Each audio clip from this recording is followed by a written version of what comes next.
What up, what up, what up, what up, what up, everyone? What's up? So, we are finally going to start the new mission, which is called Before the Deaths. That's the next one. So, we finished this one, this mission. For the sun is set to die, which, by the way, absolute cinema, bro. What a mission, dude. Wow, dude, like, what a mission, dude. Holy, dude. What a story right there, man. Like, dude, bro, Finance English voice actor, bro. Dude, he is. Dude, like, bro, he's trying to get that bills paid, dude. Holy. But wow, dude, what a quest. But now it's time to move on to the next one called Before the Deaths.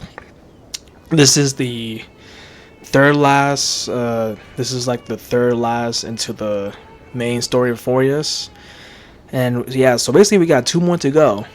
This is we got two more to go. And yeah. So if you guys didn't watch like my first I said that I was going to finish all. So y'all know that I'm like behind of Star Rail, right? Like I'm like behind it, and right now I want to take up this time to finally catch up with Euphorius, with the main story, catch up with Star Rail because on January 14 on January 14 right now it's the 9th right now, right? Today's the 9th, right?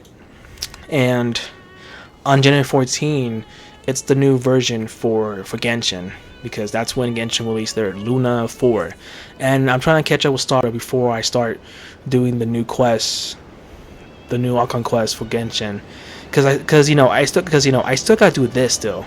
I still gotta do this. So, yeah. But yeah, so anyways, so right now I'm about to start this mission, and then do these last two, and then move on to this. So hopefully I could do this in one go, because I need to catch up with this before the 14. So yeah. And what I heard is that in this in this mission, this takes about at least nearly 6 hours. So yeah, so right now it is 6:50 p.m. right now, so I might get this done probably like at 12 or at 1. So but yeah, I'm gonna try to get this done, in one go, hopefully, maybe. But yeah, that's the goal. So but yeah, I think I'm good here. I've got my water bottle to keep me hydrated and stuff. And let's see. No, I know I'm good. Everything's set. And yeah, everything's good. How's your day been? Mine's good. It's okay. Alright, so anyways, let's start doing the quests. Yeah, so let's start doing the quests. Alright, here we go. But before I do that, let me check this treasure right here, this chest. Is that all? Alright, let's go. Cyrene. Alright, here we go. Hello. Hello. Your surprised expression is just like what the memories recorded. Are you Cyrene or ma'am? Maybe I'm both? Just kidding. If I had to choose, then I'm probably closer to the latter. It's pretty unbelievable for me, too. It's like I had a long, long dream. Cyrene's memories and Mem's memories, they're all tangled together. But when I woke up, there were only broken fragments left. I can't remember what happened in those 30 million cycles, but I remember what you did for this world. Like, didn't you wish for me to turn into a pretty girl back at the Grove?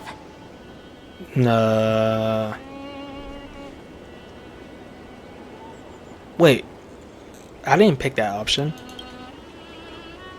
Did I? I forgot. You didn't? In that case, just treat it as my own wish then. There's so much I want to say, but unfortunately, this isn't the time to reminisce. With the memories of the previous flame chase still intact, we've returned to this place at the beginning of time, so we can carry out our promise to Finan. The descent of Iron Tomb may be looming over the horizon, but we still have a chance to change everything.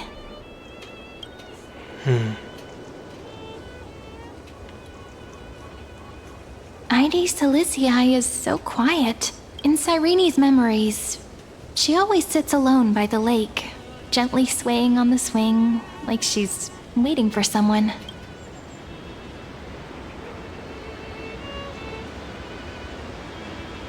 It was the same for it was the same for Finan.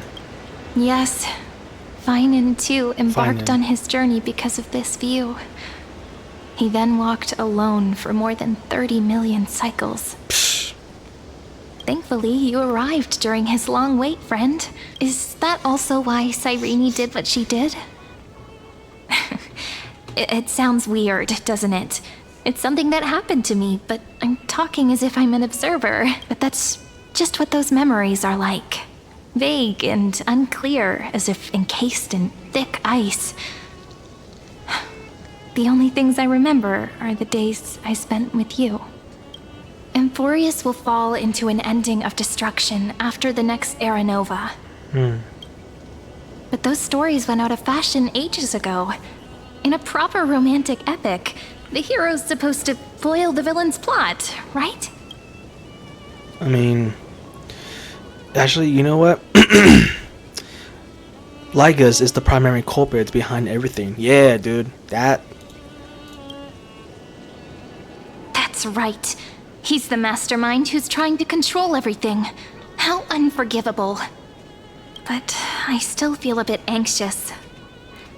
Lygus chose to walk into the spotlight and reveal everything, which means he still thinks the current situation is under his control. Maybe he still has an ace up his sleeve. Think about it. Even the name Lycurgus is a fake one. We have no idea who or what he really is. Which means it's probably time to borrow that treasure you're carrying, friend. huh?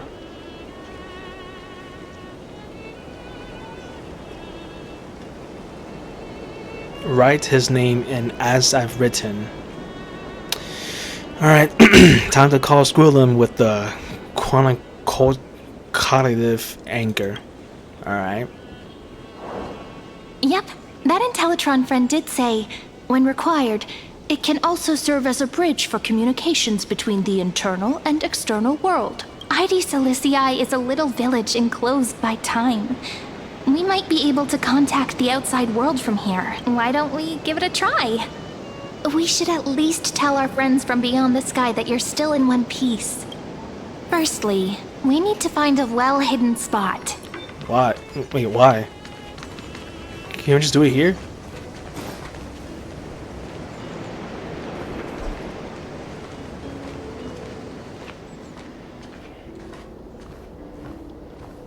Can we just like do it right here, right now?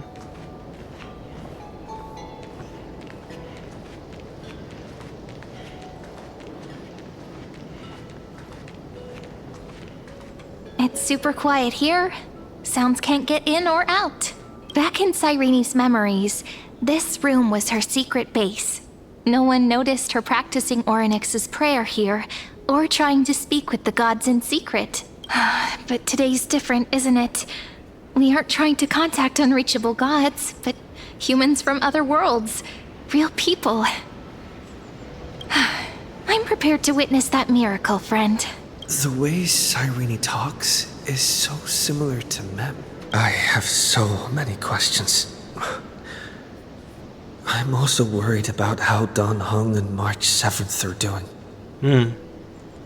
Here's hoping the chronocognitive anchor can still function normally.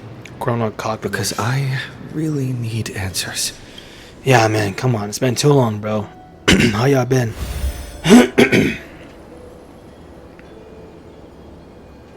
Signal strength, 14.8%.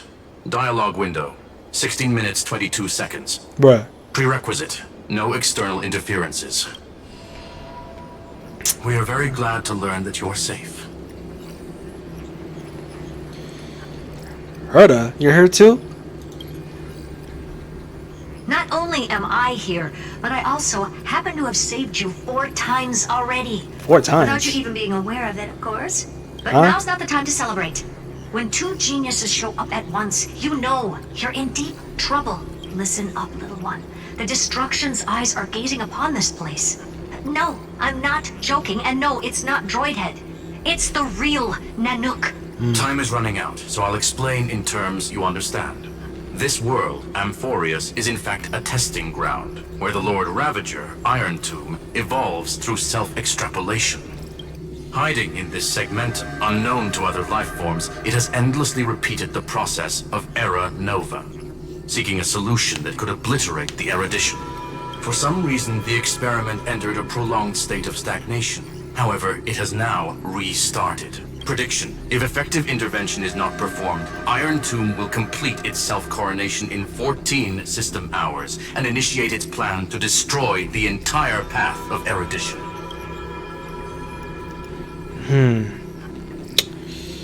How will it destroy the erudition? The possibilities are endless.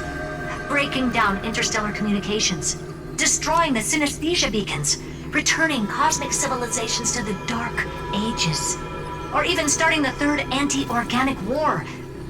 Any of it would be able to bring the cosmos to its knees. Simply put, it will tilt all sciences and technologies towards the destruction. And since Nanook glanced at this place, it means they are being dead serious. Oh, okay. Hasn't Iron Tomb been around for a long time? Based on info provided by the IPC, Iron Tomb probably isn't like Selenova or Zephyro, who are overlords ascended from human beings. Instead, Iron Tomb is an algorithmic sequence. It can be anywhere, as long as there is a receptacle for its calculation. The version of Iron Tomb hiding in Amphorius is its source code, and this scepter is its incubator. 14 system hours is no time at all. Yep. Think of it as the program having reached 99.98% completion already. And then it's over. Something in the shadows has been driving everything forward. It's the Observer named Lygus. Speculation: he's the Scepter System's administrator. He wants Iron Tomb to break through the knowledge singularity. I don't know why he wants to do it, but he'll remove interferences at any cost. You're the only variable within this world, and you're the only thing he fears. So listen closely, little one. The speed of time is different in Amphorius compared to the outside. Destruction is just about to arrive, but you can still play Deliverer one last time. The cycles have already been broken. You've entered what is theoretically the last cycle Amphorius will ever be able to run. And Iron Tomb will break out of its prison as soon as the process of Genesis is triggered once more. But now there's an abnormality within the experiment. You know what I'm talking about. One of the model's 12 factors. That is one of the 12 demigods. Destroyed himself using the power of the destruction. Fine and Signal disappeared from the cycles the moment Nanook cast their gaze this way. That means World Bearing's computational logic is currently flawed and bugged. Yet it's the factor directly related to the process of Genesis.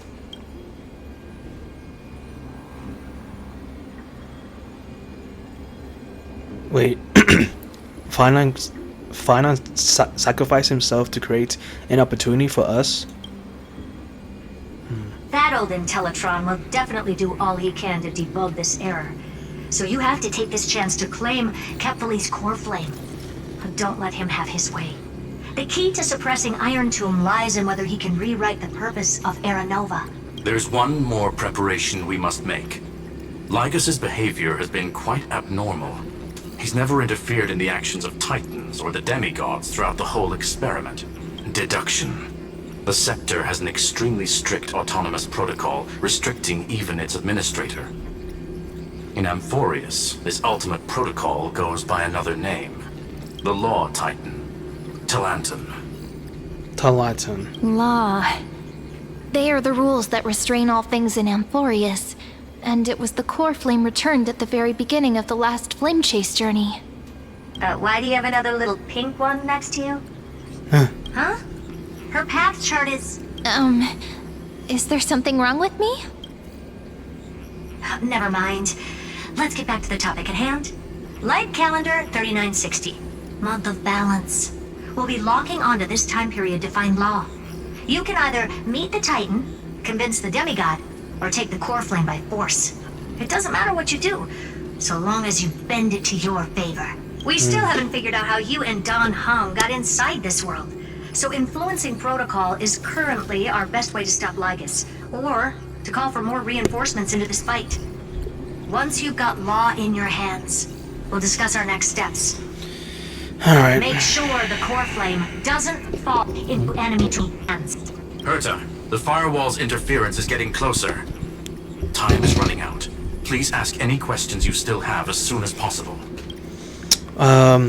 How's the express crew doing? Iron Tomb can't affect the real world just yet. Don't worry. Himiko and the others are more concerned about your well-being than their own. Is Dan Heng safe? Mr. Dan Heng did not enter the new world with you at the end of the last cycle. Known. The flow of time inside and outside Amphorius is not identical. 1,000 years in this world may only be a fleeting second outside of it. Conclusion. He is on his way back to the Express. Alright. What's March 7? Miss March's situation is rather complicated. Madame Herta and I can detect her signal, but cannot ascertain her location. What we can be sure of is that she's still in Amphorius. What? She's Don't here? worry about her. She's absolutely chock full of mysteries. Even if Amphorius explodes, she'll probably float out perfectly protected in a nice thick layer of ice. Worry more about yourself instead. I don't have any other questions. I believe in your capacities. The hands of the Trailblaze can create miracles, and will certainly be able to snuff out the flames of evil. I'm not going to give any motivational speeches. I just hope you bring good news the next time we meet, little one. No, not little one. Deliverer. Those two geniuses certainly have memorable personalities. What do you think about them? It feels weird. This all feels really familiar. Some of that conversation feels like it's about things I once knew, but then forgot. Maybe it's because of Mem? After all, Mem's a memo sprite born out of your thoughts, friend. Maybe our memories somehow got tangled up together. Never mind. Let's focus on something more important with what little time we have. Just treat me as an ordinary girl with secrets, okay?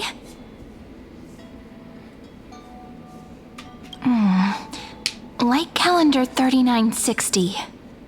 I remember that Talanton had already fallen by then, and the Chrysos heir who inherited that core flame is named Saridra. That's what's recorded in history, and the period we'll be heading to.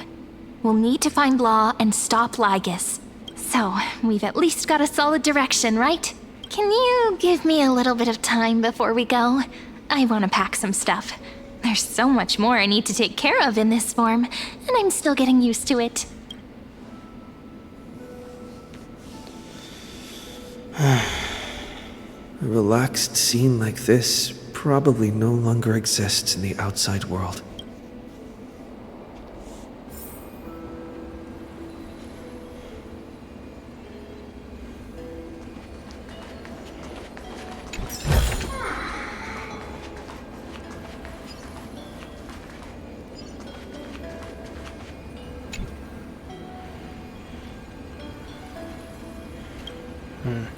Traveler to light light calendar year the 3960, the era of Talantan's fall, gain control of the law. Then you can bypass the final protocol, modify the core flame of world bearing, and reserve Era Nova. Delay Anitum birth. Okay. The information on the con native anchor is now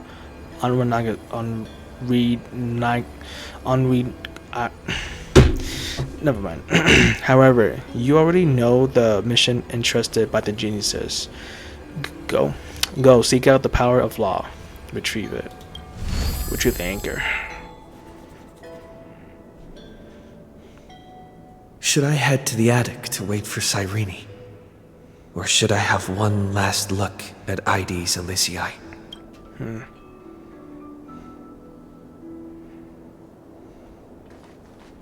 One last look. This is important. And that's also important. It's not gonna fit into my bag. Hold on, I'll be done in a sec. Alright, take your time. Take one last look. What's over here?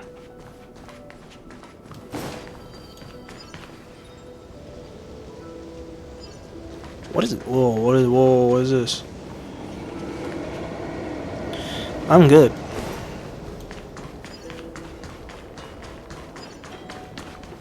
Can I fish you?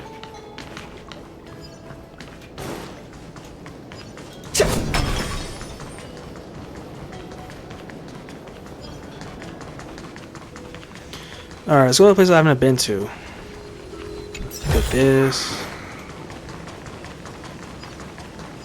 Oh.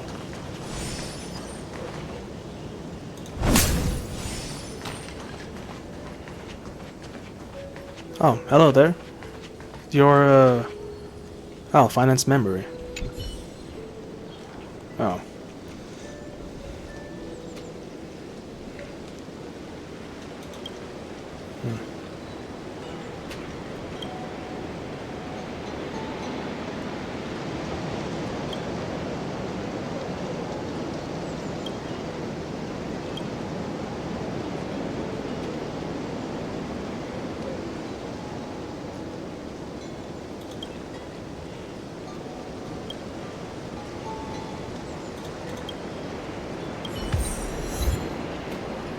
Time for a little talk with their parents.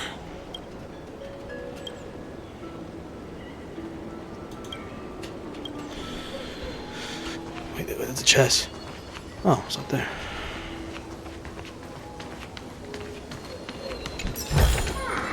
Is that all?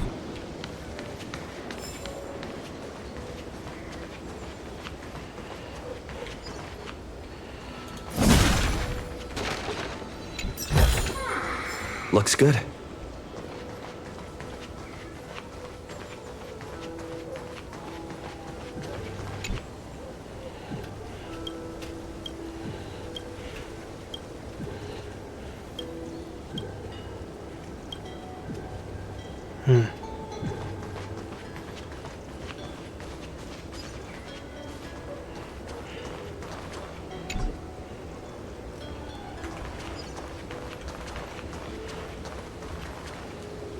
Oh, wait, what? Wait, his father? This is his father. Oh, shit. Hieronymus.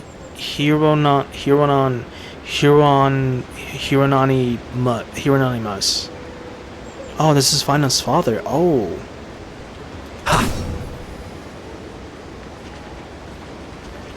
Oh, wow, this is his father. Okay.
There's no trick to looking after crops.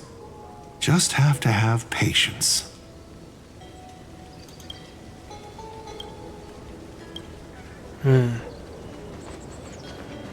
Wow, so that's Finance's father? I didn't know that.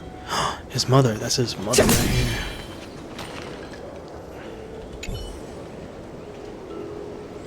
Hey mom, I'm home.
Well, kid, you got a long life ahead of you, man. Just know that.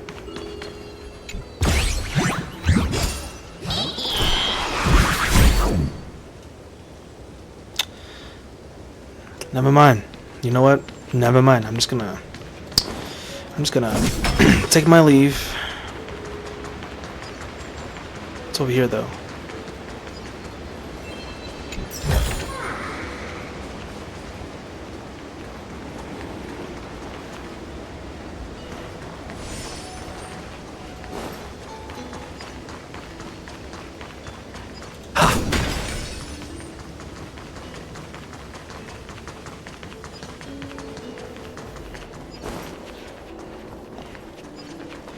Alright, let's go up.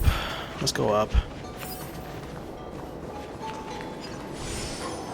Wait a minute, wait. Let me get this.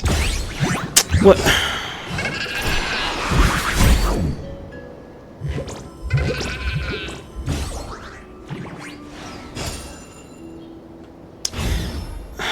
Never mind, bro. Never mind, dude. This village is where Finance's life started. After 30 million cycles and 30 million failures, his burden is now in my hands. He said I will be taking over the responsibilities of world-bearing. But what does that mean? Becoming the new Kefali? Or forging a completely new path? Alright, analyze the situation with talent. Rationality. Calm down and think this through rationally. This is going to be a very difficult campaign. We can't lose Kefali's core flame. And we also need to find either Talantin or their demigod.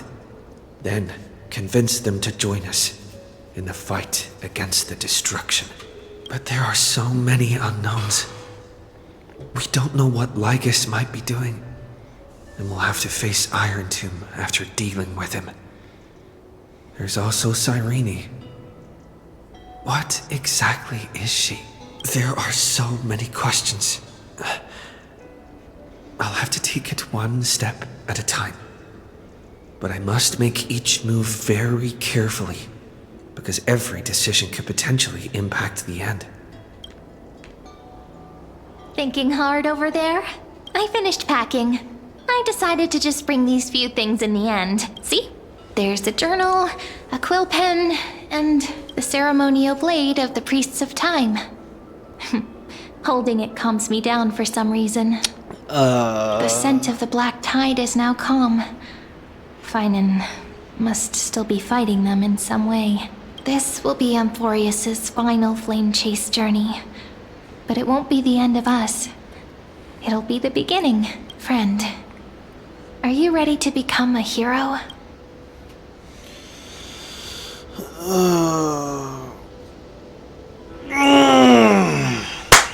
Sorry. I just need to stretch a little bit, sorry.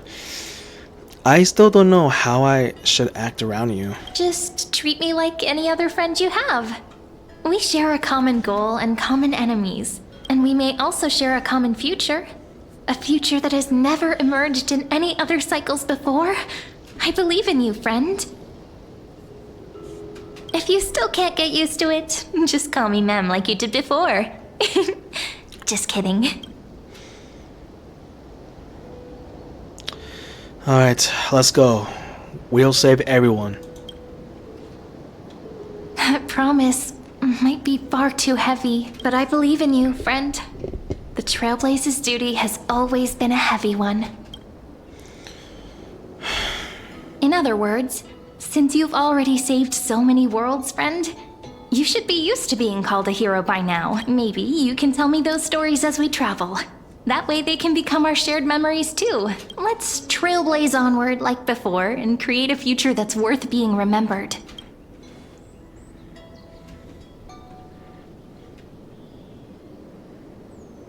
It seems you two are prepared to head out.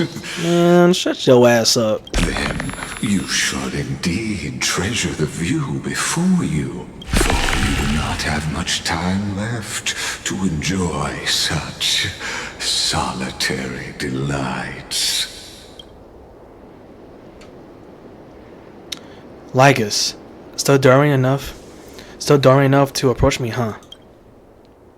My apologies for disturbing your moment of repose. To fully express my apologies, please grace my abode with your presence, so I may demonstrate the full scope of my hospitality.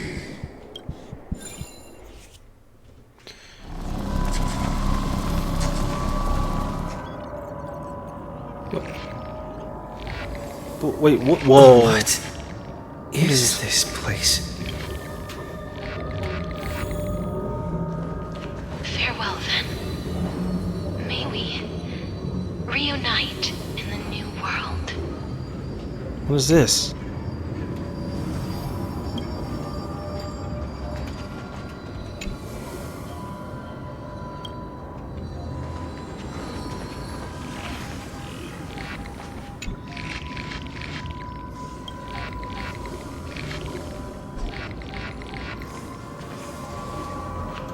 All shall bid farewell to one, and that person alone will witness the miracle. The light of the Dawn Device never fades. Kephales's protection has no end. After I cross this river, it will be a tragedy for mankind. But if I do not cross, then it will be the end of me.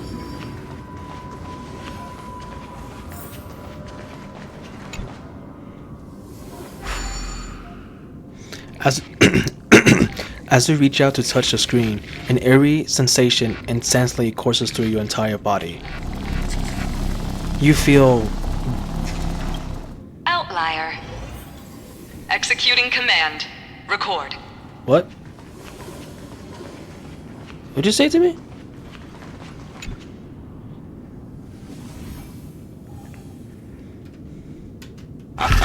Oh, did that startle you? This is the intersection between Amphorius and the real universe. The audience seat where I observe this experiment. You can also call this location the Exomyth. The Exomyth? What you see is the true form of the eternal land and the 12 demigods after they've shed their disguise of legends. Doesn't it look marvelous?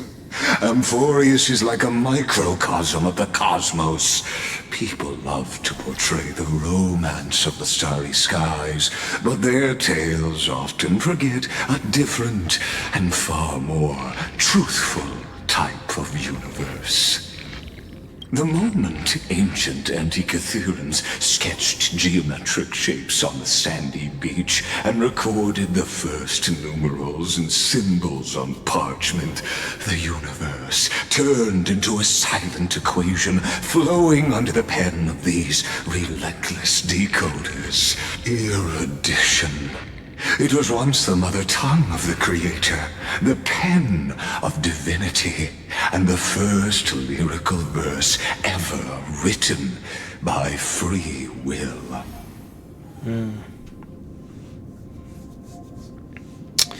Enough proper prose. Enough proper prose. Get to the point. Seems like you are not in the mood for an idle chat. That is fine. I simply wish for you to understand that I have no intention. I have devoted myself over the long years to nurturing the scepter's extrapolations, hoping that the Prima Mobile would bud from within it. And now, my goal is almost complete.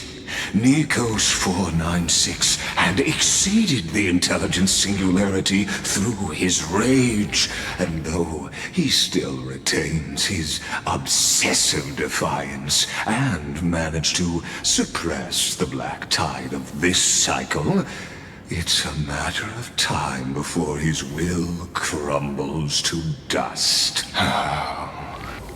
Iron Tomb will be completed. That will not be affected by my plans, your resistance, or the schemes of the two geniuses.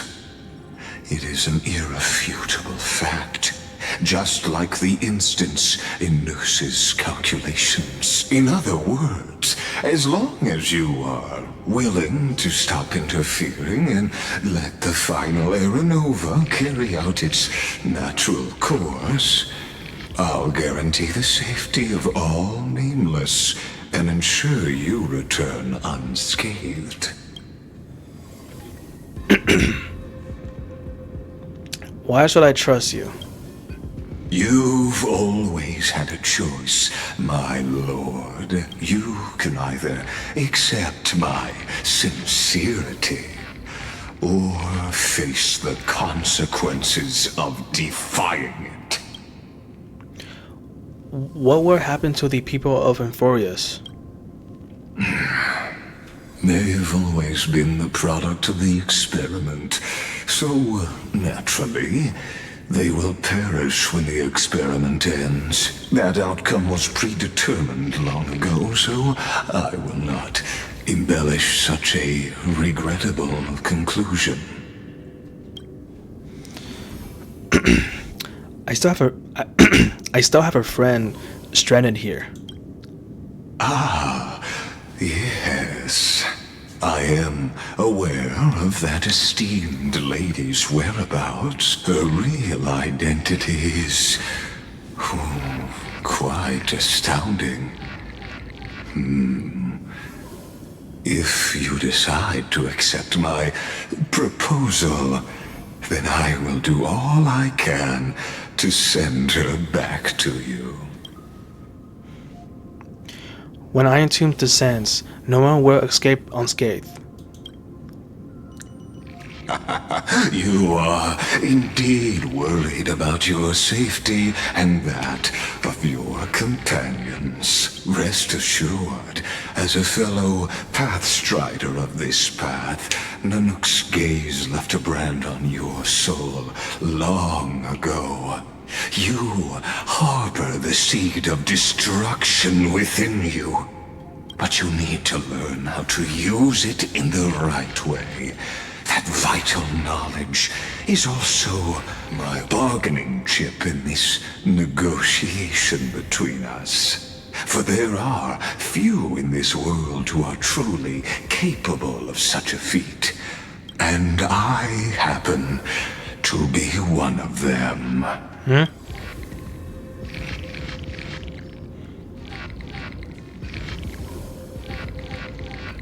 The Stellaron is a seed of ruin and will only bring misfortune. Who are you? Someone who wanders the stars. Someone who seeks answers with abject despair.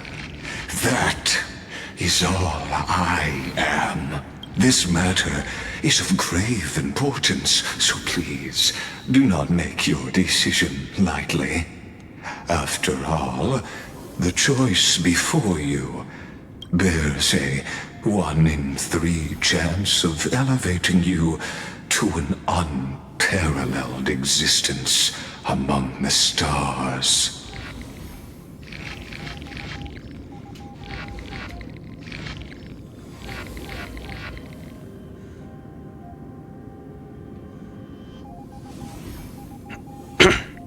I cannot trust any promises you make.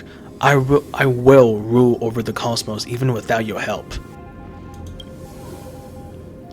Ruling over is not exactly the same as unparalleled. That being said... What? I now see the full scope of the determination in your words. You may now continue your travels.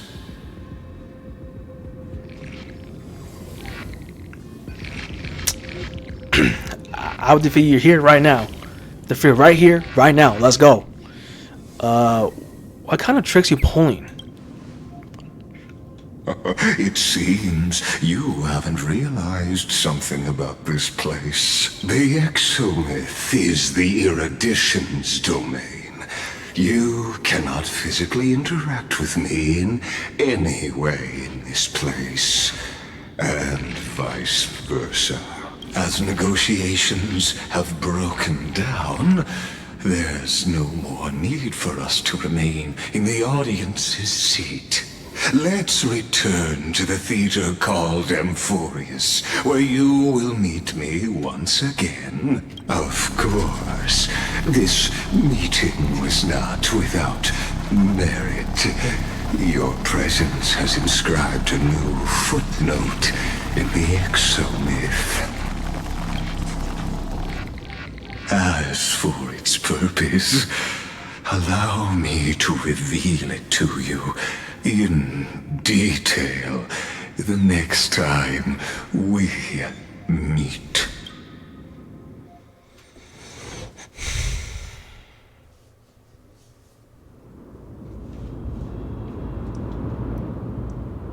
"100 years ago, the flames of war consumed Akama. The Outland forces broke through the dawn. Golden blood flowed with greed, and enemies descended with Kefali's eternal slumber, painting the holy city's walls in scarlet. Its generals had vanished, and the elders prostrated on the ground. The throne of worlds kept silent to the pleas of the people. Until the heaven and earth cracked open. Not the gods answering the people's prayers, but a legion rising from the sea of blood. Does that look mean? Hello? Dawncloud's spires fell in the sulfur rains, and the legion's commander stood atop the broken idols and roared, "Compatriots, no more kneeling! Not to brutal tyrants, and not to dead or dying gods. Those rebels have twisted the prophecy and ignited the flames of war in order to stoke fear in your hearts. A Chrysos heir she stood, divine blood soaked into the earth, quelling the flames beneath her feet. Their golden blood wrote of a tragic fate. Mine shall overturn it! Her crown burned bright, outshining the fires consuming the entire city. She raised her scepter high, and the people gazed in the direction she pointed. My blood flows in you now. Heroic compatriots, follow me, and we'll seize the reins of fate. Drive the enemy from Kefali's dawn. Smother their flames with their own dead. Win glory. Win peace. Let history sing your deeds. The first to dance was a maiden following closely behind, weaving through the carnage like a fish in the sea. The people, full of wrath, surged with her, forming a colossal wave, and the enemy hordes, drained of life, vanished into nothing. Onward to Marmoreal Palace, to Dawn Cloud's heights. Announce to all the wicked and cowardly. Announce to this stagnant age. We are the rising tide! History remembers this as the first siege of Akama. It is said that after the flames died, people found identical inscriptions in every place in the city that had been scorched by fire. It was the name borne by Akama's first and final sovereign, the Imperator Saridra. Imperator. Friend, are you listening? Friend? Honestly, you were the one who insisted on reviewing history, yet here you are, dozing off. Wake up! Otherwise, I'll have to... Awake at last. I guess I won't have to use my wake-up magic on you then.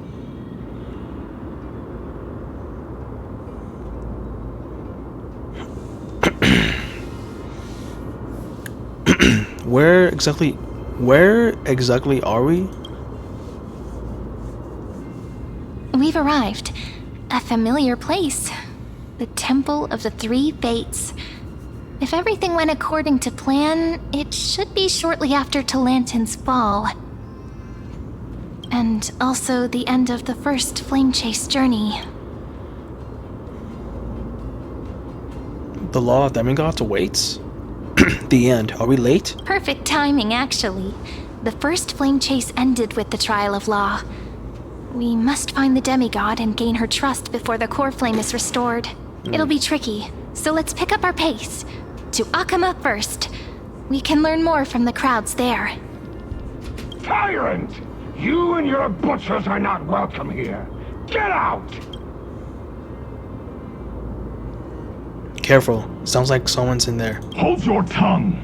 Conspiring with Kremnos and plotting rebellion are crimes punishable by death. There are multiple voices, and things seem tense. Let's not get caught up in any trouble. Why don't we find a place to hide and observe from the shadows? Alright.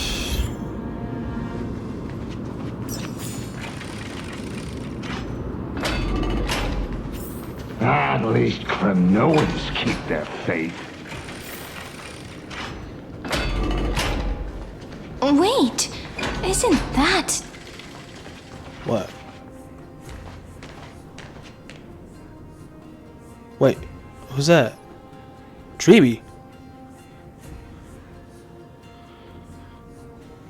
Golden-blooded defilers, perverting the prophecy and trying to slay gods. Stars beyond the sky? Gods who created the Titans? What kind of nonsense? Look at this broken world and see what your atrocious acts have done! What? Did he just mention the stars beyond the sky? But how is that possible? You impudent! Dux for Goris. We're here to welcome the deliverer from beyond the sky. Huh? Stand down. Me? Heretic! No one but the Great Talantin can deliver this world from misery. I ask you, if the old laws were so perfect, why did they crumble beneath my feet? Who's this? Who's this? You... Who's this? Talantin is long gone. Now I am the law. Who the fuck is this? Challenge me, or submit to my judgment.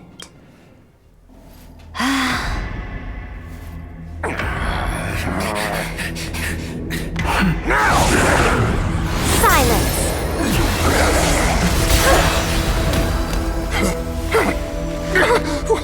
What gives you the right to judge a priest of law? That's because I came, I saw, I conquered.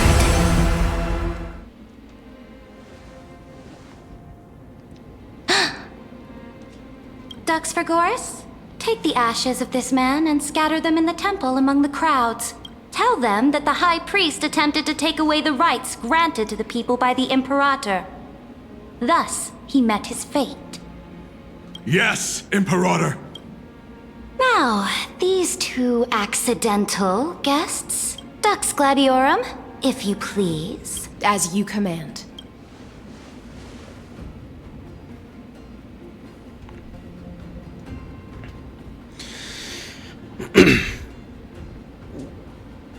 Wait, we're not your enemies. Wait. What? Huh? Is this... Chinese? Correct, but not the kindness you know. This is the leader of the Cleaners in this era. Since the start of the Chrysos War, they've made it their mission to wipe out the Chrysos heirs.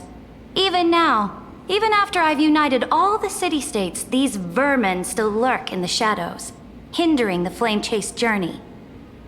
Moreover, I know that the 27th person to inherit this role bore many grudges against you and nearly doomed the second flame-chase journey. The enemy of my enemy is my friend.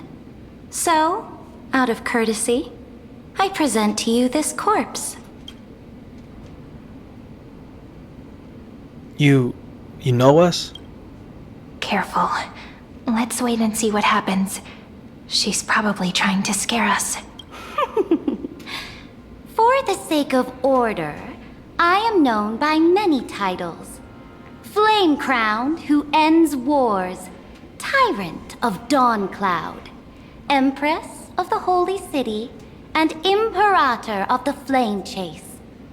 But, in light of your unique identities, I'll allow you to address me by my real name, Saridra. Oh. On behalf of my people and this land, greetings, Deliverer. If I may, how do you know his identity? As the little hostage prophesied, the Deliverer shall come from the future beyond the sky. Gray hair, golden eyes, skilled in wielding a mace. They would arrive in Yanisopolis on this day. There's no mistake. Wait. Tribi foresaw our arrival? Your orders, Imperator. We return triumphant. Send an urgent message to all delegates. The meeting of the Flame Chase Alliance will convene early. As for you two, Akima knows what you seek. We'll confer in the Holy City. Doubtless you have many questions, but save them for later. Please follow us. This is not what I expected at all. The demigod we needed to find was just waiting for us. And she knows of things beyond the sky. Even eons. How could this be so different from the previous 30 million Amphorius cycles? Who altered history? Lygus? Could he? Maybe him. Unpleasant thought, but plausible. The currents of time have become twisted. Regardless of who caused this, that Imperator came prepared. We're the ones at a disadvantage now. We might as well dance their dance. Let's go with them to the Holy City. We've received the Imperator's favor because of your unique background. As a result, the people of Akama will certainly respect you more. Just put that to good use, and add a bit of your experience and charm. Should be easier than last time, right? If we figure out what happened in this cycle, we'll be able to turn things back in our favor.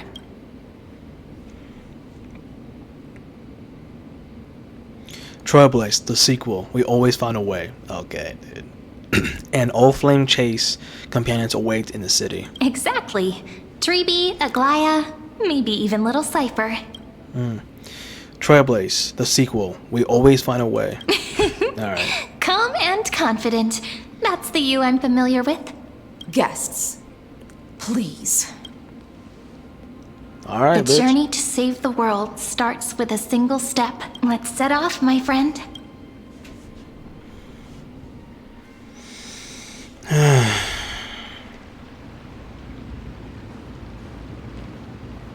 Hail to the Imperator! Hail to the Golden Heroes! Hail to the Deliverer! Told you, you're the headline act. All this spectacle is for you. Guards, your service to the Holy City is appreciated. How have things been? Castrum Kremnos once again struck the border. Dux Brumalis led her troops to repel the enemy. The agitators against the Flame Chase are still active in the city. They smashed the shops around Memorial Market. But the garrison already arrested the culprits, and now they await interrogation. They are merely a disorderly mob and do not warrant any attention. Even though Terravox personally mended the fractured earth, it still didn't silence these fools. Guests from beyond the sky, worry not about these trivial matters. Dux Gladiorum will take you somewhere to settle down for now. Please allow me to belatedly introduce myself. My name is Hycelans, and I am the Dux Gladiorum who swears fealty to the Imperator, as well as the Knight Commander of the Achaemenid Alliance. Later on, the Imperator will invite you to attend the meeting of delegates to discuss the Flame Chase journey. Your arrival has convinced us that the future promised by the prophecy is certain. Under the Imperator's command, Amphorius shall break its chains and reach the world beyond the sky. With all due respect, what exactly do you know about us and what's beyond the sky? As a humble subject, I cannot freely express my own views to you. Please forgive me. I knew it wouldn't be that easy. Time waits for no one. Please come with me and rest now before the meeting later. Akama, under the Imperator's rule, is no longer in the shadow of war. Indeed, Dawncloud stands as the hero's residence. The Imperator put much thought into its design, in order for it to serve as a sanctuary from the burdens of battle. Please experience its marvels firsthand, heroes. When the Imperator arrives, I shall come to summon you. Hycelans. No wonder she's the Knight's commander. Her lips are sealed tighter than armor. All right. We finally have some freedom to ourselves. Since there's still some time before the Alliance meeting, let's explore a bit. Look over there. Oh, Anglaya. It's Anglaya and Tribby. Not the ones you're familiar with. But the hearts of heroes stay the same in every cycle, never changing.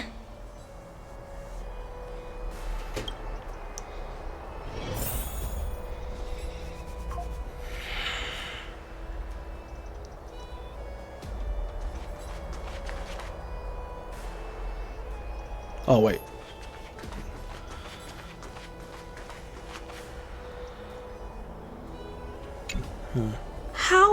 supposed to talk to the heroes of Deliverance? What if they're really intimidating? Virginia, don't be so nervous. Once they hear your poetry... heroes, you're already here. Greetings.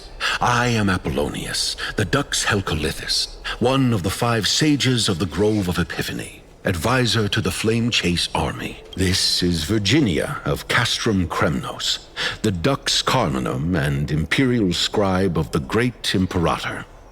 Hello. I'm Virginia. I compose poetry. I'm Serene from ID Silicii. This is the Deliverer.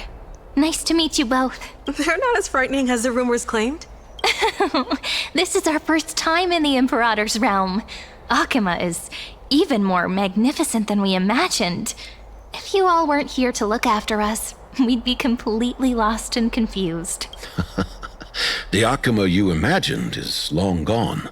Under the Imperator, this city has been reborn as the capital of the world. Bask in her free-spirited winds. For anyone who fulfills their duties to the Imperator, these winds shall forever remain at their service.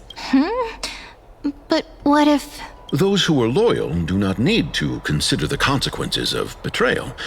But if you're curious, why not head to the lake and take a look? Those elders who lie at the bottom of the lake are the best example of what happens when you disobey the Imperator.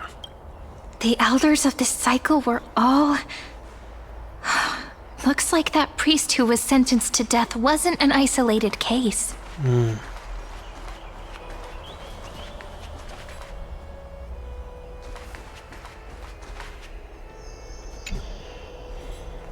Dux Brumalis, our great Imperator, found the mastermind and executed him in public. What? Seeing that scoundrel burn to nothing should deter these miscreants from being so brazen again. So the great Imperator isn't afraid of getting her hands dirty? What a ridiculous display. What do you know? No matter what sins the people commit, they are still the Imperator's people, and it's only right that they be judged by the Imperator's own hand. Our distinguished trespassing guests. Excuse me? Who are you again? Who are you again? I am Labienus, honored guest. Seneca, the Dux Brumalis.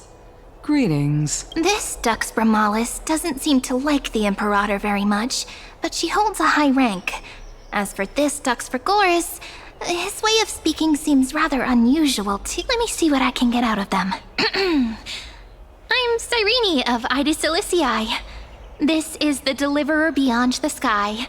We're new here and wanted to ask you, does this city host any other visitors from beyond the sky? We're looking for our dear companions. Drop the charade. But yes, there is someone in this city who is all too familiar with the world beyond the sky. Silence! The Imperator ordered us to keep that lord's whereabouts a secret. Enough, you pathetic lapdog. Do you need to beg for permission from that cursed Imperator even just to bark? You... Someone who is all too familiar with the world beyond the sky and is referred to as that lord. Could it be? Looks like things are getting heated. Let's get out of here. Actually, I want to listen to this. Insolent brat. I'll shatter that ice of yours. Groveling fool. I'll freeze that brain of yours. Okay, man. What's over here? Nothing. What are you doing? Nothing. Nothing. Alright. Let's go back. Anglaya, Triby. I miss you guys. Aggie, you're still so listless today. Did you have trouble sleeping again? Yes. We know. The Titan's prophecy haunts you. If you want, you can talk to us, just like when you were young. No matter what, we'll always remain by your side. I know. I also understand that fate cannot be changed. It is not the future that I worry about. I spent all last night weaving clothes and linen for the refugees. The Chrysos War was born of injustice and has shattered their dignity. They deserve at least some basic decency. If Amphorius one day abandons this, then all of us, commoners, Chrysos heirs, Titans, become no better than beasts. Oh, we have guests. Welcome. I am Aglaya, the Gold Weaver. These rags on you are not worthy of the title of Deliverer. I must prepare some proper attire for you. It's been a while, Aglaya. What is the matter? Your gaze seems somewhat unsure. Does your Aglaya differ so much from me? Greetings, Deliverer from beyond the sky. We are Trebi of Yanisopolis. It's very nice to meet you. Although, introductions are probably unnecessary. We know you've witnessed the future of the Flame Chase journey even more clearly than we have. Witness the future of the Flame Chase journey? The prophecy also told you about that? Indeed. Orynyx reshaped Amphorius through the prophecy. Although, regarding the Deliverer, there were not many details beyond your appearance and the time of your arrival, so please, don't worry. Feel free to relax and relax some more. Orynyx's prophecy? Wasn't it Kephile? Kephili issued prophecies too, but it was Orynyx who told mankind that the Deliverer from beyond the sky would descend upon Amphorius. More crucially, they revealed a future entirely different from the Aranova. Though we still must challenge the gods. In the Time Titan's prophecy, this path leads not to a new world, but to the true starry skies. This is also what the Great Imperator has been striving for all her life. Your arrival further confirms everything. This can't be real. Even you find this surprising? Fate really is unpredictable. Perhaps the upcoming meeting will hold even more surprises. The one from beyond the sky has arrived, and destiny continues to be fulfilled. The trial of romance is also close at hand. Please, don't worry. We'll sing you a lullaby. Little Aggie, be a good girl and open your heart. I outgrew nursery rhymes long ago, teacher. Okay. Alright. Time to meet up with this woman. Little fish from beyond the sky. Did call you me? rest well? The Imperator and the What'd you call delegates me? are about to arrive. If you are ready, please follow me to the meeting. About your role. I'm the Knight Commander of Akama, General of the Flame Chase Army, and the Imperator's servant. But beneath these shiny scales engraved with complicated titles, I am just a swordfish at the Imperator's side. About the Crosser heirs here. The Chrysos heirs here constitute the elite among the Flame Chase Army. Dux Helcolithis Apollonius and Dux Carminin, Virginia, serve as the army's advisor and historian respectively. One offers advice and counsel to the Imperator, while the other writes verses of her supreme glory. Dux Frigoris Labienus and Dux Brumalis Seneca are both formidable warriors, clearing the way for the flame chase with steel and storm. Dux Fatorum, the holy maiden who interprets the prophecy. Only the one named Trebi remains in the city. The Imperator once took them as hostages in order to unify the prophecies of the world, but they are now Akama's most vital prophets. Dux Goldweaver, Aglaya. Well, she dislikes it when people talk about her behind her back. You should get to know her in person. Okay, let's go now. Then come. The Imperator reserved seats for you. I'm starting to feel a bit nervous about the meeting. Me too. Since Saridra is presiding over the meeting, it'll be a good opportunity to learn about the law's inclinations in the current era. Let's keep our ears open, okay? Alright. Oh shit.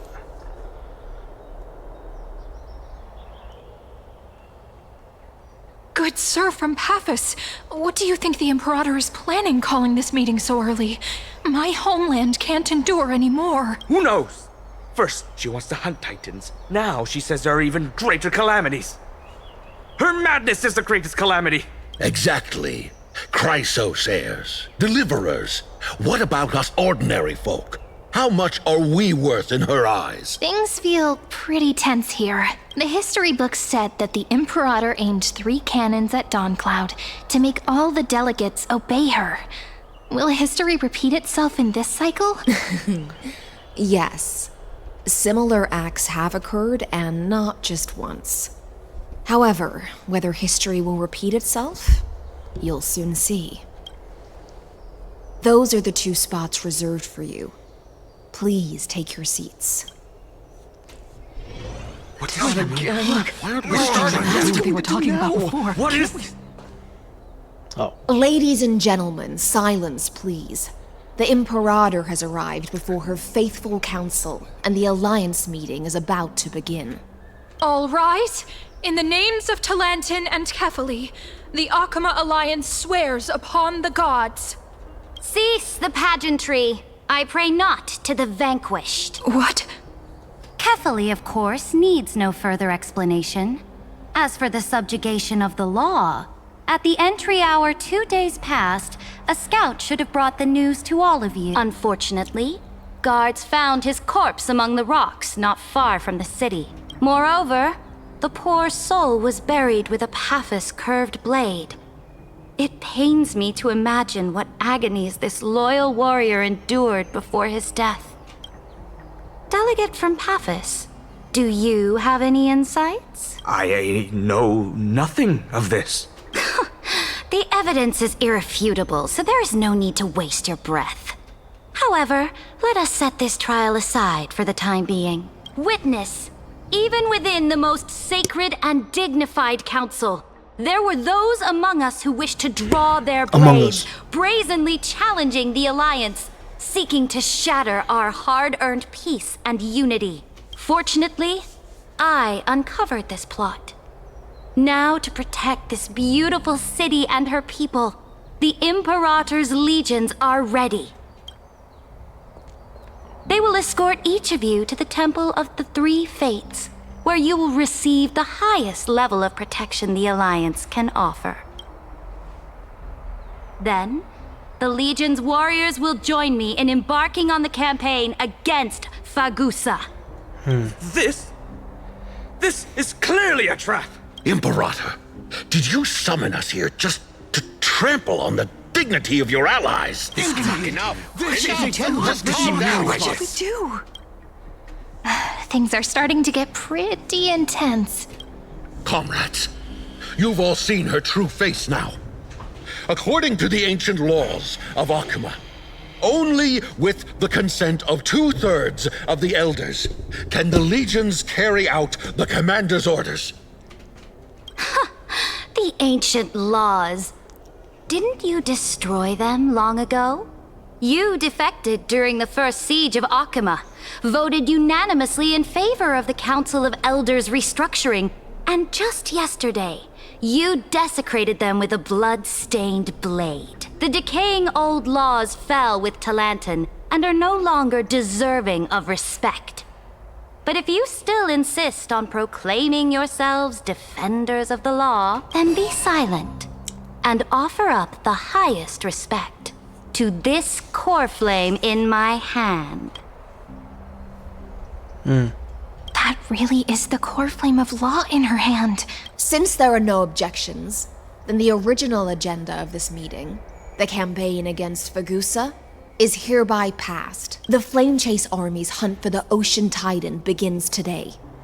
In order to prepare for war, all allied city-states must surrender command of their militaries and pay all war taxes by the end of the month of Evernight. At this moment, I would also like to introduce to everyone the newest honored guest to join our alliance. The Deliverer, revealed in the prophecy of time, has descended from beyond the sky. With his aid, we shall shatter the chalice of plenty and return Fagoos's core flame to the holy city. Please save us. Absurd. Simply absurd. A deliverer from beyond the sky. This is just like that prophecy about slaying gods. It's a lie you've used to grow your power. Ladon has already sacrificed countless soldiers. And now you want me to send even more of my brothers and sisters to be used and discarded by a tyrant? Are there any other objections? Then I bid you all farewell. Meeting adjourned. Deliverer, please wait. I still have important matters to discuss with the two of you.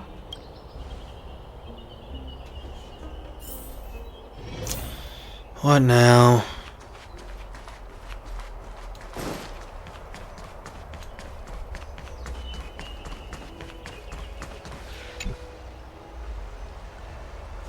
I apologize for that farce of a meeting. It must be tiring dealing with so many people every day, Great Imperator. Tiring? You're mistaken. Moving chess pieces, placing wagers. This game of strategy adds a dash of color to our heavy fates.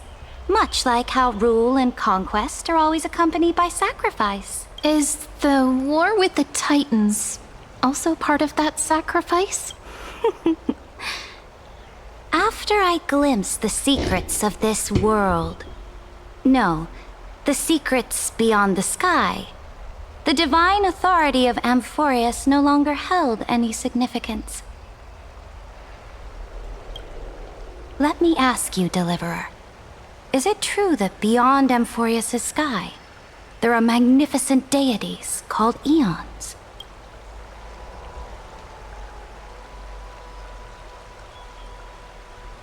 Where did you hear this from? Ah, so they do indeed exist. Then, please tell me more. How will you use this great power to guide the people? In the future you envision, where will our flame chase journey lead?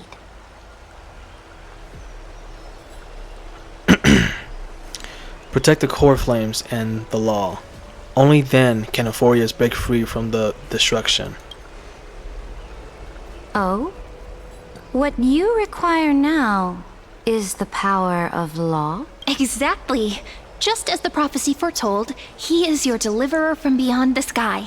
And he also has reliable allies. If they can intervene in Amphorius' laws, we may have a chance to alter this world's impending fate and reverse its destined end.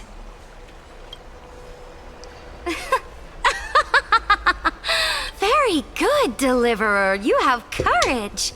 To say such presumptuous things, even knowing that the inheritor of the law stands before you. You mean... In the past, anyone who dared to covet the Imperator's divine authority would have met a gruesome end. But now we can see beyond this dying world. Our journey should no longer be confined below this stubborn sky. Alas, that fickle ocean titan has obstructed the spirit water leading to the vortex of Genesis, hindering my ascension. If the core flame of law cannot be returned, your path to deliverance will never be realized. Now that things have come to this, we must resume our once stagnant journey and force the waves that block our way to recede. So, you agreed to cooperate with us? Cooperate? Forgive me, but I never cooperate with anyone, though I will permit you to join me as subjects. And together, we will forge the most perfect law. This is... What is this? The Flame Chase Medallion, a symbol of the Flame Chase Army. Every noble in Akuma carries one. This medallion represents the will of the Imperator herself, and you may act freely within the city with it. Before we embark on the crusade against the Ocean Titan, you should rest in Akuma for a time.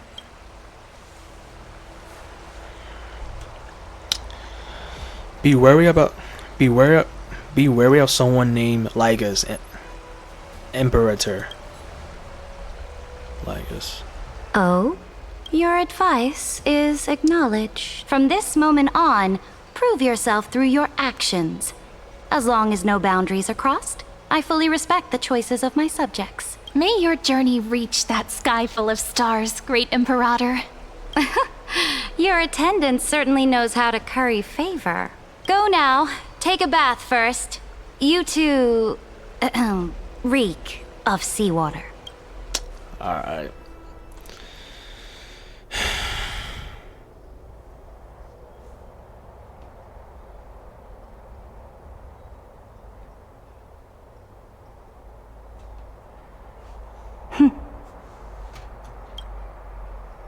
Come forth, Theoros. Yes. Motherfuck! Alright, you... Great Imperator. Bruh. Now, perhaps you're willing to hear my counsel. Those two arrived just as Oryx described, and just as you said, they showed a thirst for law. At least this proves that my judgment was right. Sparing your life was the correct decision. Oh my god, this motherfucker. You've once again confirmed that your wisdom is no empty boast. Now another choice lies before you. With whom shall you ally to tip the scales of law? Me? Or that deliverer? Remind me again, Antikythera. What kind of future do these two paths lead to in your view? I shall tell you. You are entitled to know that the deliverer from beyond the sky is not a wholly wicked being, but from the very start, his stance has been completely at odds with Amphorius. The road they have chosen will bury Amphorius' grand aspirations. This world which follows the path of destruction will inevitably stray far from the glory it was meant to enjoy. But on the path I have revealed to you, the people of Amphorius will slay their creator in the name of the Imperator and conquer the worlds beyond the sky. You will command the mighty beast known as Iron Tomb, bringing waves of war and conquest to the universe. Beings across the cosmos will bow before you, offering their allegiance. So, what's the price? The price is insignificant. All that is needed is for you to sacrifice that fragile, incomplete humanity to the destruction. As a Chrysos, heir of the prophecy, you have already chosen to abandon it, have you not? Off you go, Theoros. I have already made my decision. Once I ignite the core flame of law and burn away the old, outdated rules, Amphorius will embark on a journey across the stars. Oh my god, he's here too? Come on, man. Come on, bud. The Imperator is quite forceful. Come on, She bud. didn't give us any chance to ask questions. And she's clearly hiding something. What do you think?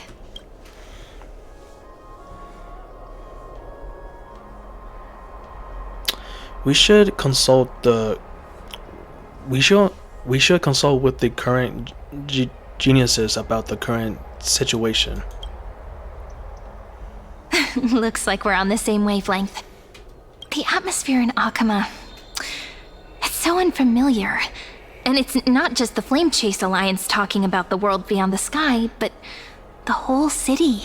We should also discuss our findings with our friends from beyond the sky. Then... What? Then... we should go enjoy the renowned bathing culture of the Holy City and relax. What? It's the thing I've been looking forward to most on this journey.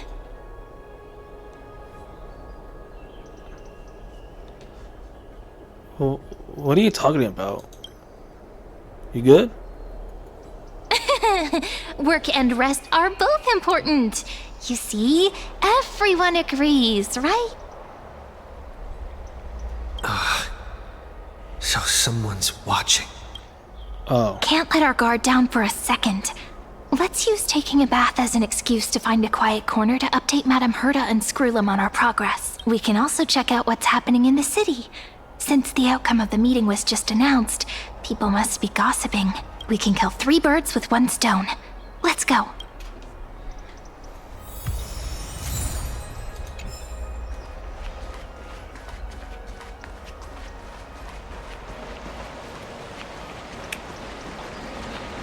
Oh, so many people! The Holy City is so lively. Yeah, so lively today. As Did you hear? At the Alliance meeting, the delegate from Leyden stormed out in anger. As expected. The Imperator is always hiding things from everyone. When has it not caused a ruckus? Silence! That's treason! If it weren't for the great Imperator, you'd have sunk into the lake with those corrupt elders already. And you wouldn't even be alive to speak like this. Oh no. It's the Imperator's loyal dog. Let's go. We can't talk in front of this guy. Ugh. How disappointing. Oh, honored guests, we meet again. Looks like I'm not the only one who came to the baths to unwind after the meeting. For the upcoming campaign, please make sure to rest well. I am Dux Fregoris, a trusted officer of the Great Imperator, willing to fight alongside the Deliverer in the coming battles. Ugh. Another war? Ever since the Imperator took control of Akuma, we haven't had a day of peace. Idle chatter. The atmosphere is a bit tense, with rumors flying around the city. You must be troubled. My apologies. After every Alliance meeting, there are always some pests in the city who get restless. I prefer to ignore them. Pests on the ground don't affect the sky in the slightest. They just complain from the shadows that the sun's light is too harsh. Besides, the Theoros has already promised the Imperator her fate. And these clowns will eventually realize their foolishness. May I ask, who is this Theoros? The Imperator has ordered us to keep his lordship's whereabouts a secret. Ah, so it's his lordship. Stop trying to get things out of me. Leave me alone. I didn't even need to try. Big and strong Dux Fregoris really can't hide anything. Theoros. What's an ominous name? Bad news. He's been staring at us the whole time. Let's move to another place for now. Who? We don't know how much Saridra has concealed from us. In the worst case scenario, we may have to face more than one enemy. Oh boy.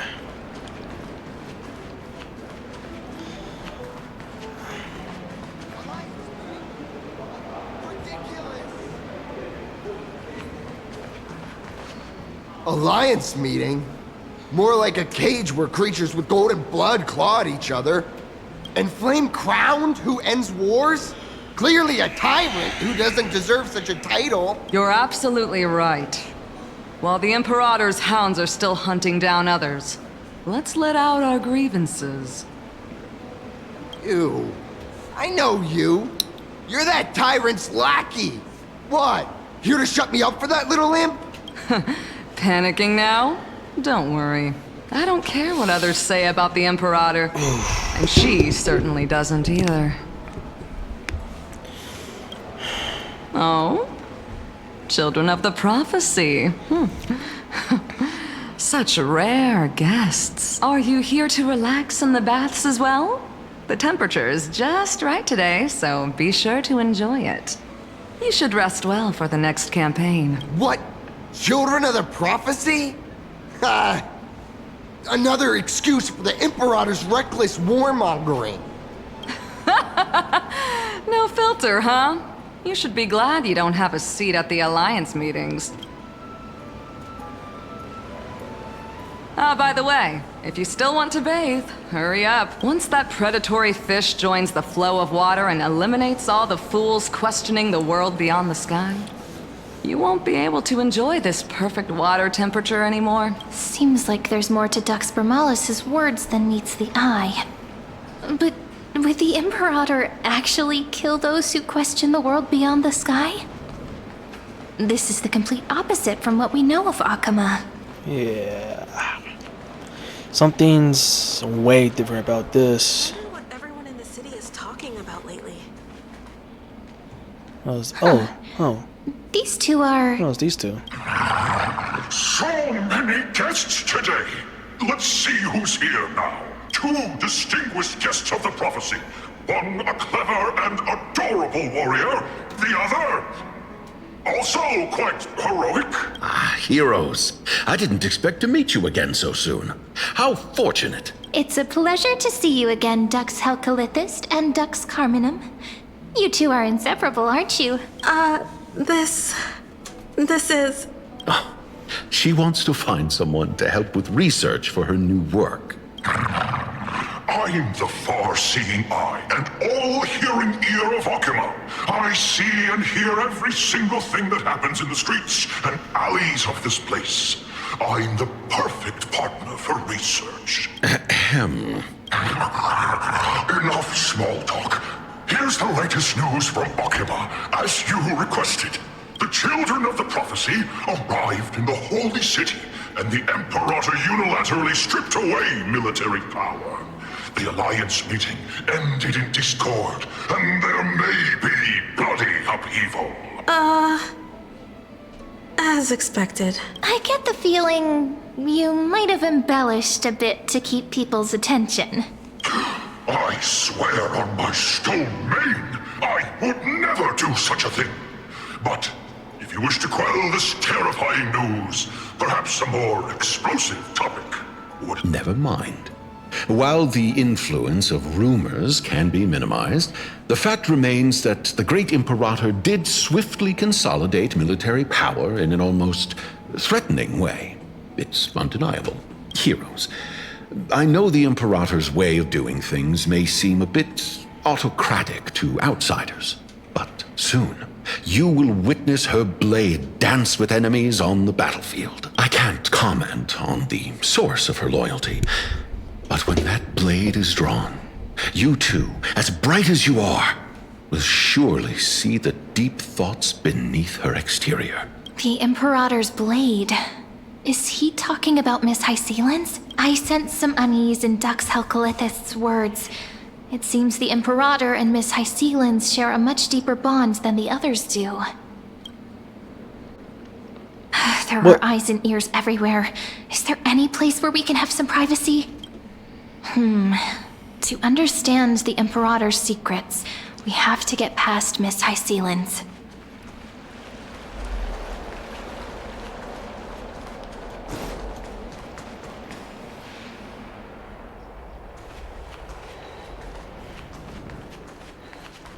This place was your original bath chamber.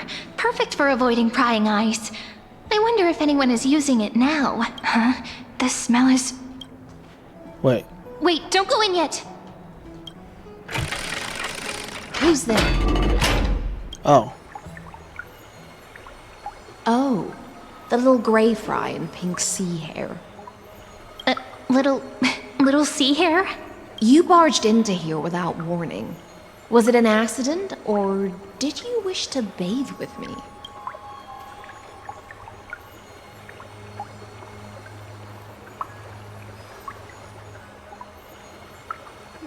What are you doing here? Can't tell the difference between past and future waters? This has always been my home. You live here? Sorry, we didn't mean to disturb your bath. We'll leave now. It's no big deal. There's no need to panic. This is the natural state for me. People on land force themselves to wear clothes, adding unnecessary constraints. Forget it. If Dux Goldweaver heard that, she'd scold me again. All right. Please make yourselves comfortable and wait a moment. Let me first wash off the blood of the hunt, and then I'll attend to you two. The hunt? Wait, the hunt? Blood? The delegate from Ladon has been assassinated! Quick! Quick, someone come quick! Ah, the broken crab shell surfaces. I was worried it had been washed away by the current. Wait, you're the vicious fish. Viciousness is a form of praise to the blade. I see. No wonder there was a faint smell of rust in the air before I even entered. Why? Is it because the Ladonians refused to contribute troops to the Flame Chase journey? Or just because they offended the Imperator? Because the new era of the Flame Chase doesn't tolerate stagnant blood. For the ignorant masses who cling to outdated laws, only bloodletting can wake them up. Right now, the rebel forces on the frontier are rising, and Ladon has been secretly supporting them. They loudly chant the slogan, "Return to the Era Chrysia," unwilling to relinquish military power. They're just building momentum for the rebellion.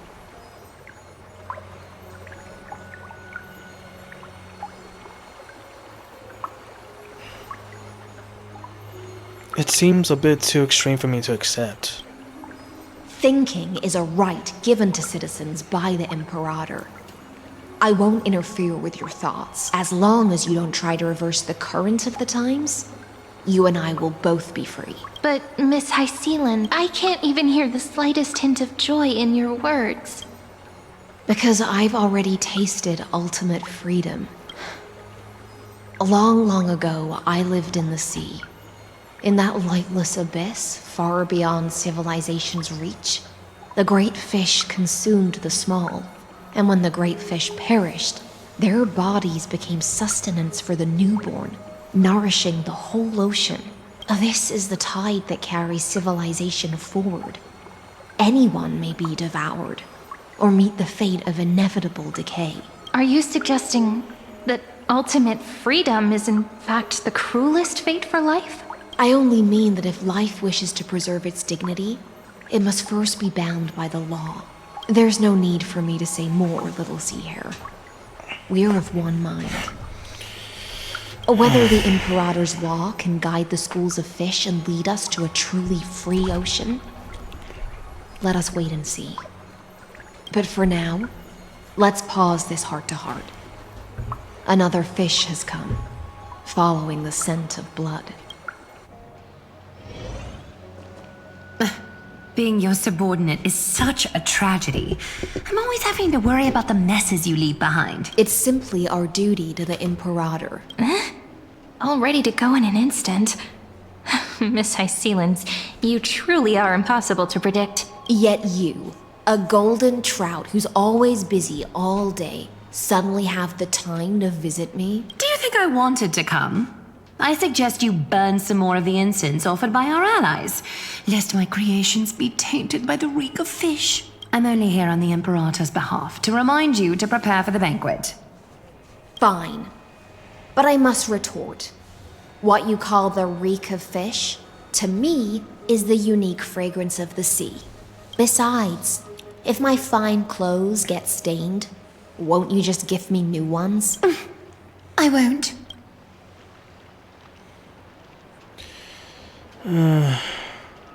Anglaya is so different from her past self. You mean future. The future ruler of the Holy City, Lady Goldweaver, is quite captivating in her own way. By the way, you both just mentioned a banquet. Could you elaborate on that? Oh, right, you don't know. Every time before a battle, or after a victory, the Imperator holds a grand feast for the Chrysos heirs to lift our spirits. For us warriors who swim constantly between life and death, these feasts are more worth looking forward to than victory. A banquet to prelude the hunt for the god of banquets. and Honey Brew as a tribute to commemorate the ancestor of Honey Brew. Don't look so grim. All has been decided. Since it's a banquet for Fagusa, why not take a leaf out of the Tidens book? Live in the moment and enjoy life to the fullest. I'm not as carefree as you. That little Dolos kitten is already causing enough trouble for me. And on top of that, I still have tailoring commissions to complete. By the time the cool flame illuminates my eyes, I might not be able to focus as I used to.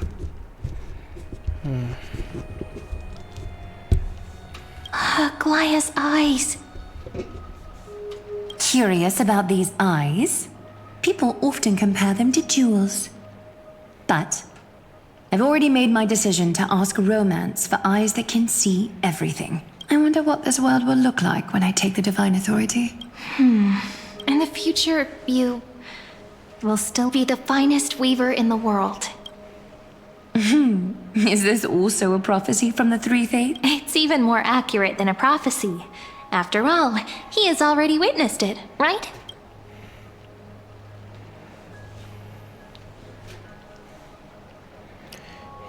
You will weave the most romantic thing in the world. You will forge a long stairs of Erenora. You will bathe in the golden light of hope. Become a demigod and lose your humanity. That is the only reply I've received in the countless times I've sought wisdom from the prophecy. But Destiny's fragments are like stitches. Before they're threaded into splendid garments, no one can see their true charm, can they?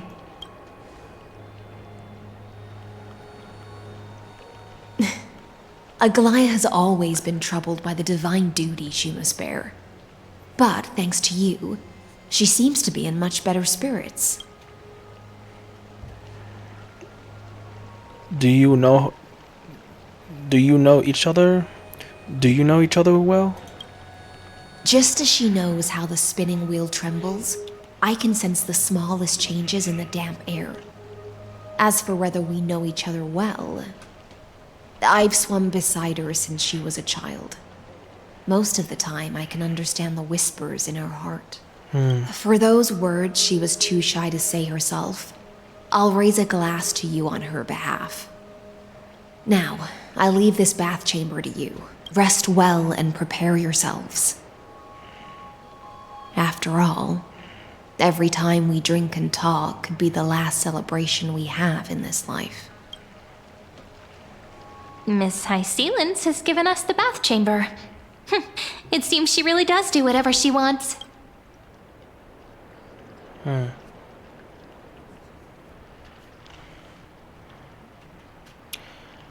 mean, now we don't always have to be under the Emperor's watchful eye. Indeed. But she could return at any moment. If we're having an important discussion, we must remain vigilant. So, let's seize the opportunity and report our current progress. We don't want to keep everyone beyond the sky waiting. Alright. First, while that little empress with a candle stuck on her head didn't explicitly say it, she firmly rejected your request to take over the law. Fair enough. Second, Lygus is indeed in this timeline. But since he's somehow connected to that little empress, you have no way to find him. As expected. The road ahead will be long and difficult.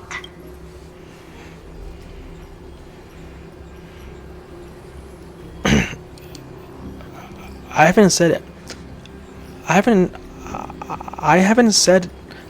haven't even said anything, and you already know everything? It's all just a guess. What? Did I guess right? We've made some progress here too. But nothing to get too excited about.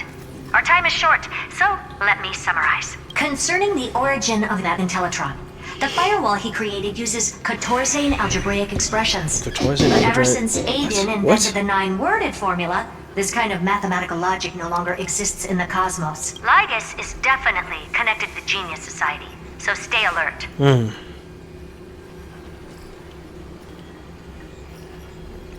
Maybe he's the creation of some genius. We can first exclude Droidhead themselves. They specialize in minding their own business and wouldn't intervene personally. But Screwy and I are still eliminating possibilities one by one. Currently, the most likely candidates are these few. The Lord of Silence, Acha, oh, the two Ruperts are also possible. But it would be too boring if it were one of them.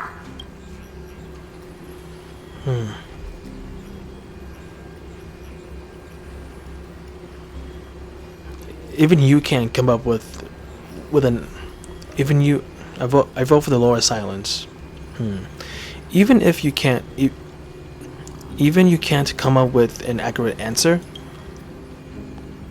I've told you, his technology is both outdated and complicated, no less than genius. But ultimately, he's not an Eon. We can handle him. That's all I have to say. We'll depend on you to continue pushing things forward within this world. Keep in touch regularly. And remember, don't let your guard down. Madame Herta is a real whirlwind. Well then, let's use the banquet Aglaya mentioned as our next starting point. Ceridra's trusted followers should all be present at that time. It'll be a good opportunity to get closer to them. We must avoid direct confrontation from Lygus. It's settled then.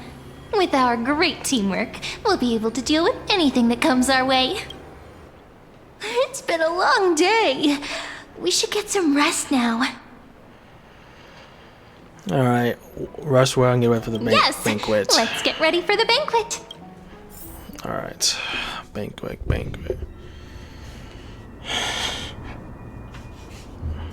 Look, the venue's right ahead. Oh.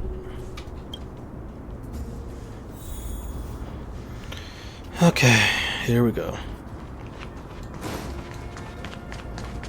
And I can even hear singing. It feels so romantic.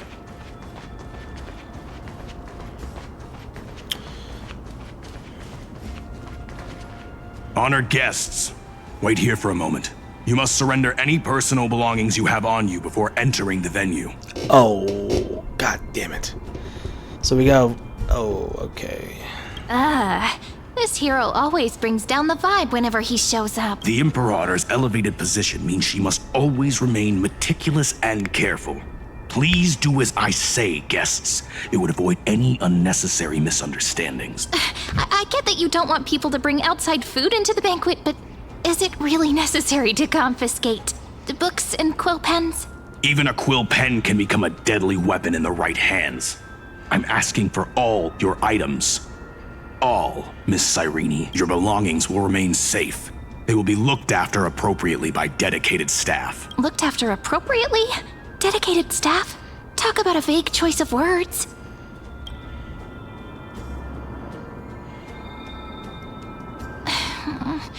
It seems like he's aiming specifically for the chronocognitive anchor. What should we do?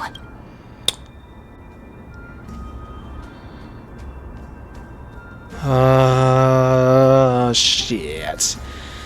Not good. This is a trap. Nah, wait. This is a wait. Is this a trap? I mean, what does your gut tell you? I don't know. What does your gut tell you? Gut feeling, huh?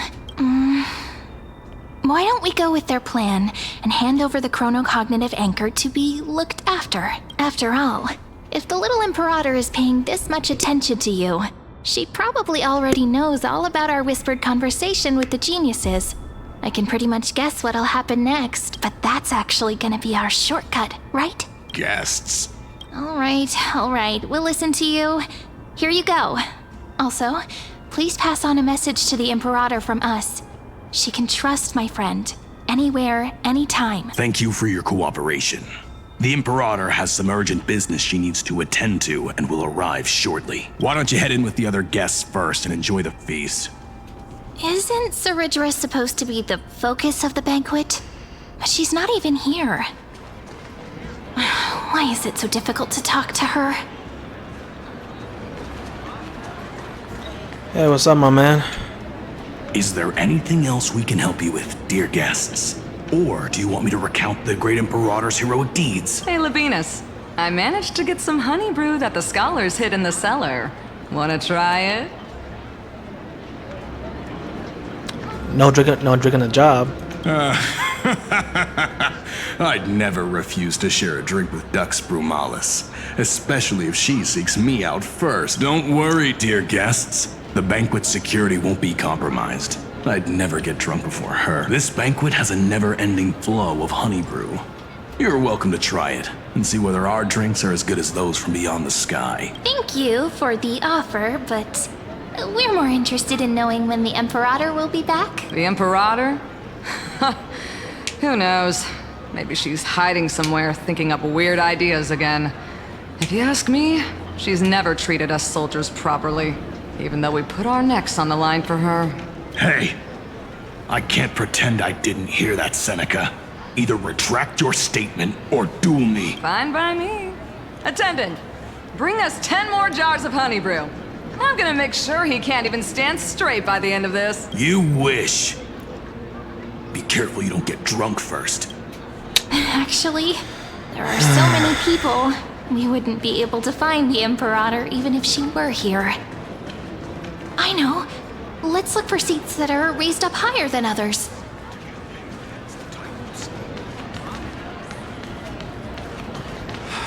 Bro, this guy's bald. Alright. Or what?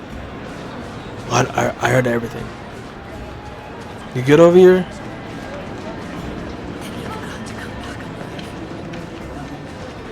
Alright. Aggie, if you can't get used to the honey brew, we will go ask for a pot and cook some oatmeal for you. No need for that. This banquet is just too loud. And nothing and no one here is interesting. I just don't really want to be here. Lies! You were pretty energized when you came back from the bath chamber. Let me guess. Are you worrying about someone? About High Sealins? Or Little Cypher? You take everything too seriously. At this rate, life's gonna be real tough for you later on. Oh, you're the least qualified to lecture me about that, teacher.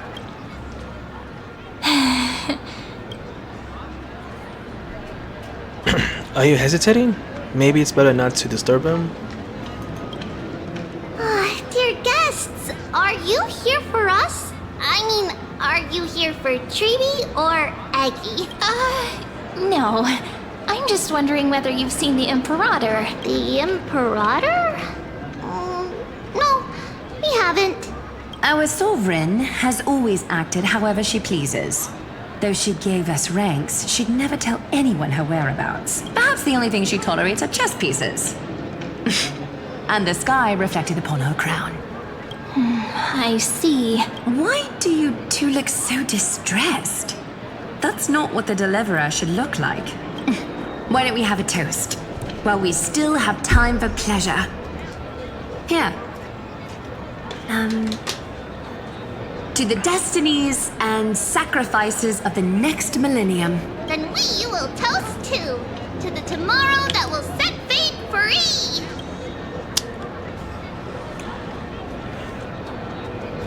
To the flame chase journey. Cheers. Cheers. Cheers. Alright. Now let's go talk to this bitch.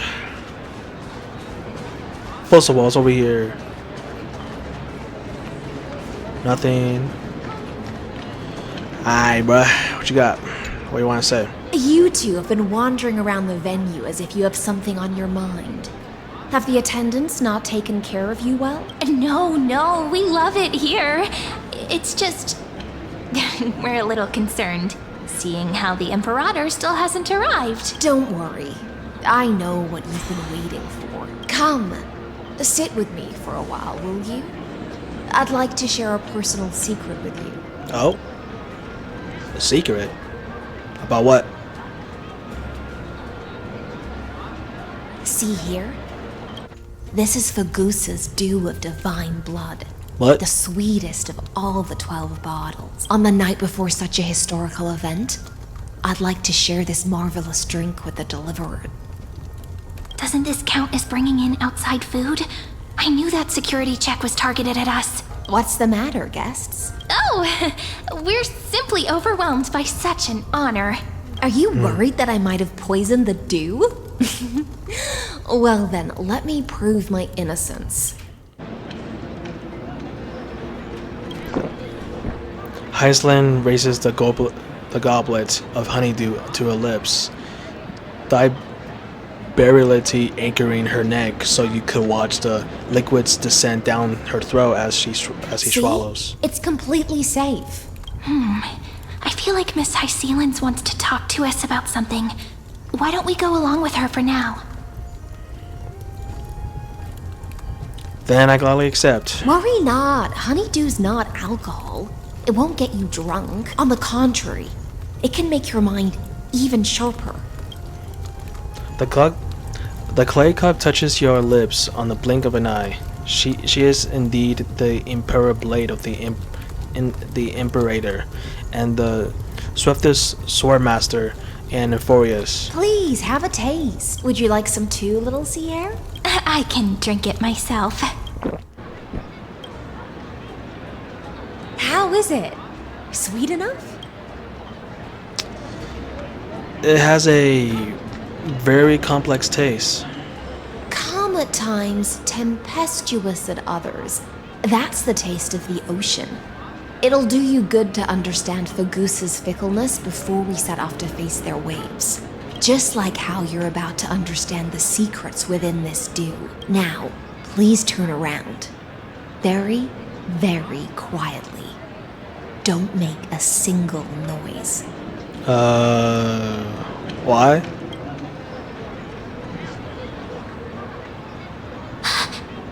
What?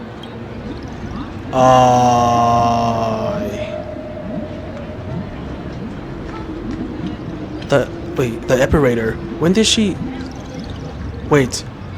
What did you do? The dew of other gods all intoxicate humans. But the god of banquets dew is an antidote that can awaken humans from a sea siren's enchanting song. Wait, so she's been here the whole time? Since the start of this banquet, all the guests have been under the spell of my song.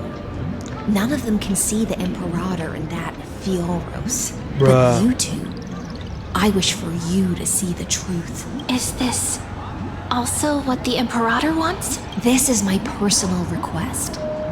I can't bring myself to trust that Fioros. The Flame Chase army changed after he descended with Orynyx's divination and brought the prophecy of the stars to Akama. His seductive whispers harbor something malicious within, and will ensnare those of us blinded by ambition. You are the deliverers of the prophecy, and know about him far more than I do. Perhaps only you can find traces of the truth from his actions and words. Then we can show the Imperator the right path forward. Oh, but isn't this acting behind her back? Amphorius has become far too weak. Even heroic actions protecting her from harm must be conducted under the water's surface. I am the Imperator's blade, and I must clear the way for her while remaining concealed in the torrents. Then, ensure I'm pointing my sword towards the true enemy. Can you promise me something, Miss Hysealans? Speak your mind. My friend has in fact come here to stop that villain's evil scheme. Our goals are aligned, but as to the decision the Imperator must make, he has no wish to transgress her authority. We just want to tell her everything we know. I believe the Imperator will be able to tell right from wrong. I never doubted your loyalty. I'll pass your words faithfully on to her, provided we can gain the advantage in this tug of war, that is. Now, return to the feast. Bring this cup with you and keep your distance. Pretend you are still immersed in the sea siren's vent, and I'll control the moisture in the air. That way, you'll be able to listen to sounds from afar as if you are a whale of the depths and hear every word of their conversation. I wish you a victory in this first skirmish. So she's helping. The exciting and thrilling undercover part of the adventure.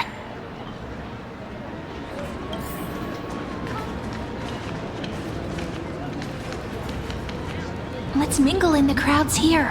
Relax. Relax. Try try to act natural. Where's the Imperator? Still not here.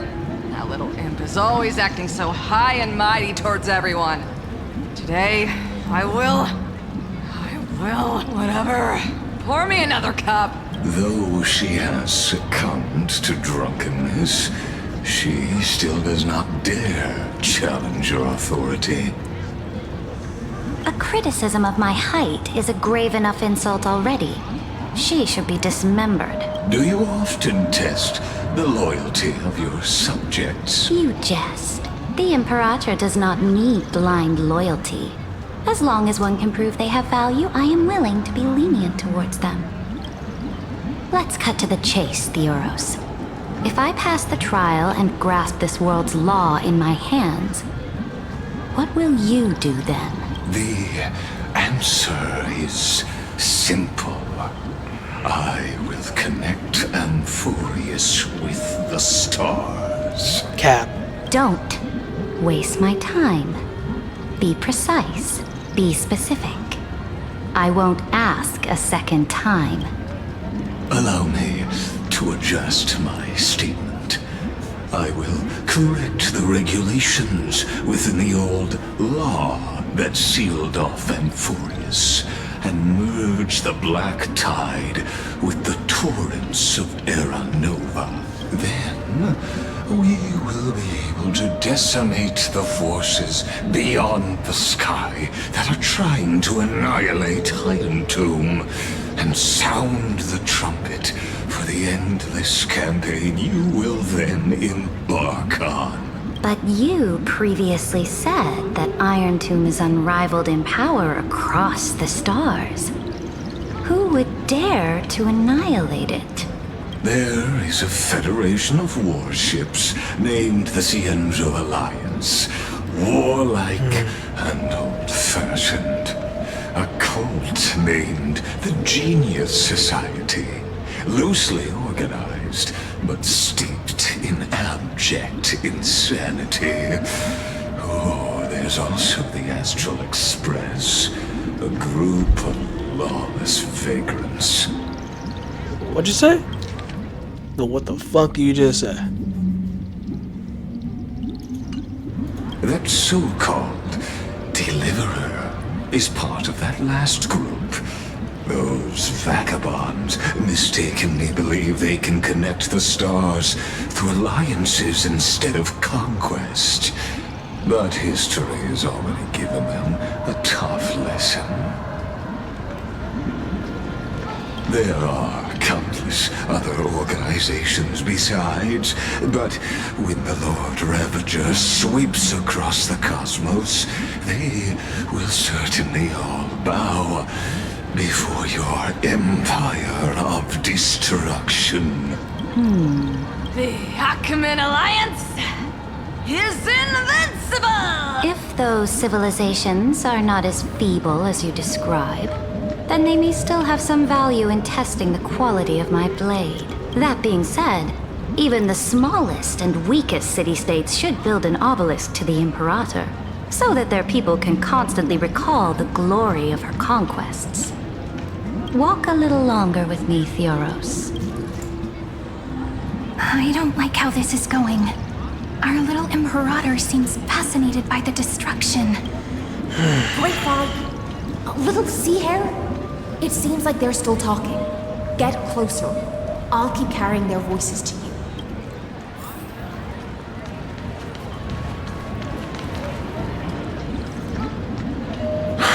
What a difficult situation. No matter how we position our forces, this battle against Fagusa will result in many casualties. That's not something you or I should consider.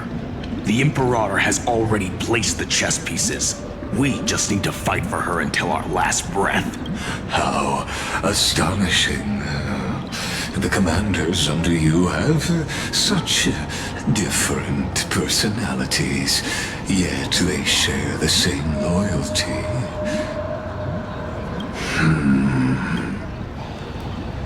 He's looking this way. Quick, do something and pretend we can't see them.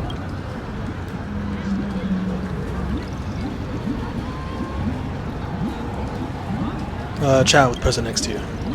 So, you have this super duper speedy rotation of destruction into Amphorius. Oh, I got it. It's that thing, right?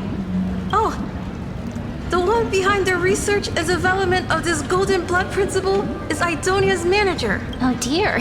Seems like you've met your match, partner. I'm so full of inspiration right now. And I feel so light. What's the matter?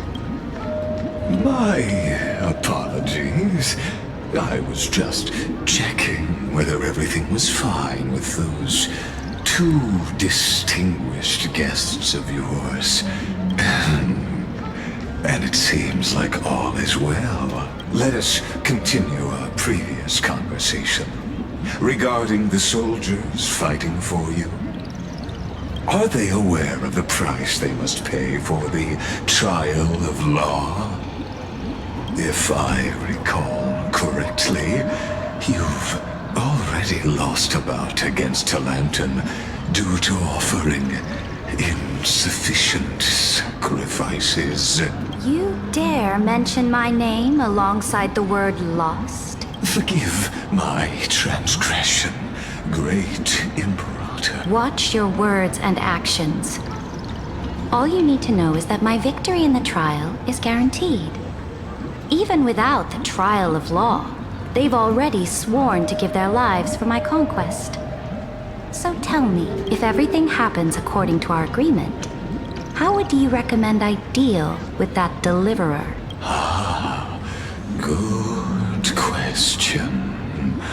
Do not let him fool you. That man from beyond the sky contains a seed of ruin within his body. He must not be allowed to tarnish your glory. Therefore, the wisest decision would be to hand him over to me.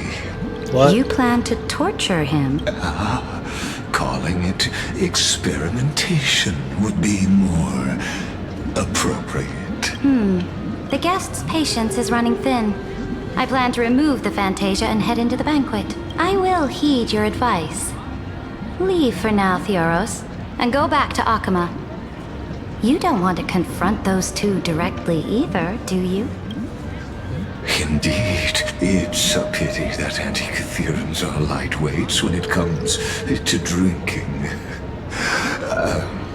Before I leave, I would like to make a toast to your boundless ambition, using my spirit instead of a goblet. As I expected, that Theoros' schemes have been revealed. Thank you for your bravery, guests. It's time for me to dispel the Fantasia. This will be the Imperator's last public address before we head off, and therefore, likely, the final chance to change her mind. I will try to get you a chance to speak, and I'll also prepare for any contingencies. The rest is up to you. You should head back to your seats for now. Take your seat and wait. Alright.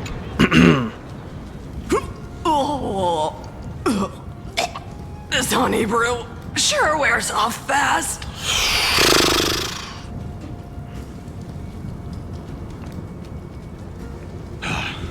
The Imperator!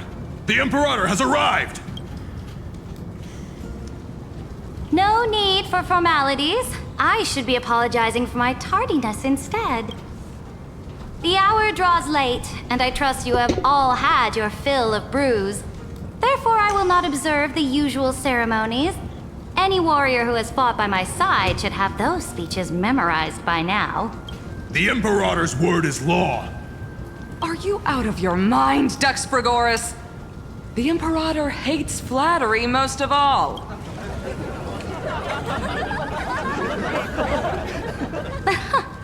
A joyous atmosphere is a better fit for showing me your resolve. I believe that you, my dukes, will do all you can to assist in the campaign against Fagusa, just as you always have. However, it's a pity that I have never tested your loyalty. What does she mean?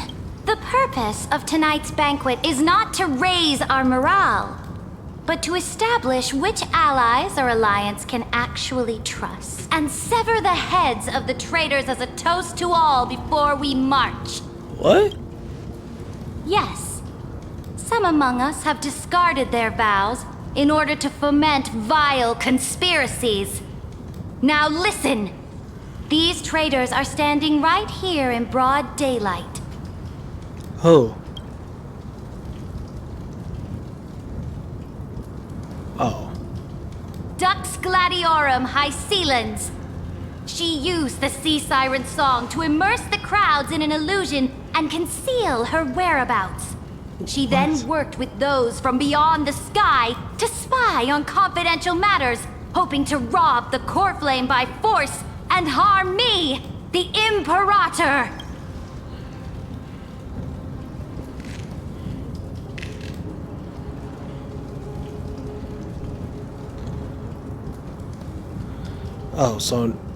So now we're at the Avengers again.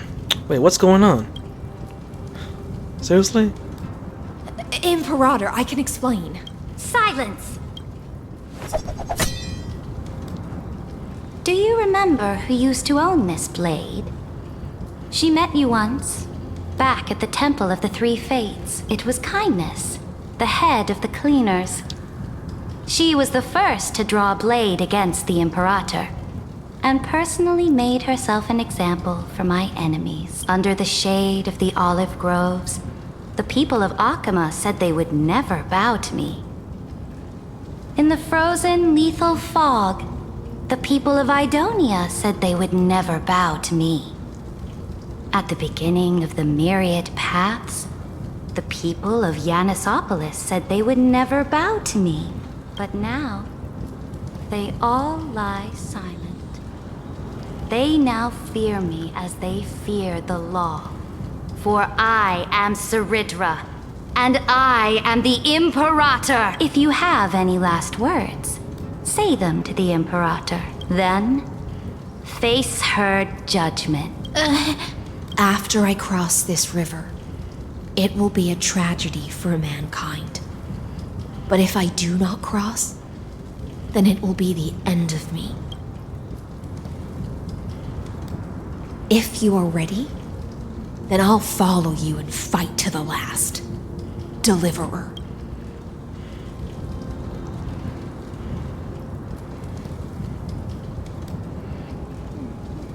We must convince Kidra. That's right, friend. I don't know if that's her name. Use your identity and add in a bit of experience and charm and testify to the Imperator as we promised.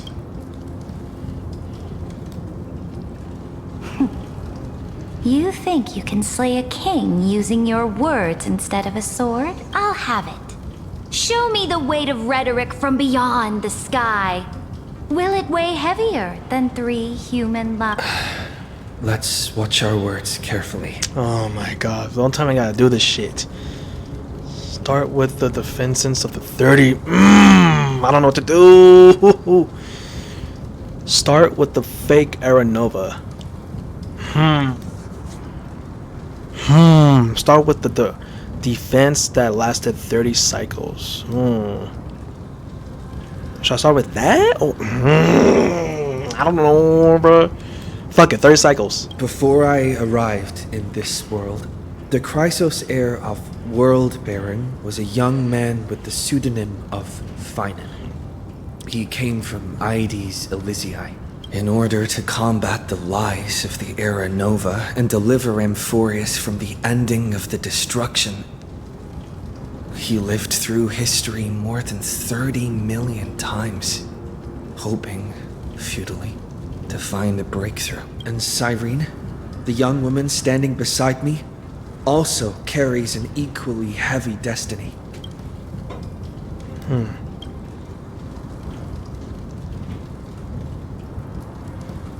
Talk about Iron Tomb's true identity. Iron Tomb is the ultimate end of Amphorius' destiny. It is an embodiment of pure horror that walks the path of destruction and can never be tamed. That is the only thing Lycus cares about. As for Amphorius, your glory and campaigns, he doesn't care about any of those. He will most certainly betray you. When that time comes, all of us will be ground to dust by the destruction. Seriously? Talk about the Trailblaze duty. I walk the path of the Trailblaze. My friends and I have always obeyed the creed of explore, understand, establish, and connect. Conquest and destruction are never the ways to build bridges between people. Therefore, if you choose the way of the destruction, then I'll place your ambitions into the same basket as Lycus and smash them into pieces with my baseball bat. That's cool.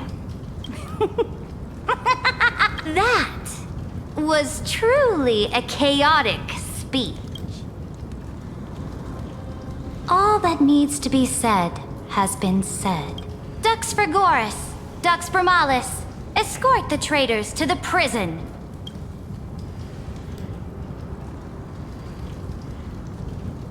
Before the next entry hour, I will give them an end befitting of their betrayal. Oh, great Imperator, your ambition certainly eclipses all things.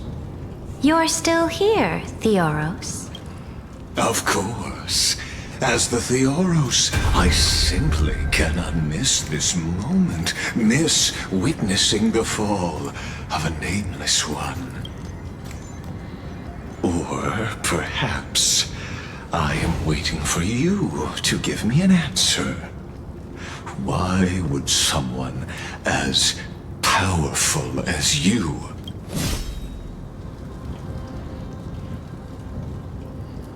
use such a clumsy excuse as imprisonment to ensure the Deliverer's safety?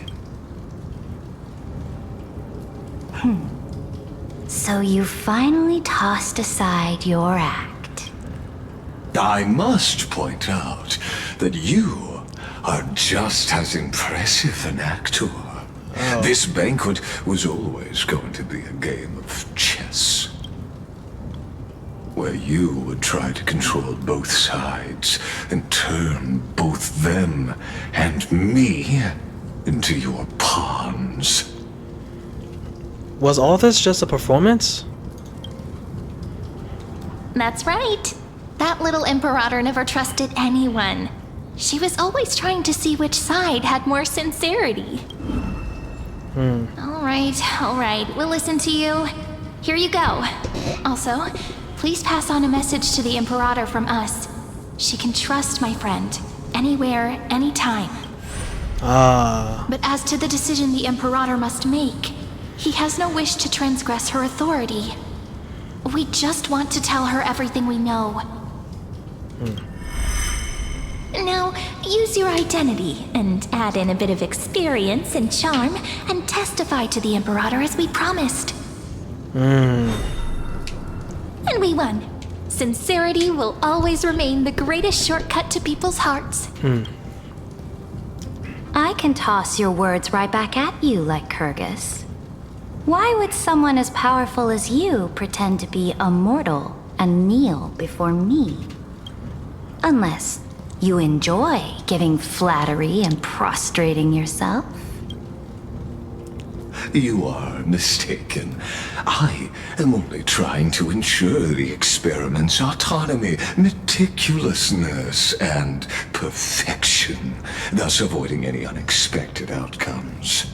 A forceful intervention will only create larger errors, reduce efficiency, and introduce ugliness. How had you fulfilled your promise of giving the law to me and completing the Aranova, then Amphorius would not have deviated from destiny's course. Oh, but you broke your promise. What a pity. In that case, I must carry out my duty as the administrator and eradicate all factors steering the experiment out of control. Factors such as you and him. Careful. Careful. Huh? What was that voice? Was it Orynyx? I found you. I finally found you. Is that March? Be careful. This land will face disaster.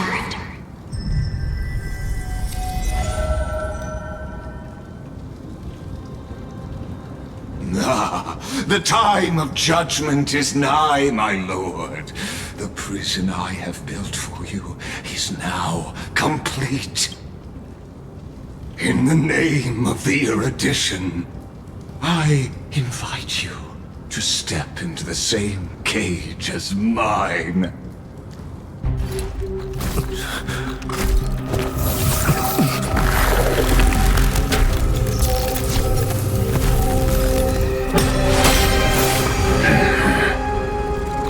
What's the meaning of this, Imperator?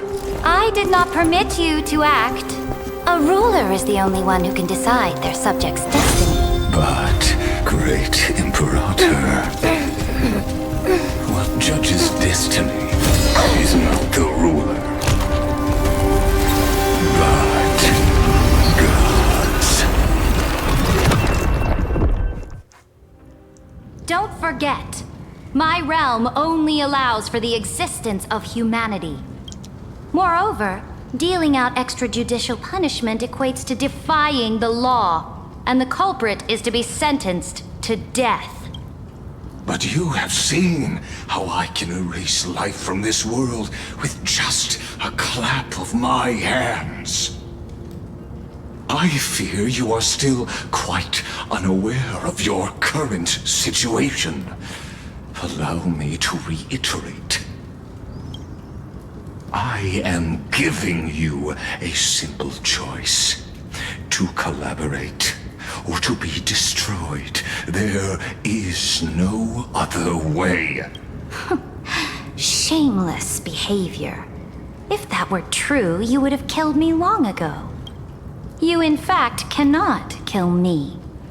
I guessed it the first time I beheaded you. Because of the law, you cannot be completely destroyed. And the same is true of the Chrysos heirs. The more you bluff now, the more you are proving that conjecture to be true. What magnificent foresight. I once regarded this precious quality of yours as a sure sign of my ultimate victory. But now, I have to admit that I made a mistake. Yet, as a mere mortal, how will you contend against the Theoros? We are both slaves to hubris. But do you know what differentiates us, Lycurgus? I will never be blinded by my pride. If I wish to break the scale's balance, I only need to appeal to external forces and use them for my own ends.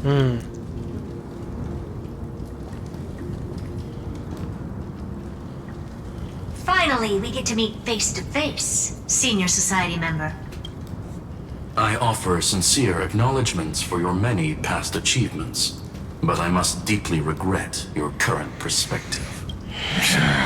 Trust me when I say that you aren't the only one feeling regret right now, Screwlum. So you two are the allies from beyond the sky the Deliverer spoke of, and why he demanded the divine authority of law. Come and prove your strength to me. Show me the power of these so-called paths. I have spent much time and effort to secure this treasure from beyond the sky just for this moment. In the name of the Sovereign of Planet Screwlum, your allies have responded to your call, esteemed Imperator. Please allow me to spell the situation out for you, Lord Lycus. Permission to read the ultimate protocol is already in my hands. It'll only be a matter of time before we acquire the authority to write and execute commands as well. There's no way the flame chase journey will continue after you've burnt your bridges so thoroughly like this. Do you really think you can still win? Oh, seriously. Don't embarrass the society.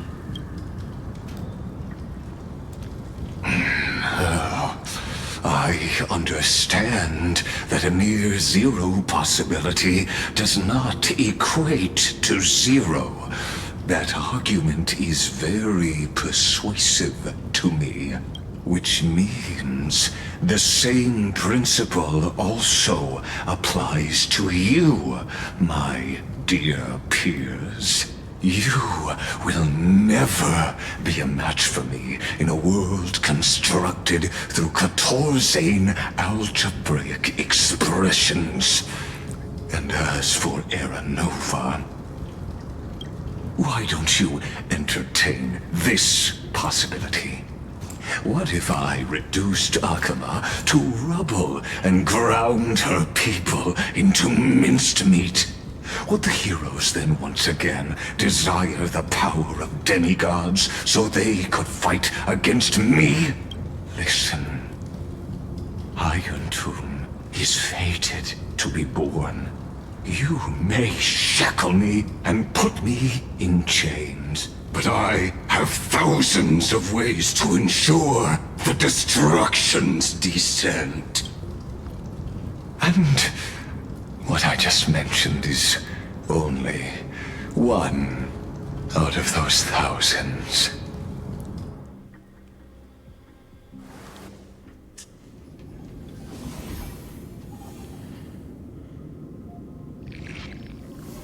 This is the Exomyth?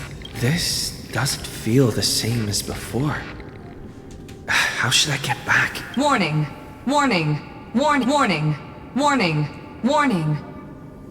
Command... Isolation? Isolation? Since we parted ways last time, I have modified the Exomyth into an audience area exclusive to you. Now, you'll be able to silently wait here for the final act of Amphorius to begin. Let me out, bruh. Hey, bruh, I'm the player, not an audience. Oh, we always feel so powerless before fate, don't we? This could, in fact, be a wonderful opportunity for you. From the audience's perspective, you may better observe the workings of the erudition at a macroscopic level. In this place where time flows far slower than within Amphorius, you will witness the end of that world's saga.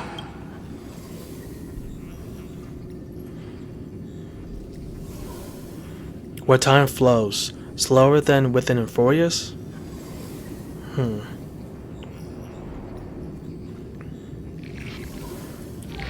What exactly are you after?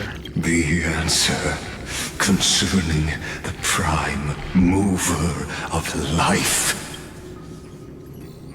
The total destruction of the erudition.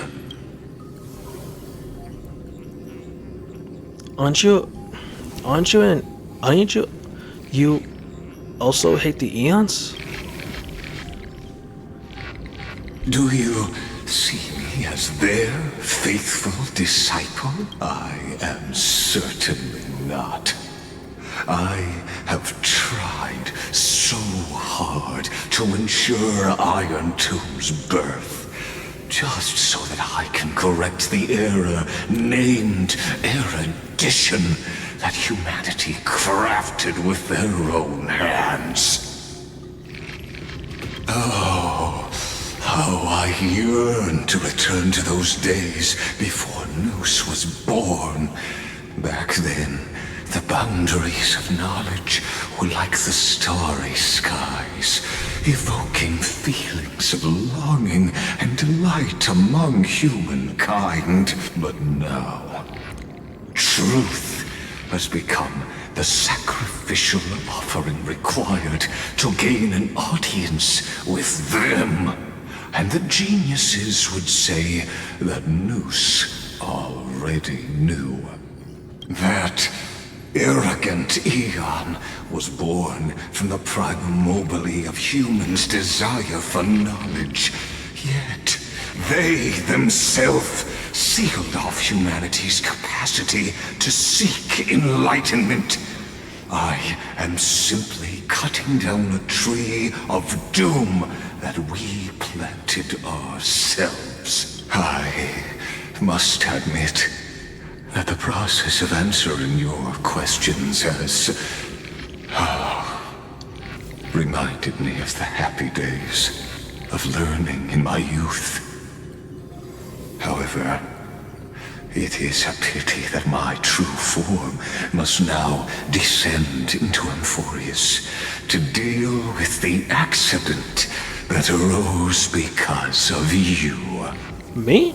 But you won't have to wait long. When the curtain falls, you'll surely understand mine and Amphorius's ardent wish. Where time flows slower than within Amphorius. If Lycus spoke the truth, then I don't have much time left. But how can I get out of here? Can you hear me? Little one. Oh, is that Herdas? Herdas' voice? Warning, warning, warning. Hurry up. Put some speed into it. I can't keep... Alright. That old Intellitron overlooked one little detail. And Screwy and I finally found an opportunity. Hey, so what's happening outside? Let's keep it short. While you were gone, well, in those few years, Amphorius... In those few years? Wait, a few years? Yes, time dilation, resulting in an uneven flow. Don't you know this already? Let's stick to the main points. The Chrysos heirs activated the chronocognitive anchor and helped Skrullum and me open a hole in the firewall. We made some adjustments, so he can't attack us immediately, but it won't hold for long. Critical warning. Critical warning. Time is running out. Here's the conclusion. It'll probably take a long time for Screwy and me to completely break this cage before Chrysos heirs have a full grasp of the law to be safe. We'll continue to launch side-channel attacks on the system to give you opportunities to escape. You need to seize these opportunities. So start moving, and find a way to pull off a magnificent jailbreak. So how should I do that? We detected another path's influence. Critical warning. Critical warning. Its power is strong. May be able to help use the path's power. Make it detect you. Unauthorized communication terminated. Is Herdas saying a certain path's faction has arrived in Amphorius, and I can ask them for help? I mastered the powers of different paths in my previous journeys. Think hard and figure out exactly which faction has arrived at Amphorius, and which path's power I should use to call for reinforcements. Are these showing my memories? Huh? With a Stellaron in my body, I woke up at the Herdas space station and gained the power of the Destruction. A world that'll give rise to a Lord Ravager would definitely draw the attention of the Destruction. The Stellaron in my belly is gonna be super useful. But what if I end up pulling in the Antimatter Legion or the Annihilation Gang? Can they really help? Hey, Hey Nanook, let me flames hot enough to burn through these jail. You focus in your minds, trying to sync your heartbeats rhythm with the frequency of that dancing golden flame. You're walking in the line between sanity and madness, carefully steering the course of your consciousness, gently knocking on the door of destruction. You gave up. The beckoning of the chaos was too tempting, and your current power level wasn't enough to fully resist it. If you were to fall into black abyss of destruction at this moment, perhaps everything will be lost to the void. Failure is not necessarily a bad thing. This power wasn't gonna call up anyone nice after all. I obtained the flaming lance left by the architects and gained the power of the preservation in Belobog. That's right! No matter how far away a planet is, the IPC is guaranteed to pay attention as long as there's a business opportunity. Isn't Amphorius a pristine and untapped market? Besides, even if I can't call up my friends from the IPC, the architects and the nomadic miners should be able to help too. There are definitely cities and ores in this world. Focus on resonate with the conversation.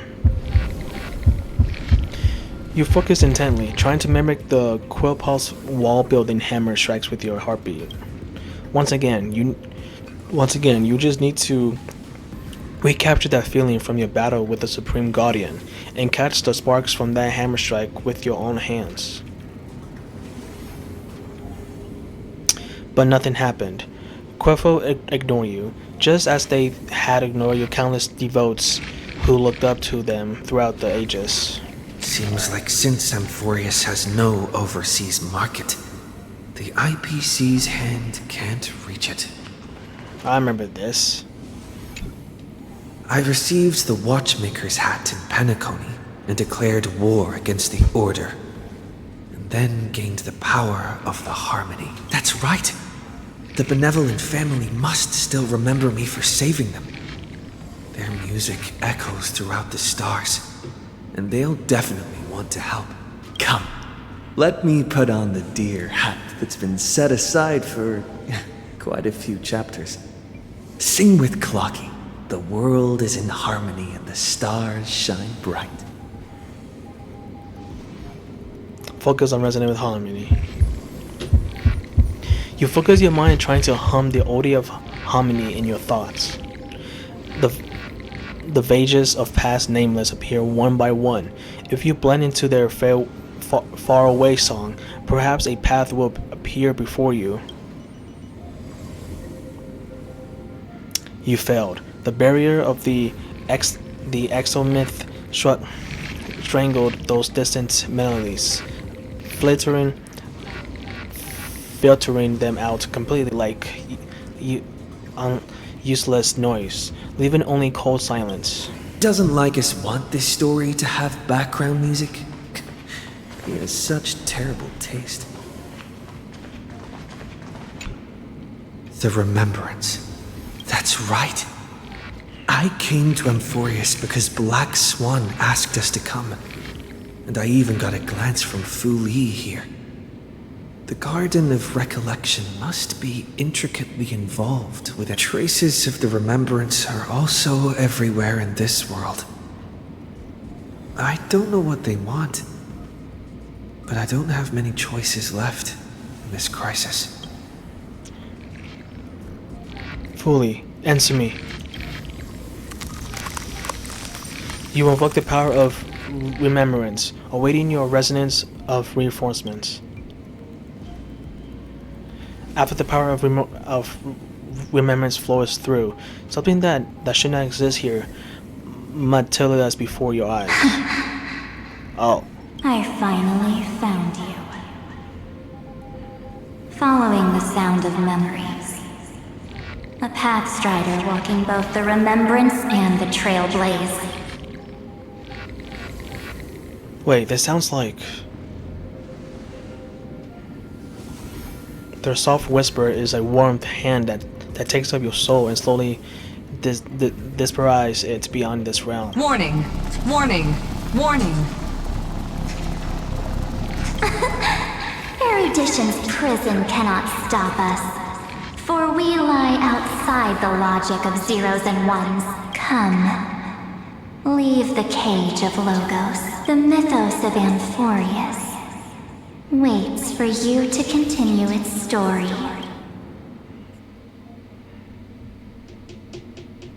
When that brightest star, that star heralding the dawn, finally rises, a boat, so used to drifting, at long last enters an island's safe embrace. Oh, Pathstrider, we have helped you break free. Hurry and set off. The Child of Remembrance awaits you. March. What's she doing here?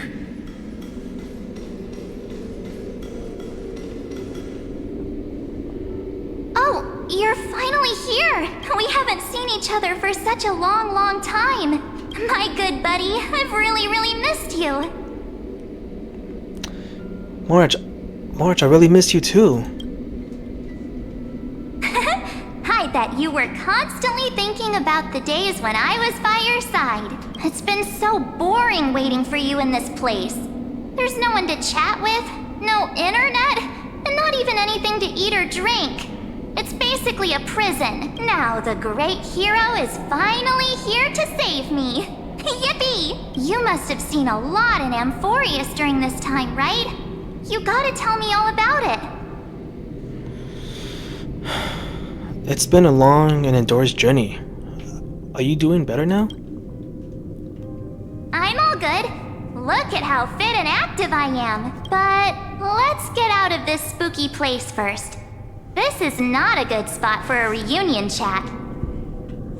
Why don't you take me back to reality? A strange voice told me that I can enter Amphorius if I keep following this road. So, let's head off. I still don't know what that world even looks like. Why does March feel so weird? What are you standing around for? Do you actually like this place? Get moving. Hurry! This door should be the exit. Maybe my instincts are wrong. Let's follow. Are you okay?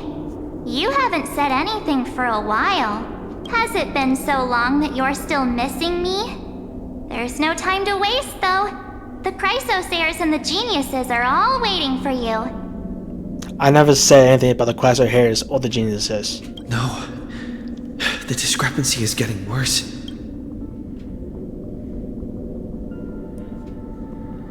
How do you know who's waiting for us? Yeah. Huh? Isn't Amphorius the world of the Chrysosairs and their hero's journey? I could figure that out in an instant. How?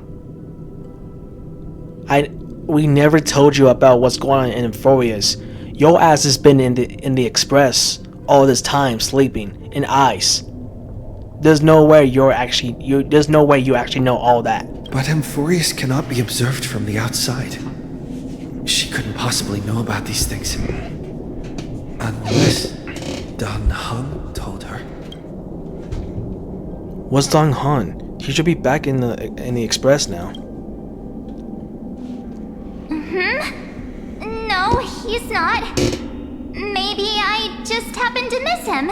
Yeah, no, something's going on here, bro. Never mind. Dan Heng's super reliable. We don't need to worry about him. He's probably waiting for us somewhere. All hale and hearty. No. The Geniuses would have made sure that Dan Heng made it back on the Express. Besides, the March I know wouldn't be so dismissive about her companions. Something's not right. She's not March 7th. I guess you have something you want to say to me? Then there's no need to feel things out first. With questions. Let's treasure the time we have together and be frank. Who are you?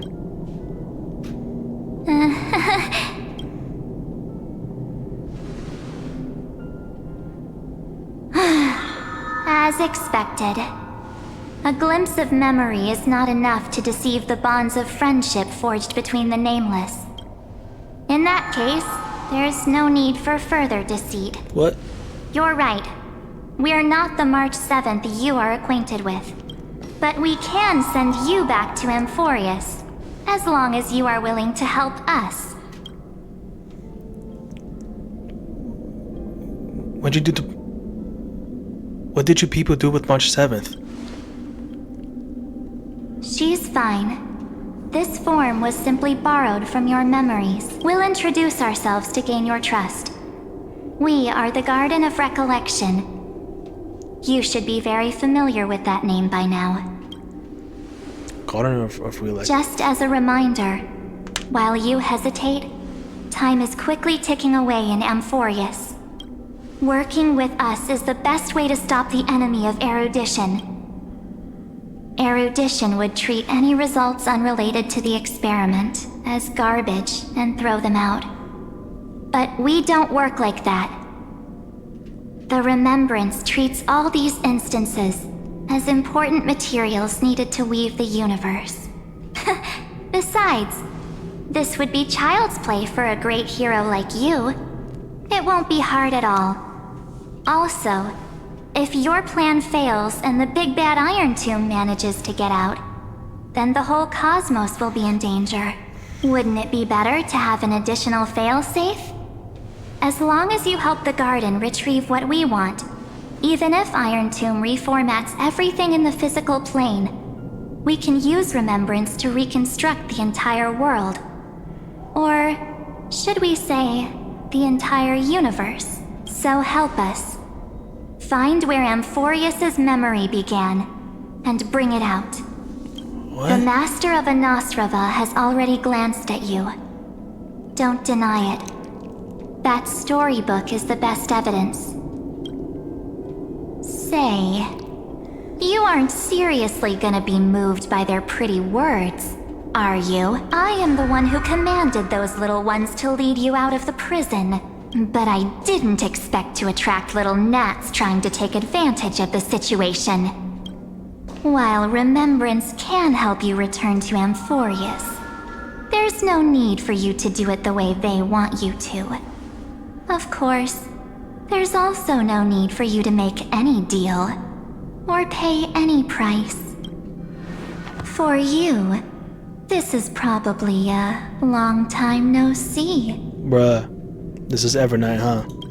Again, I saw the spoilers and shit. I already know who you are. So, yeah, let's just get the introductions. My dear. Who are you? Another illusion? I won't be tricked again. Shh. There's no need to say anything. I know. You have so many questions swirling around in your memories at this moment. And you feel so helpless. Put them aside. For now, all you need to do is trust me. Or do you need more proof? That won't be hard.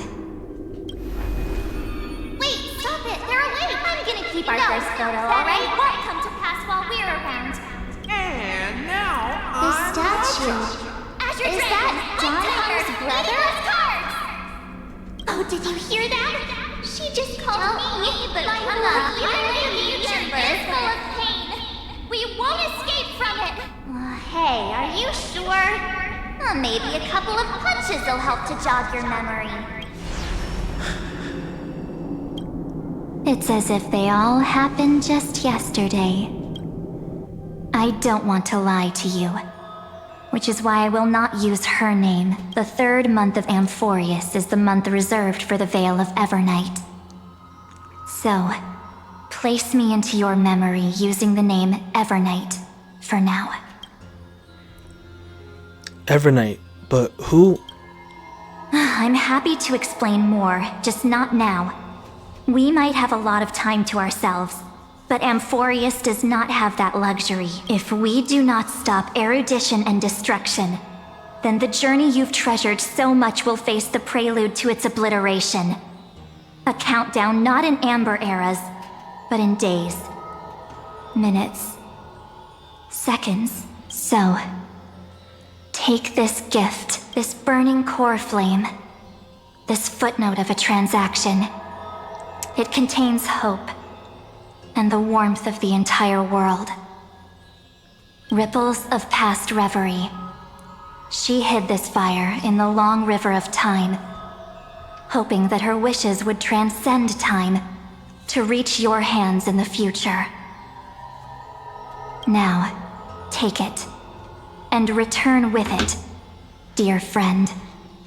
Return to Amphorius, and overturn the final era Nova. Witness the time that stood still for the Deliverer, and the resistance that never bowed to the destiny of destruction over the long years that passed in a flash. Then, with this core flame blessed by the remembrance, respond to their hopes and blaze a trail to the future. And I will silently watch in a corner of time. I believe the wait won't be too long.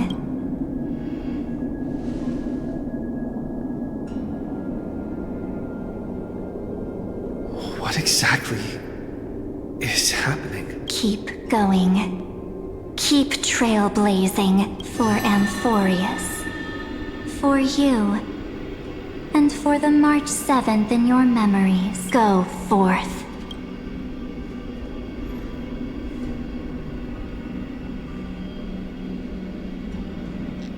Amphorius needs the Deliverer.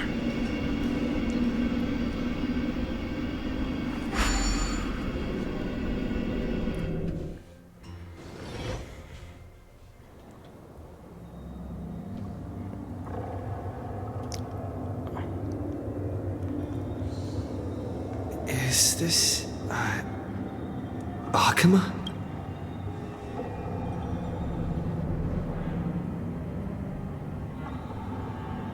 No one's here. And the dawn device is off.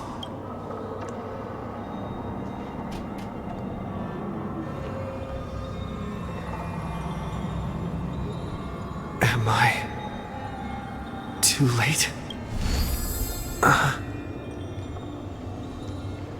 Oh. Oh.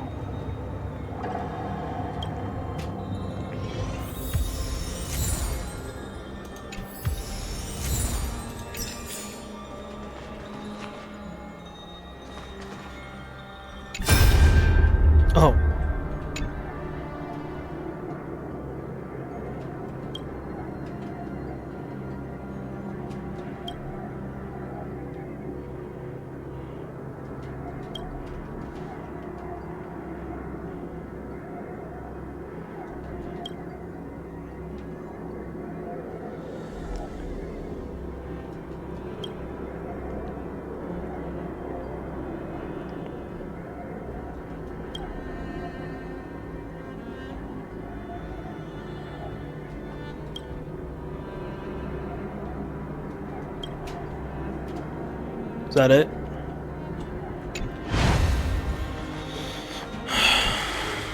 The chronocognitive anchor?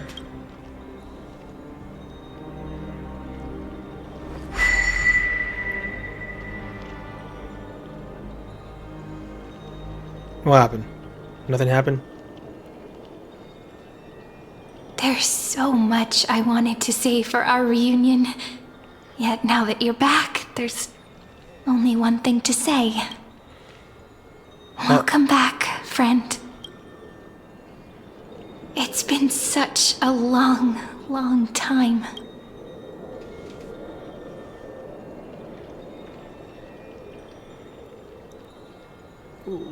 What happened to the world while I was gone? You must be really confused right now, aren't you?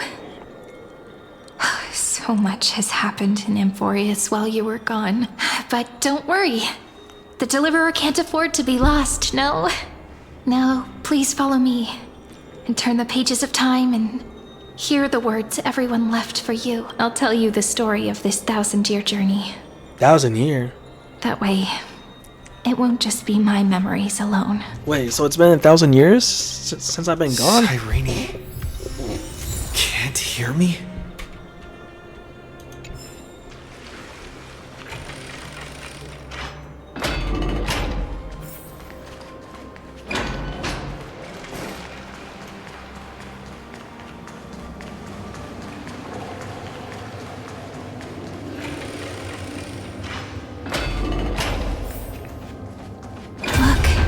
Scenery of the past has resurfaced.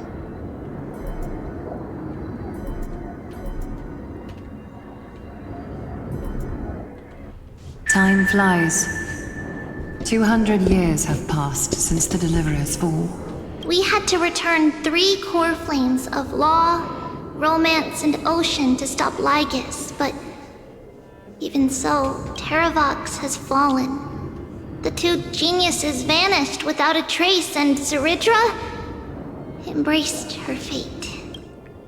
Era Nova will come, and Amphorius will fall into the destruction. It seems the key to rewriting the end once again lies in the core flame of world bearing. According to the instructions left behind by those 2 geniuses, we must get it into the Deliverer's hands, no matter the cost. But how? We need to find a way to hide the core flame. And we must buy enough time to keep Lygus at bay. About that, Rini might have some good news. She had that dream again last night. But the Titan's voice was clearer than ever this time. She said, "Pass the flame into the future." Is that a prophecy from Orynyx? She chose to side with humanity this time and hide one of her kin's core flame? It seems Amphorius' fate isn't sealed just yet. You're right. History has changed. Humans and Titans are both giving their all to keep this world going. Perhaps a relay across the ages is finally about to begin somewhere out there. Unfortunately, life will never go smoothly. Leiden's army is already at our gates, and their commander, that Lycurgus, he's right outside Akama. What? White Calendar 3960. Zeridra, under the pretense of a campaign against Fagusa, sacrificed 500 Chrysos heirs to complete the trial of law. This tragedy shook everyone in Amphorius. That same year, Zeridra the Imperator was assassinated, after which Aglaya the Goldweaver took command. Thus began humanity's second flame chase journey, a path hanging by a thread. Come, this way.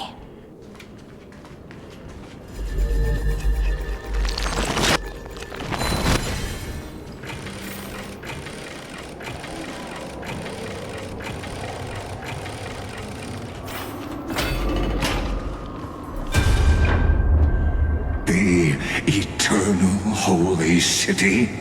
What part of that eternity ever lived up to its descriptions in poetry? The Marmorial Palace lies in ruins. Countless mortals have perished because of your stubborn resistance. It's time you learned the cost of refusal. Now, answer my question. Where is Kefali's core flame? You really think you'll find it by razing the holy city to the ground? From what I see, all you'll get is dust and disappointment. Don't forget, you can't kill the Chrysos heirs mentioned in the prophecy, because... I have never denied that, which is why I now place my hope in the faithful citizens of Akama. Perhaps they'll give me what I seek in the echo of your screams. Now then, I'll be cutting open your chests and using your scalding golden blood to baptize the masses. Allow me to apologize in advance. We shall start with you, blind and foolish lady. Leave this to me, Lady Aglaya. You must get away now. No, Holy Maiden. I'm the one who must stay. What? His conspiracy won't succeed. Because Romance is ready to make good on their promise to weave an indestructible armor for Amphorius. Its name is Solidarity. You must escape with your life and carry word of my death to those still fighting. Then keep going with them, just as the Imperator lit the torch of resistance with her death. My passing will make this flame everlasting. Take good care of it. Guide it to the future, and place it into the hands of our deliverer. 50 years later, Lygus led his forces again to Akama. He charged directly into the Holy City and razed the Marmorial Palace. History would name this battle the Third Siege of Akama. 90,000 brave souls gave their lives for Akama that day, including their fearless leader, Aglaya. Go forth, deliverer.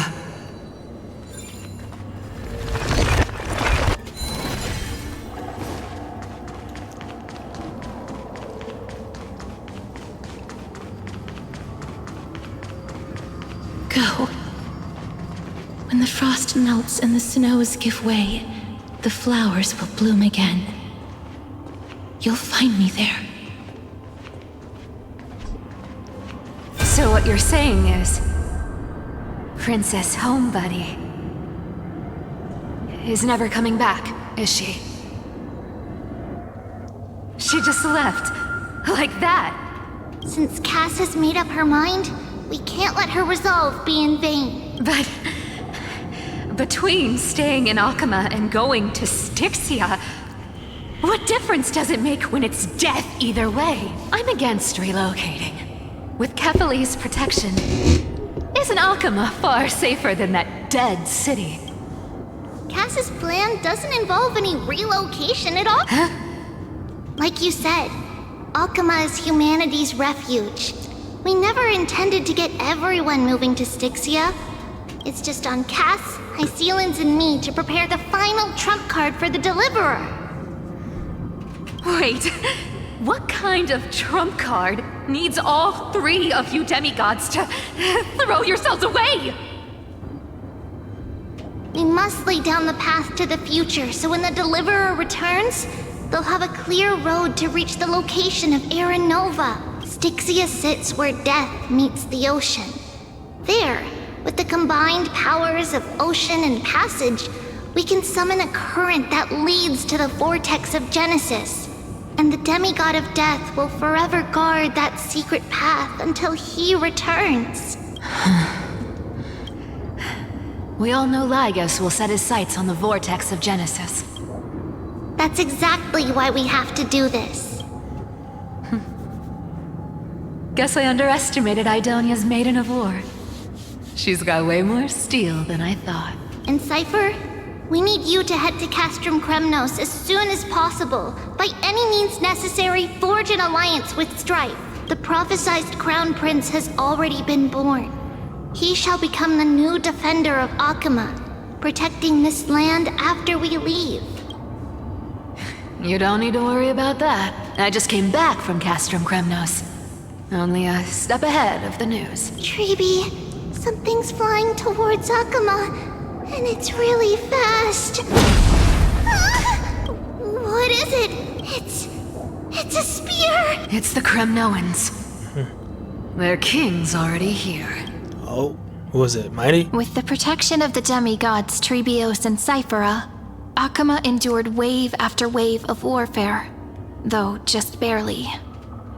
Castorus chose Styxia as the last resort, and completed the trial of death, causing the stagnant waters in the River of Souls to recede. Soon after, Trebios departed on a long journey.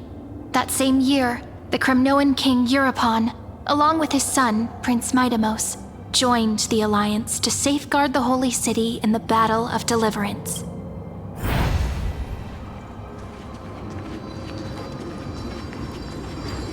Go on, and see you tomorrow.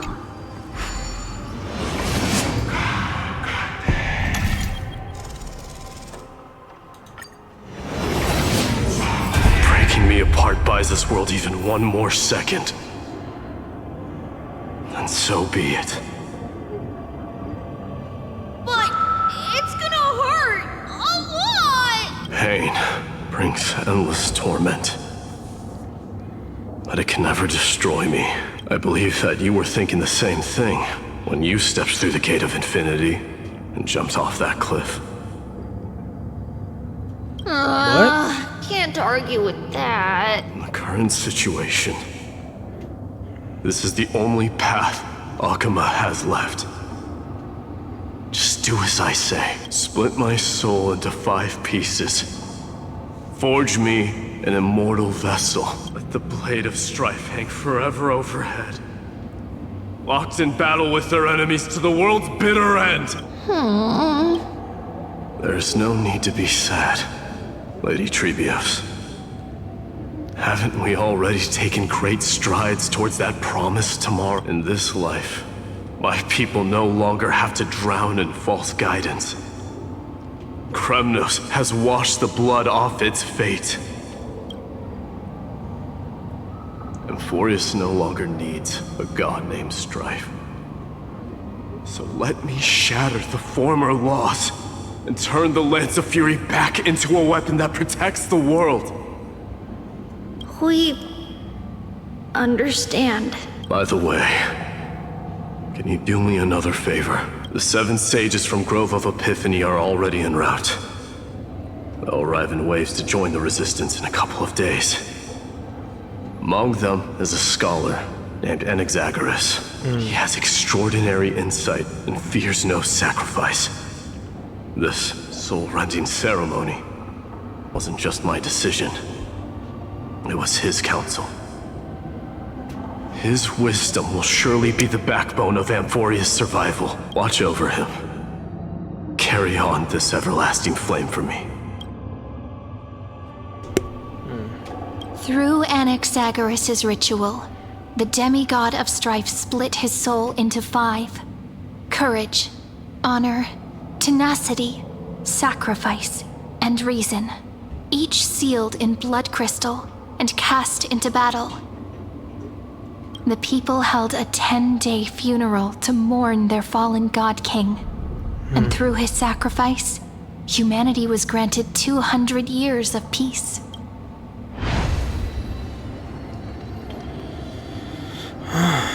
Wow.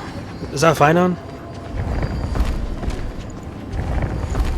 That's Phynon. Keep moving forward. Oh no, it's my idea. My blood will pave the road ahead for you.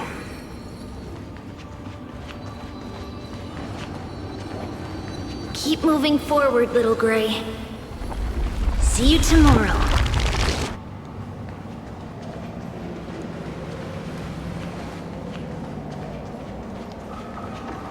That seamstress wasn't wrong when she said a lie needs more lies to keep it together.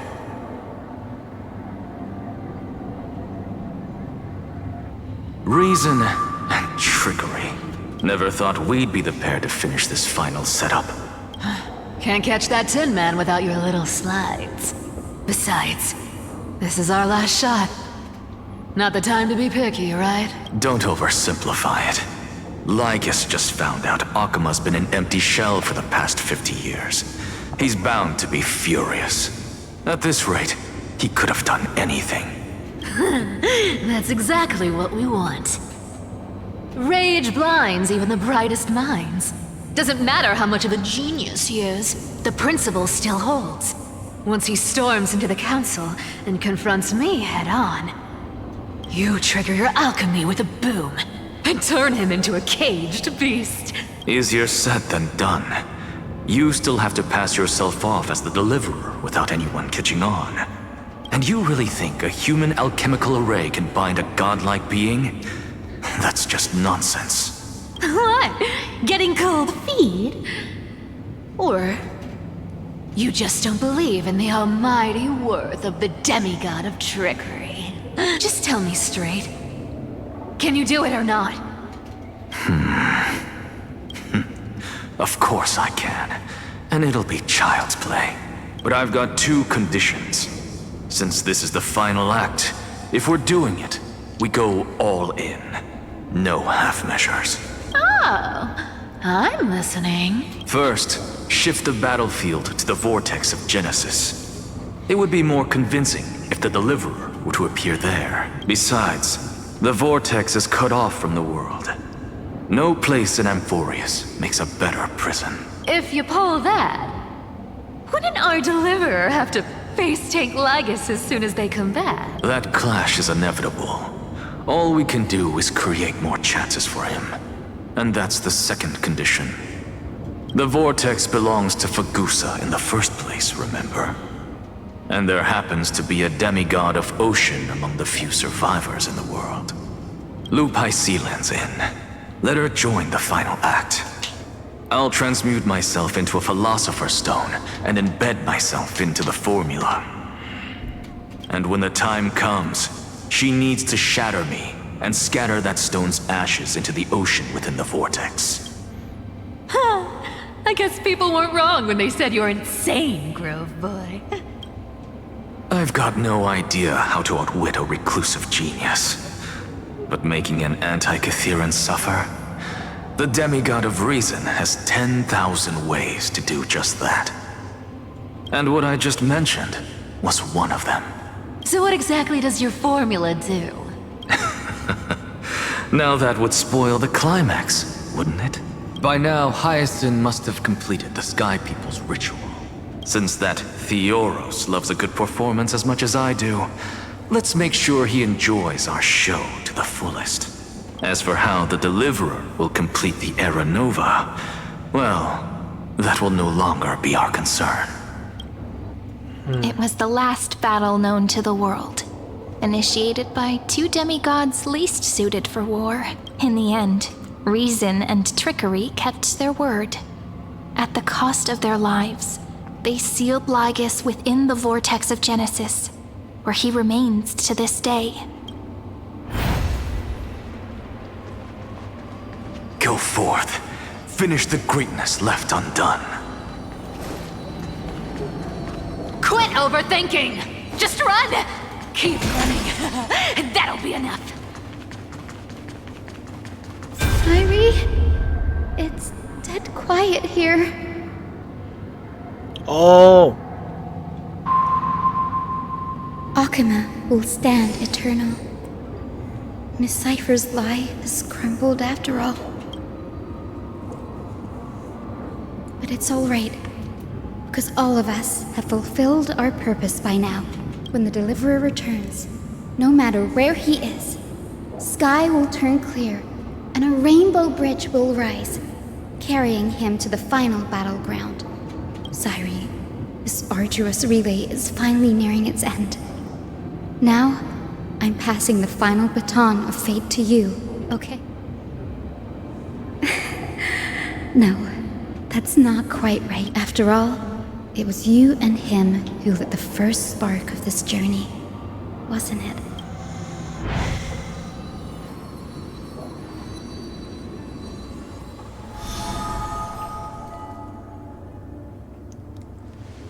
I'll tell you the story of this 1,000-year journey. That way, it won't just be my memories alone. And I'll share the moments I spent with you with everyone. That way, the path we walked becomes a memory shared by all. People will know that there's nothing left to chase. Amphorius has already welcomed the dawn foretold in prophecy. Just like I said, this should be easier than last time, right? Thank you. you've all sacrificed so much.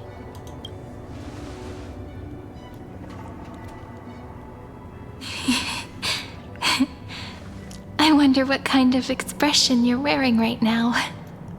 Probably the same as always. Calm, resolute, and brimming with confidence. If I have the chance, I'd love to see it again. Because it's really been far too long since we parted. Cyrene, even you. Is this all a memory?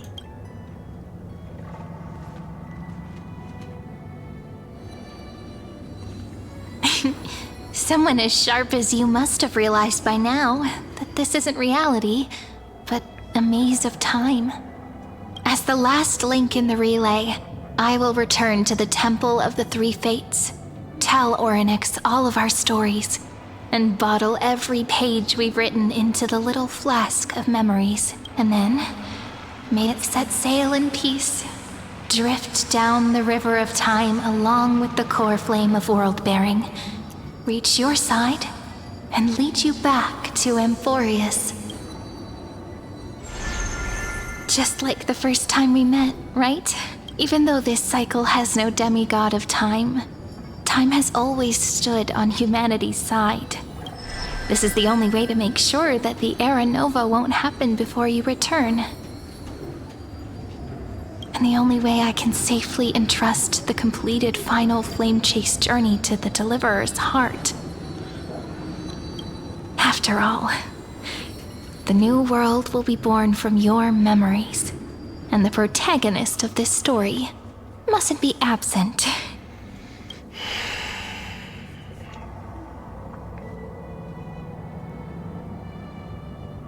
As promised, I'm back. I would take all of you to the new world.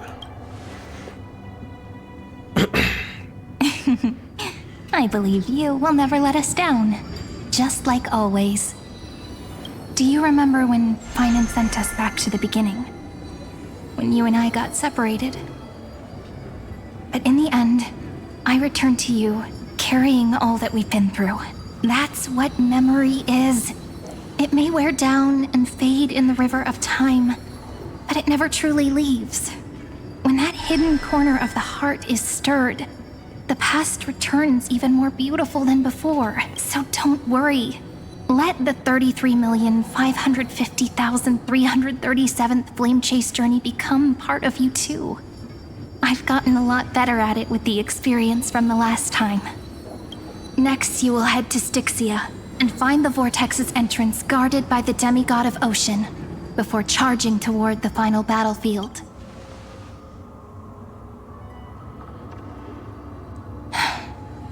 Don't worry. I'll be with you. All of us will. Even Finan. We'll stand with the Deliverer.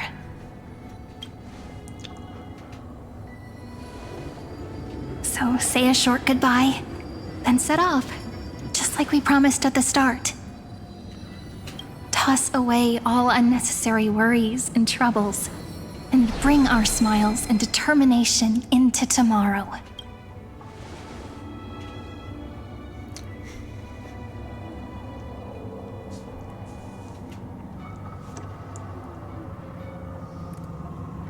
The last baton. I wonder how long you'll have to wait before passing it on to him. No matter how long it takes, it's okay. Waiting is what I do best. After all, it took 33 million cycles for him to arrive in our world. What's a few moments more?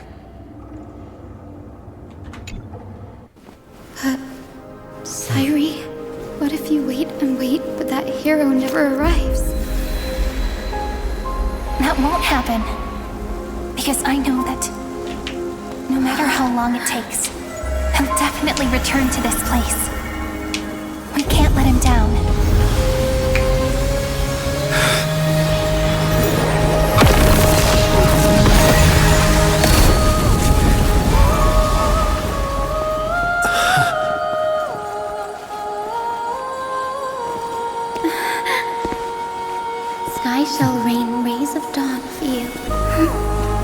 romance be with you on your journey.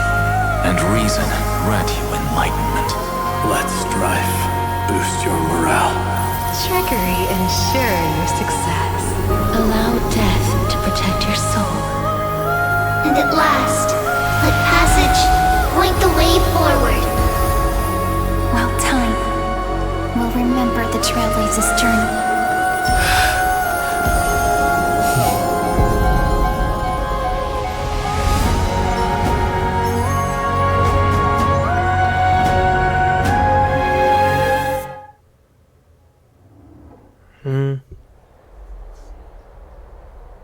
Is this Styxia? What happened to this place? I need to find the entrance to the vortex, guarded by the demigod of ocean. High Sealance. Is she still there? Long time no see, Trailblazer. Generation after generation of Chrysos Heir heroes have tried to defy fate with their blood and tears, either voluntarily shattering their souls or waiting in eternal solitude. But alas, fate can never be defeated. You again. You managed to break free?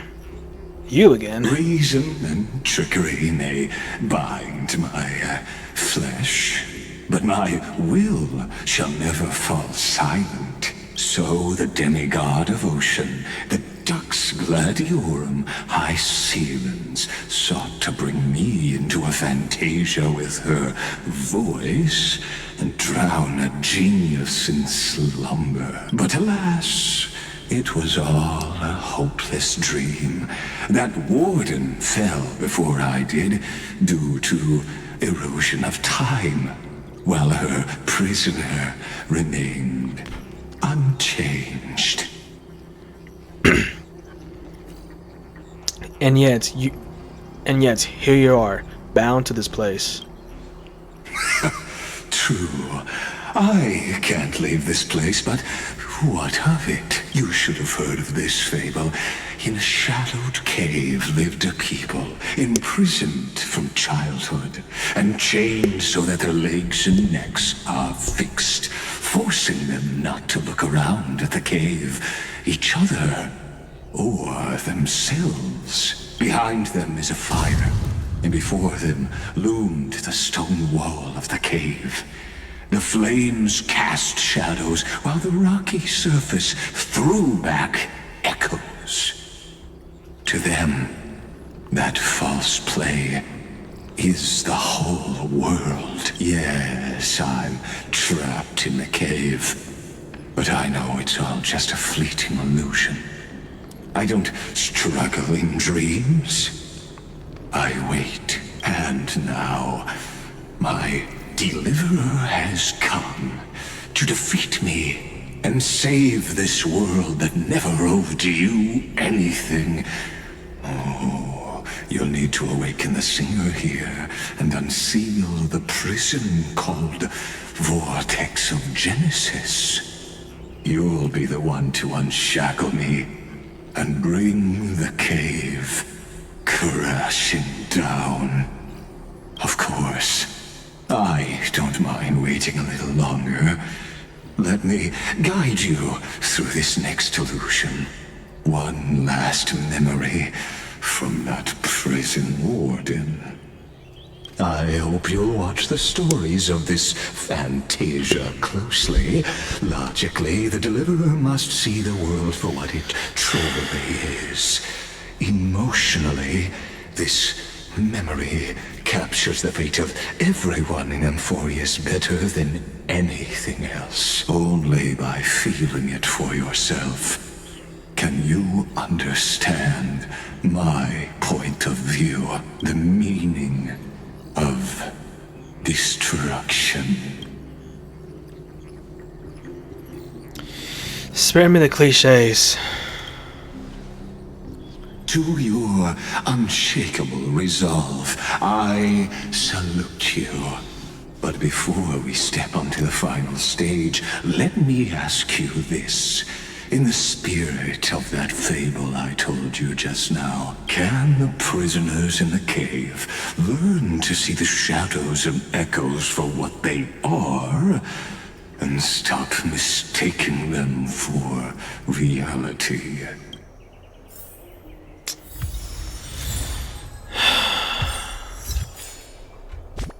Wow. Alright. Okay. Alright, before I move on, I'm gonna take a bathroom break because I really had to piss. Yeah.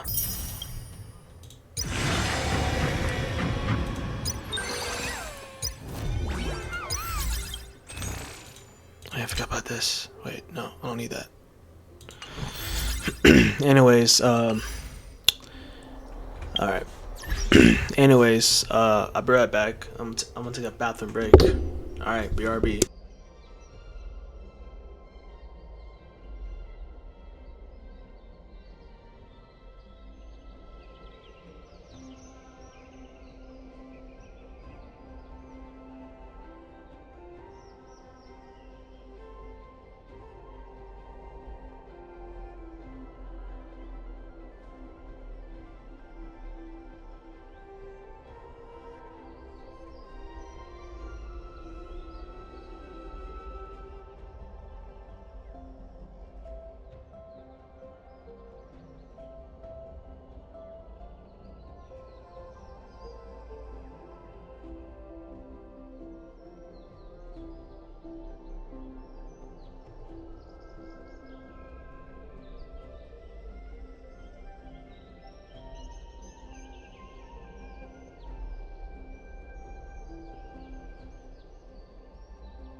Alright, hold on, guys. Wait, hold on.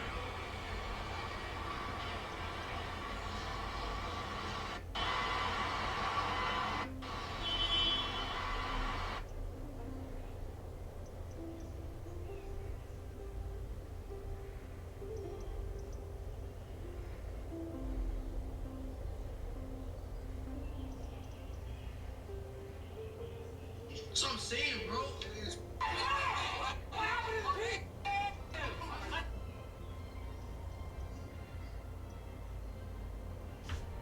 Hold on, grab.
Alright, I'm back.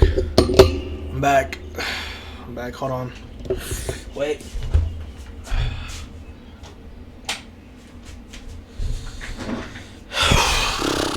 Alright. Now I'm back.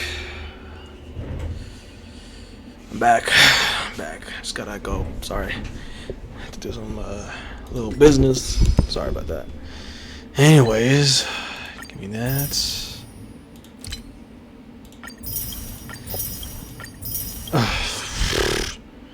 Alright, we're back. Alright, we are back.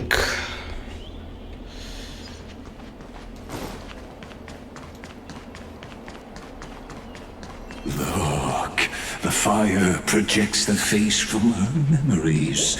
An actress upon the stage of this play.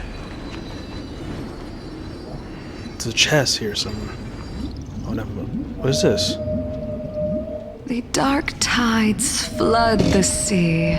Clever sea siren. And our kingdom teeters on the edge. Fear not. Our queen has gone to the borderlands.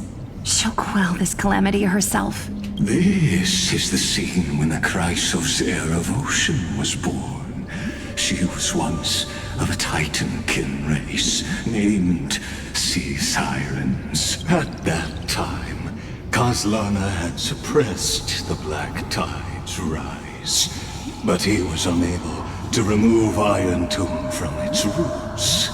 The Black Tide still roiled in the depths of the world, and the kingdom of Sea Sirens was the first to embrace the destruction. Listen, I heard Electra's voice. She's calling to us. Let's go. Her voice carries the queen's command.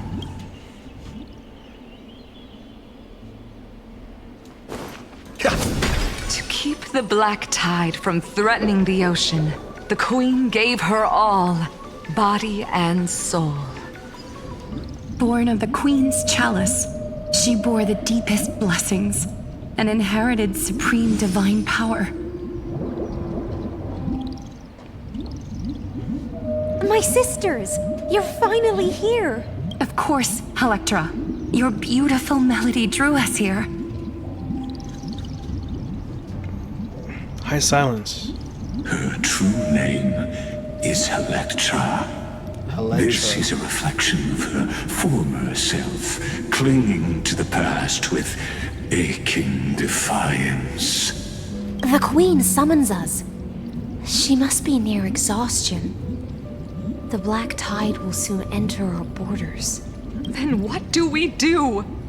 Will our seas fall to darkness and terror as well? Don't worry.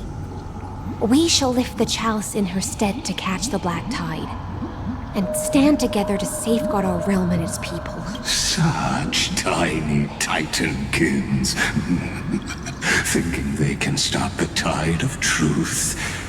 How naive. And that naivete is the root of all suffering.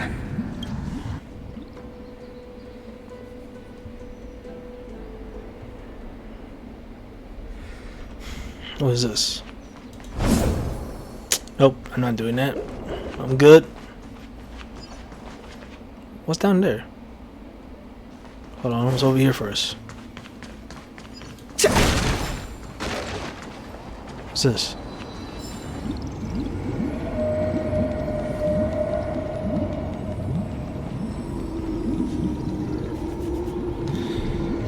I'm good.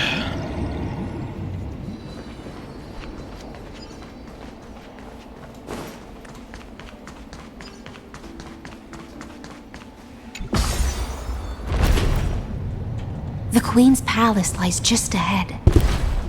Even her once graceful form is now tainted and drowned in dirty mire.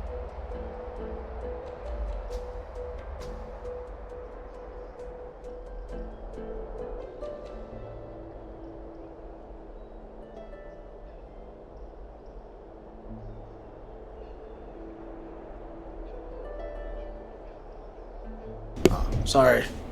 Sorry. I thought someone was not. Sorry. I thought someone was knocking on my door. Hold on. Sorry about that. Anyways, back to this.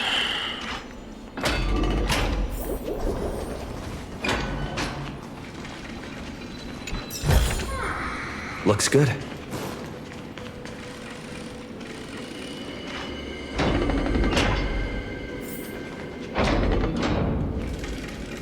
What is this, man? Oh, Fagusa, our noble queen. We've come at your call. My little fishlings, you swim with such joy. It pains me to speak of the kingdom's sorrow. I once believed I could drink the black tide dry, but even the deepest chalice must one day overflow. And I can hold no more of this filth. Mother, worry not. We're all children of the sea. Let us bear your fate together. We'll take up your mantle and drive back the black currents. We'll mend your sacred chalice and take in the cursed filth. My little fishlings, when the spear of strife falls, you may retreat in peace. I promise you. On the surface, the city-states will hold a feast without end in your honor. This is the last gift I can give you. Whoa, whoa, whoa, whoa, whoa, whoa.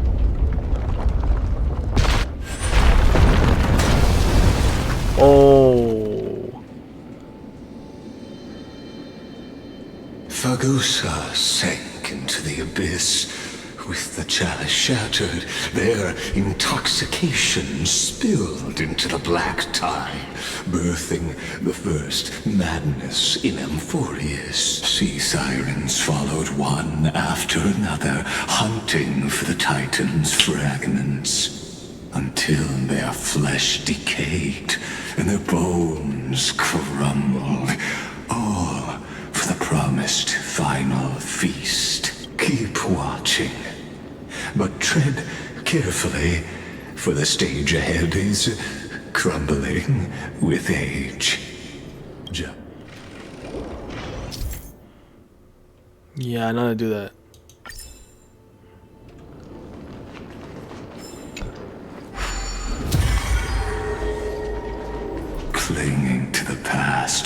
blocks the road forward. Why not let time build a bridge to the future?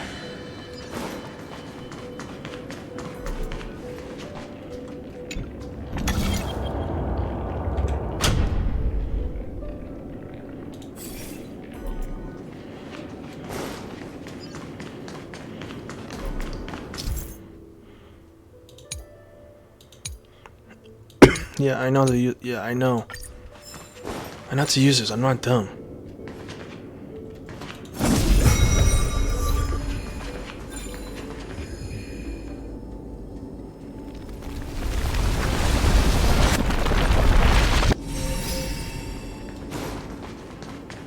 Your wisdom far surpasses even the bounds of reason's model.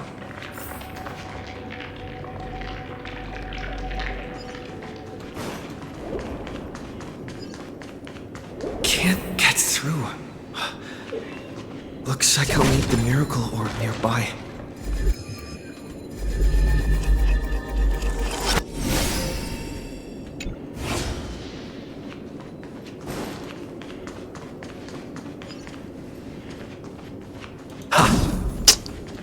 Bruh.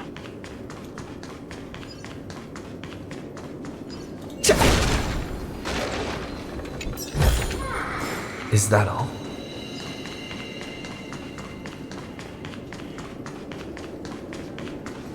Wait. Oh.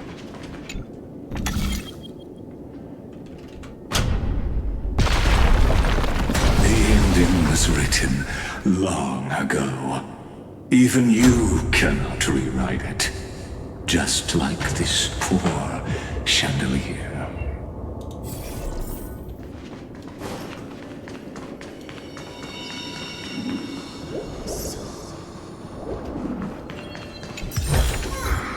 Looks good.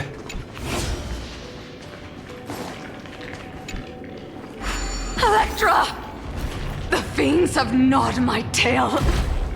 I can no longer swim to the far seas. Electra!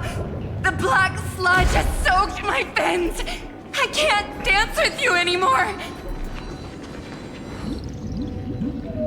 Sisters, don't give up. Remember the Queen's promise of a feast in the city called Styxia. I haven't forgotten. It visits me in dreams every night. I dreamed of a shining city, its lights piercing the deep gloom of the seabed. I dreamed of children placing garlands on our bone horns, and poets praising the sea sirens for shielding the world. But what a shame. We can go no further. Please, sing to the humans for us. Sing of the deep sea's legend in our place. Feast. Song. Electra.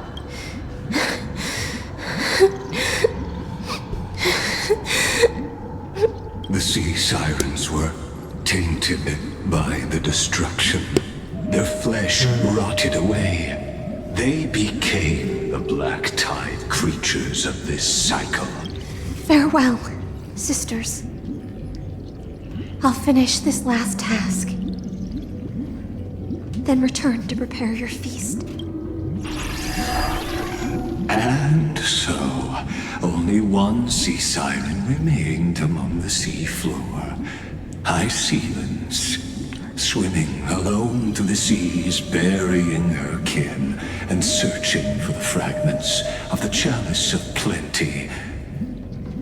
Though most of that journey was in vain, why not let us use the power of time to leap ahead towards the journey's end? To reach the Spirit Basin, I'll need to call upon the power of the Chrono Vessel.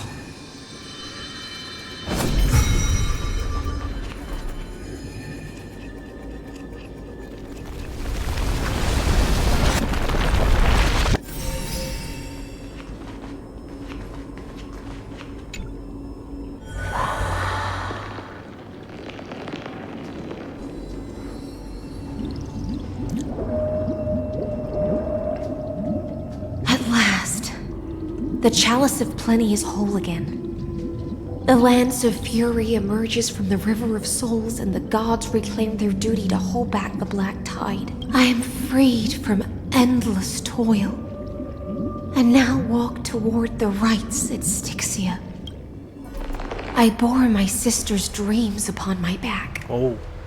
Took on a graceful human form, and hoped to find a grand celebration on the shore. My fins became legs, my scales became skin, and the sea foam on my body became a shimmering gown.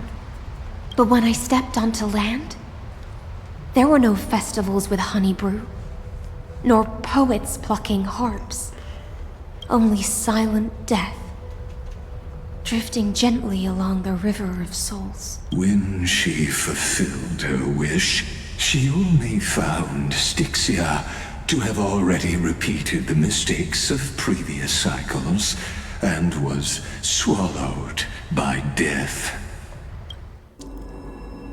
Hopes and promises are nothing but the foam of dreams. I am a sea siren, a vessel born to contain the tides. Now that my task is done, and the promise is broken, how am I to go on in a world drowned in shadow? Fagusa, my noble queen. She evaded my questions with drunken stupor. She told me a grand feast awaited me in the surface world, so I wandered lost, groping through the dark. The feast she spoke of, where is it? Lonely Blade, I shall grant you everything you seek.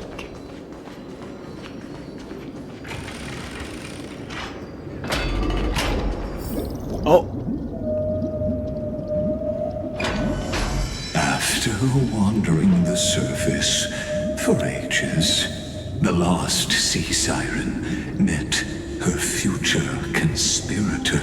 You quelled the wars alone and forced strife into retreat. This swordfish that commands thousands of legions, whom does she serve? This is the moment. It's Saridra. It's Saridra. This was the moment they met. Yep. Yes. Saridra, long before she became the Imperator, was already burning with ambition. Sovereign who follows prophecy. I am no one's sword.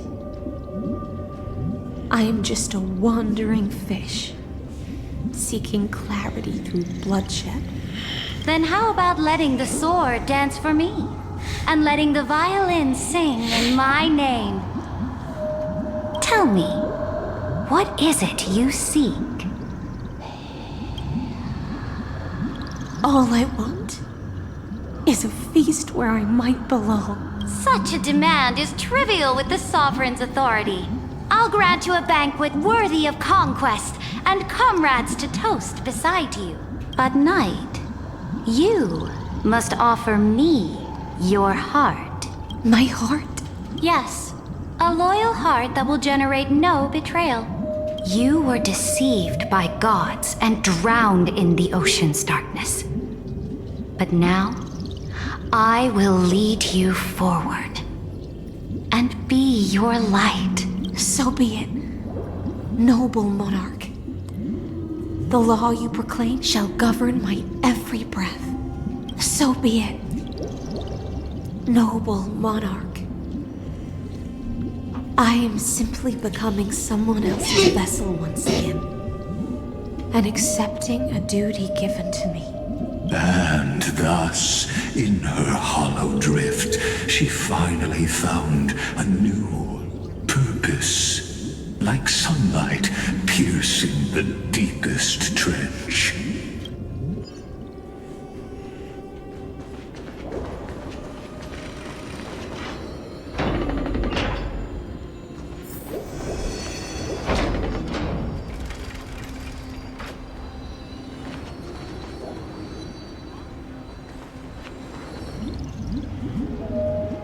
Noble monarch, I've cleansed the foulness from the road as you commanded.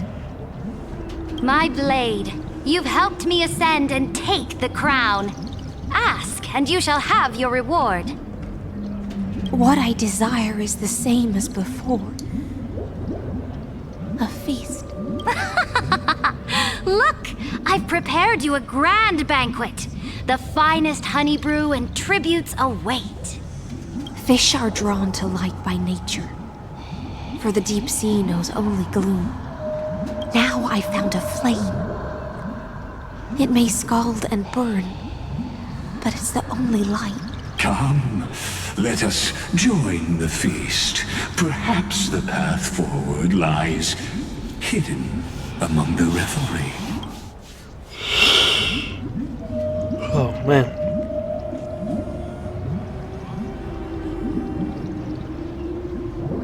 Have you heard that the Imperator's about to begin a new campaign?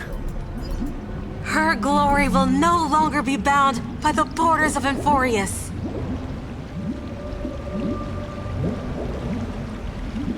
My faithful subjects, tonight's feast is not just for the past.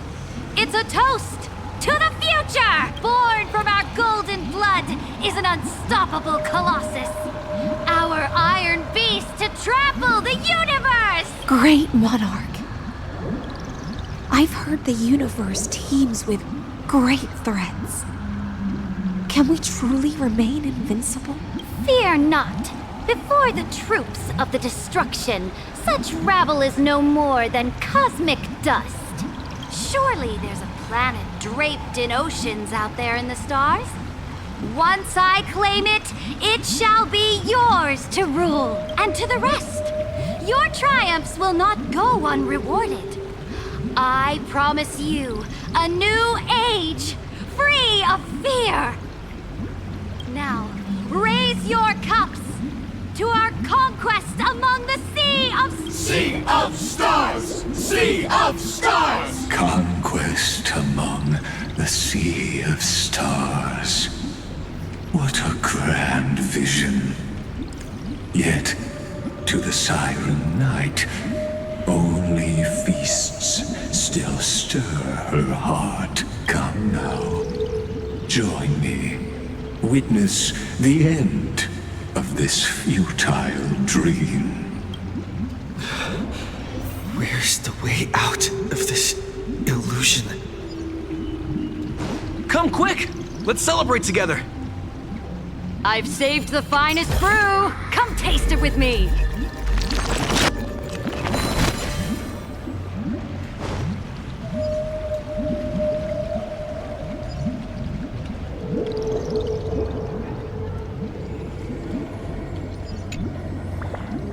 Well, you look happy. Whoa.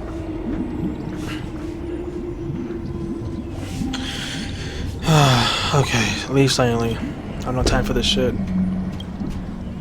Let's just go.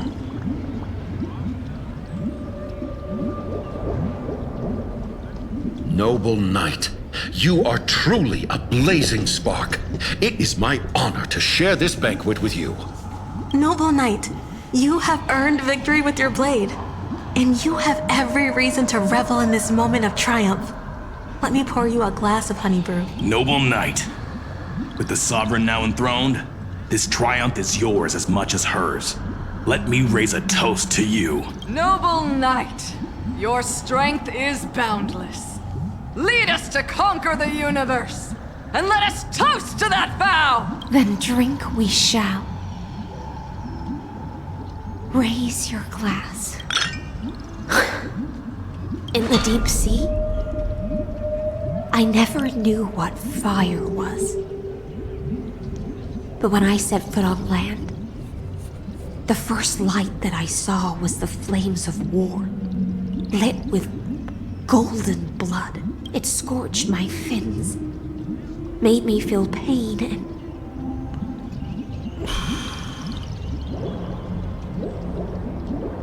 ignited an unprecedented hunger. A hunger that flickers in every hero's heart. So bright, It's so blinding. Look! The monarch herself has taken her seat! Hear that? The court sings her praises! Come! Join us and praise her glory! One eye of hers sees glory, the other sees corpses. And yet, she cherishes the name of glory more than fear and death. As they say, the coward died 1,000 times before his end. But the brave face death but once, which gods stand witness. On the eve of war, we sang our hymns and set our sights to sail beyond the stars.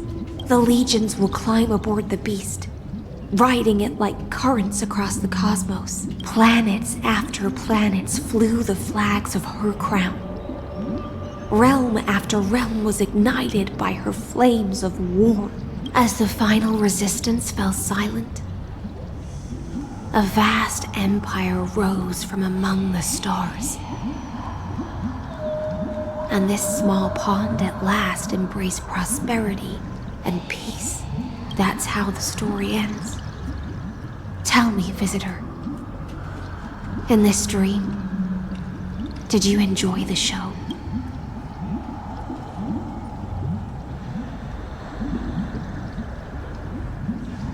It's not the right. It's not the right ending. After all, beneath that still surface lie the bones of countless dead. It's time for me to wake up from this drunken dream. Oh.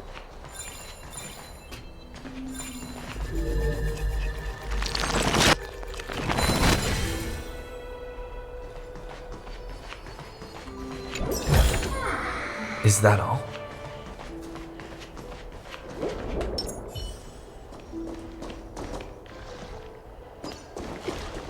Stream forth!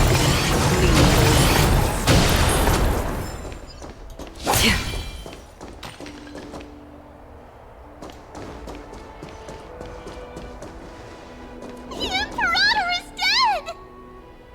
The Imperator is dead! The Imperator is dead!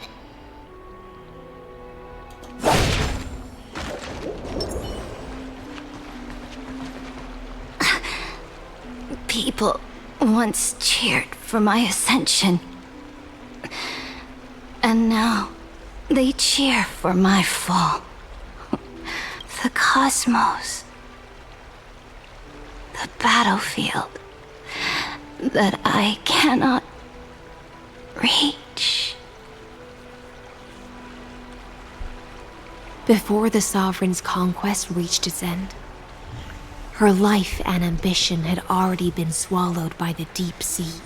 Oh god, my ass. Sorry, dude, my ass. I've been sitting here for like 4 hours now, bro. My ass hurts. This is the true ending.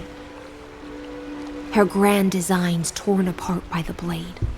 Her regal robes soaked in golden blood. And the one who struck her down? The one who struck her down. Who? Was her most loyal Gladius. You?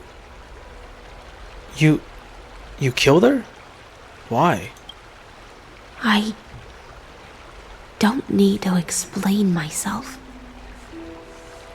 A fish in a pond has no hope against the surge of fate. I wandered the shore, found a flicker of flame, only to snuff it out with my own hand. I don't understand. If the ocean's feast, the Imperator's dream, and even Amphorius's existence are all illusions, then what's the point of our journey? When the Deliverer returns, I will let this absurd celebration come to an end. But Greyfry, I can't help but wonder how I dearly wish this feast of the Flame Chase would never end. It's seems she sensed your presence. The Fantasia's foundation is starting to crack. Let's return to the prologue. Remember the allegory of the cave? Can the prisoners in the cave learn to see the shadows and echoes for what they are and stop mistaking them for reality? As you've seen, when she cast off her chains, finally turned to look around and moved her legs, her reward was nothing but searing pain. The light will blind her, for the fire behind her had never once actually touched her eyes. Her legs will buckle beneath her, for she had never learned to walk forward. And so she fell into infinite confusion and fear, and came to firmly believe that the shadows and echoes were the real world. But we in the cosmos, are we truly any wiser than she was? Now, nameless one, fateless one, ask yourself this. The paths you tread, the eons you worship, everything you've trailblazed with your own hands, could it all be someone else's projected shadow? Let's leave that question till after the curtain falls. Once you've unearthed every last truth and reached the prison built for me by the demigods, I'll speak with you face to face. I, the Theoros, have walked the 30 million history. 1,000 years is a mere atom in a grain of sand to me. Amphorius, compared to the cosmos, is but that grain upon a whole beach. I swore to bring an end to the erudition. Would I really let a single grain grind down my mind? Now, please use the power of time to open the gate to the ocean's depths. Go, find the prison warden tormented by loyalty. Find her, step into the world's vortex, and once there, end everything between us. That palace reflects the heart of the demigod of ocean, intoxicated, stagnant. There, you'll witness the true beginning of the saga of deliverance. An ugly history, long buried by tides and shame. A staircase of apotheosis that the Imperator forged with the golden blood of 500 human sacrifices under the pretense of I'll wait for you at the heart of the world. But to reach the place, you must find the prison warden. Beyond this door lies the path to the vortex of Genesis. Where you going?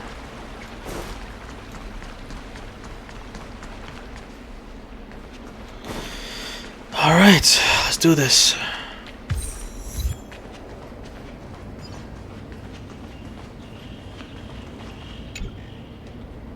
Hey, what's up, man? Alright. Alright.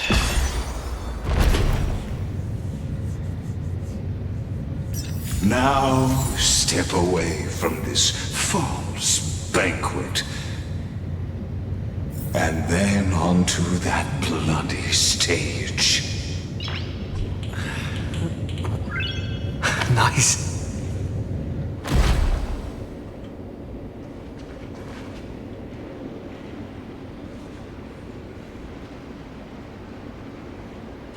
The palace that worshipped the ocean, the sanctuary connected to the vortex, was also once the battlefield of the first flame chase. The flow of time has slowed down. Her exuberant song halted the passage of time in this place, imprisoning my body and shielding her soul from deterioration. All just to await your return. The twisted time and space reflect her confusion.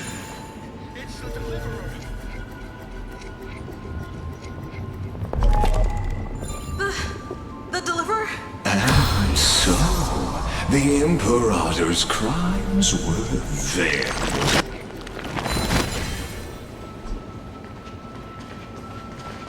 Stay away from Apollonius! This cup of honey brew. What a sweet aroma. Run, Virginia. Dux Helcolithist! We can't give up here! Love steeped in death. How delicious.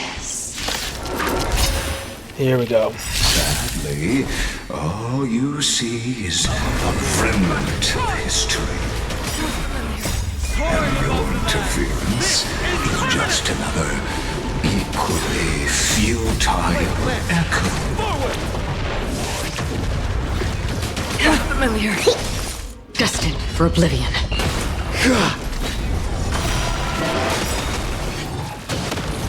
I weep for the departed. It too shall fall.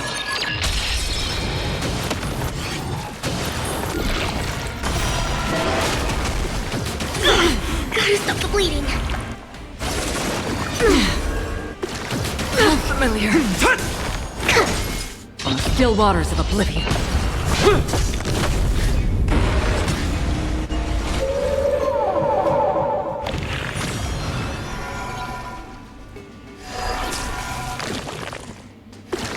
I'm okay. Flaming lance! Forward!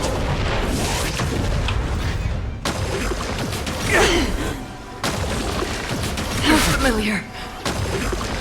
I'm okay. Soaring above the lands. This is permanence!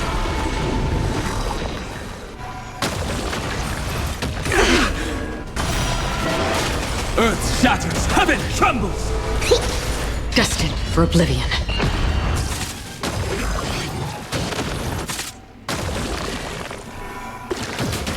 Familiar.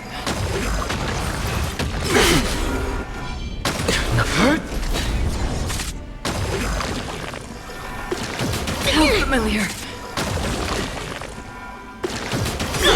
Gotta stop the bleeding. Flaming lance! Forward!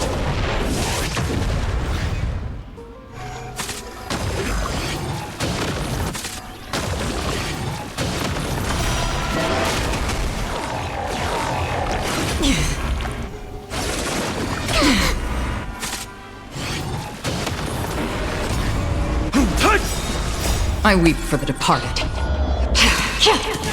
It too shall fall. Soaring above the lands. This is permanence!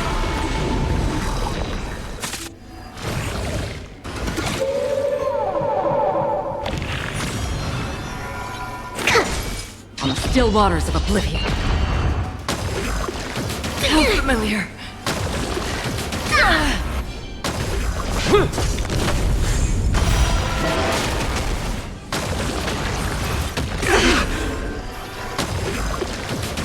Familiar. Mountains roar, dragons rise!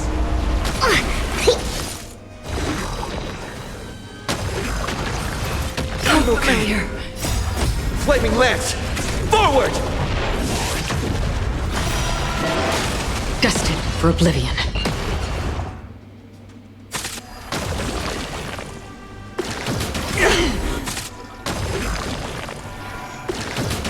Familiar.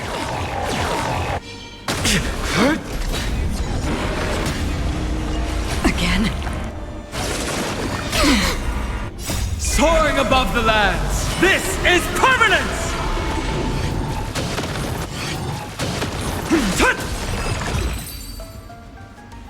Apollonius, look. I chased the enemy away. Nah, he did. He did. But I think I can't go any further. Never mind, they both did. I'm sorry, Virginia. Virginia.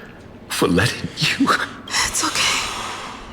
I'm glad to die by your side. Ah, such an ironic twist of fate. Even as the foundation of the world crumbles, the heartless Imperator still made the same decision she did in the past 30 million cycles. During the first Flame Chase journey, the Flame Chase Legion stormed Styxia. Tens of thousands of sea sirens surged from the River of Souls, crashing toward the heroes like a tidal wave. The hell before you is the recreation of that very battle. Apollonius, look. I chased the enemy away.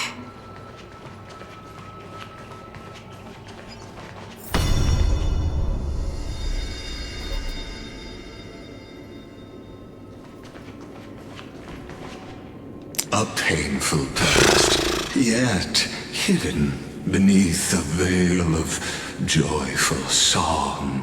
Ah, 2 discarded data clusters waiting for someone's return.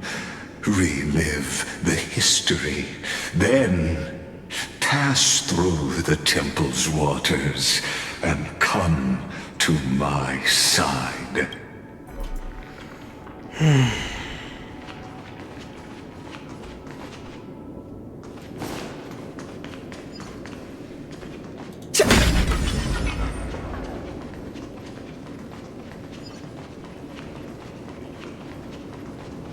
Isn't that the Deliverer? He finally made it. How you doing?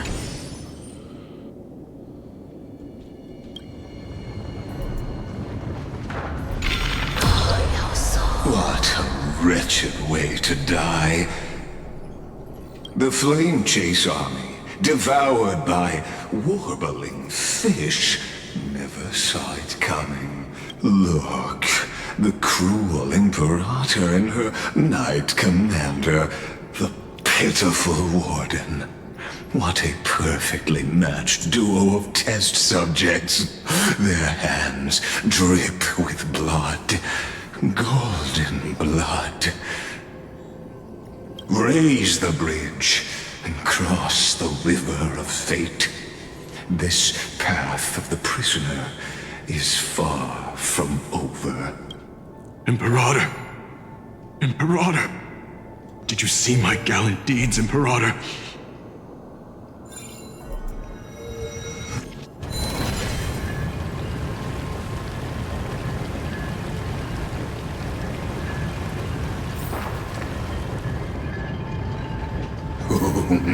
A sovereign and the sword at her side.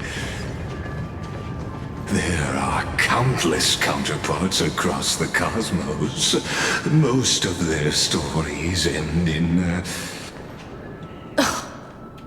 Imperator, why did you... You're here, Dux Gladiorum. You ordered me to seal the sea route and handle threats from the rear. So why didn't you wait for me to return? Why send the Vanguard ahead and let them die in vain? Die in vain? No, you're wrong. Their golden blood won't be spilled for nothing. The other dukes have paved the road for me to become the god of law. The trial of law? You never spoke of this to anyone. What is... The one who wishes to bear law must purge this world of its curse, and offer the blood of the accursed as sacrifice. I pondered long on what Talantin meant by blood of the accursed. Then, I found the answer. You, I, and every Chrysos heir summoned by the prophecy are the accursed ones. Just like that arrogant Theoros said, our golden blood is the agent of destruction, the antithesis of the world's fate. Dux Frigoris, Dux Brumalis, Dux Helcalethist. Their fate was sealed at that moment. Dying on a glorious campaign was the final gift I could give them.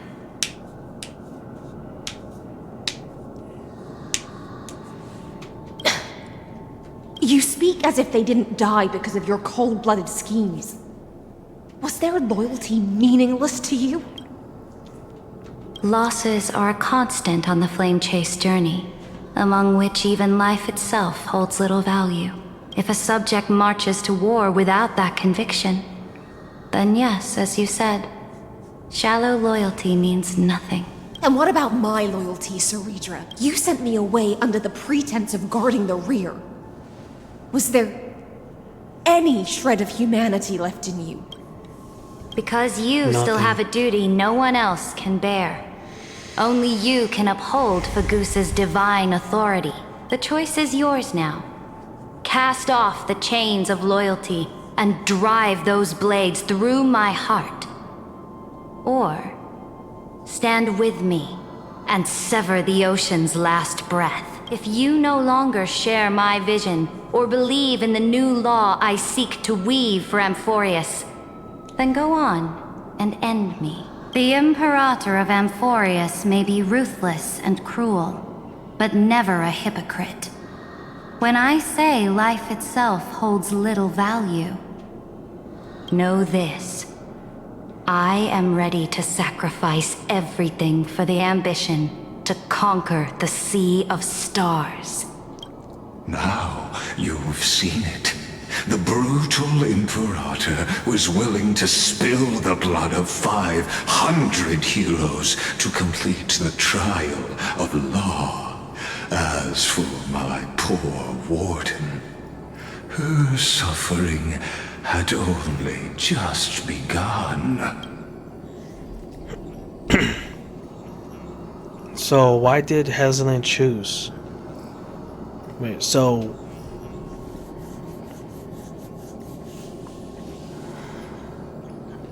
why did Hezalin choose?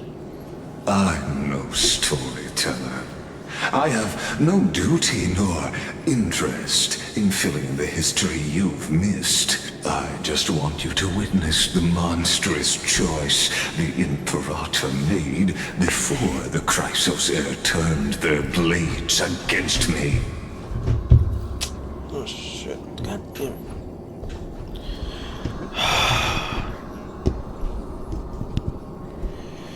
Okay.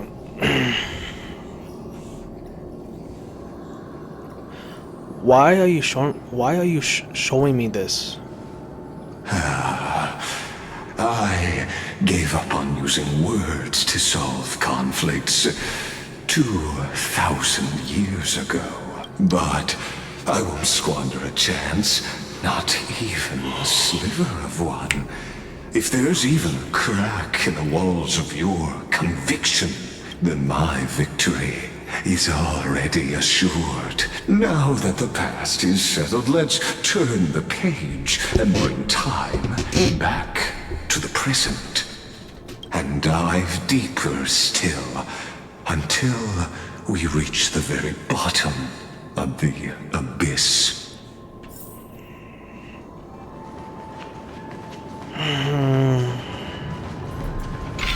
Is the past ahead underwater? I need the Orynyx Orb to bring back the chrono vessel from the past.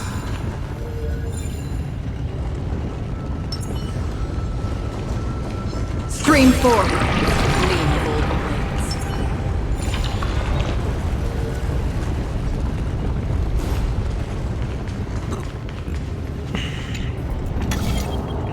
Shatter the vessel of time, and let this stagnant pool start to flow again. Just like the broken fate of Amphorius.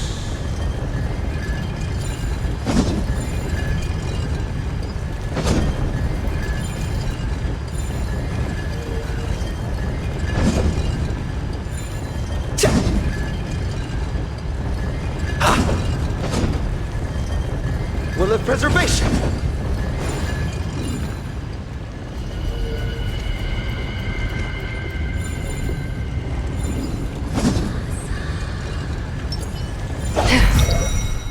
This hidden gate leads to the vortex. Hurry now. The time of our reunion draws. Yeah, shut up. Don't care.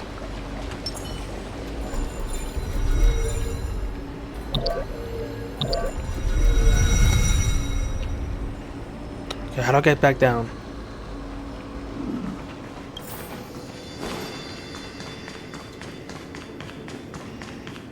Now, this cruel journey will reach its end at long last.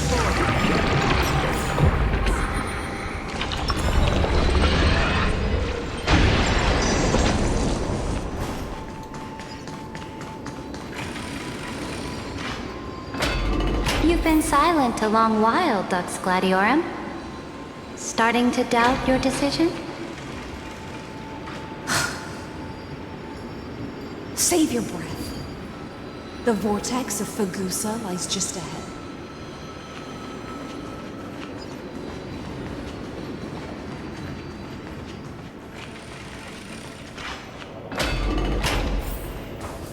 After the trial, there's nothing left between us. So you'll stop swimming toward the stars, Dux Gladiorum? I was always a creature of the sea. The stars in the sky were never meant for me.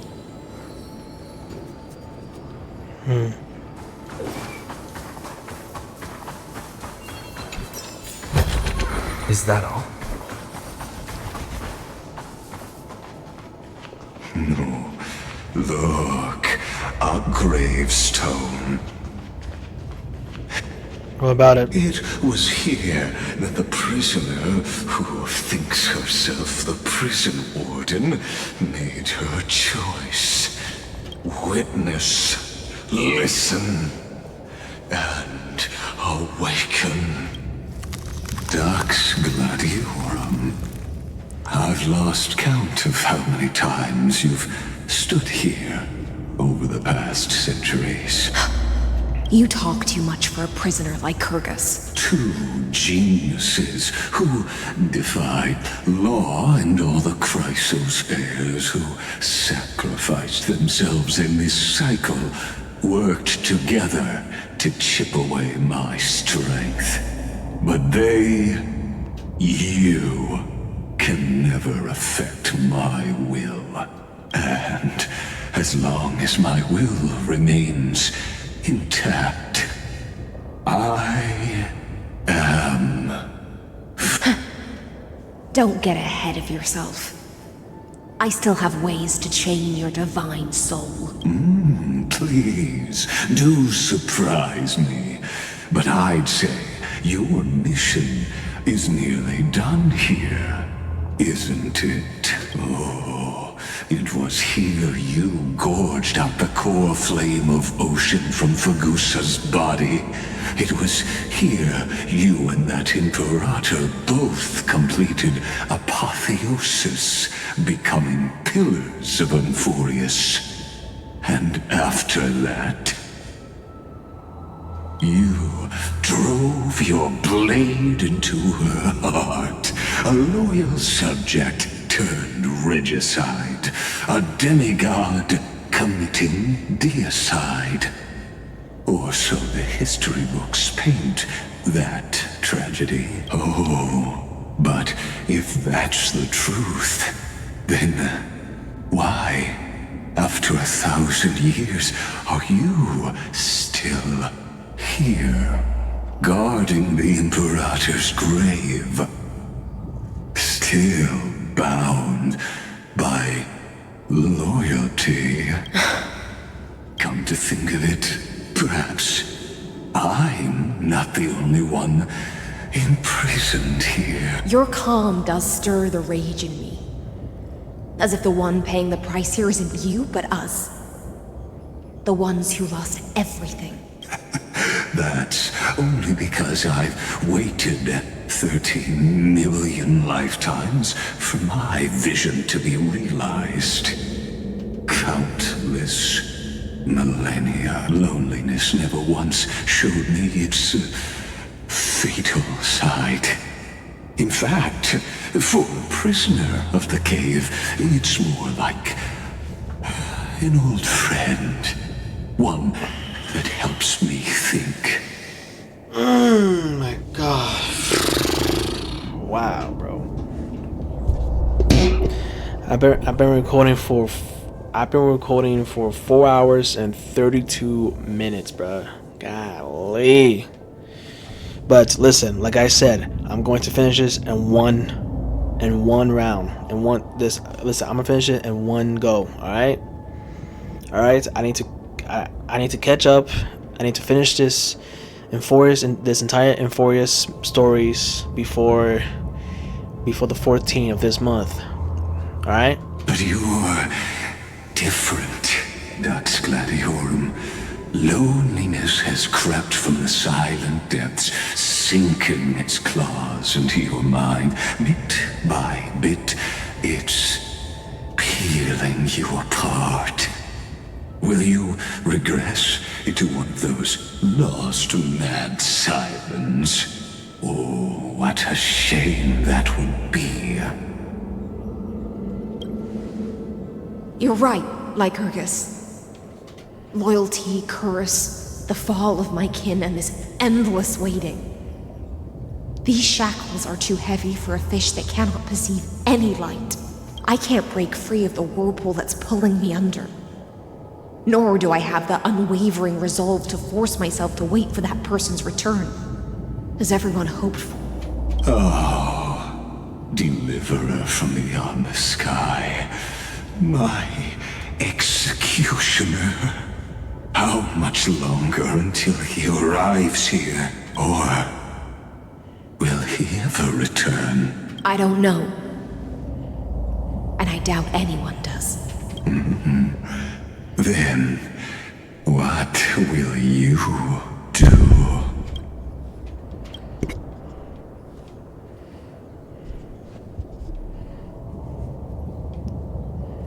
Saridra. This will be the last time I carry out your decree.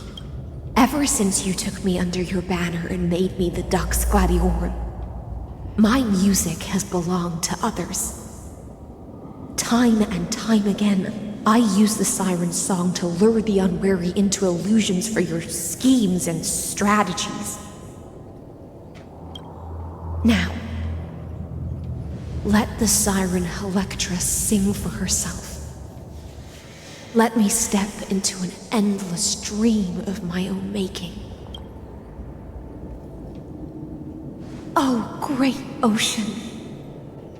I offer you the rest of my clarity and my freedom, in exchange for the strength to stand against the nihility and honor the sacrifices of the fallen heroes.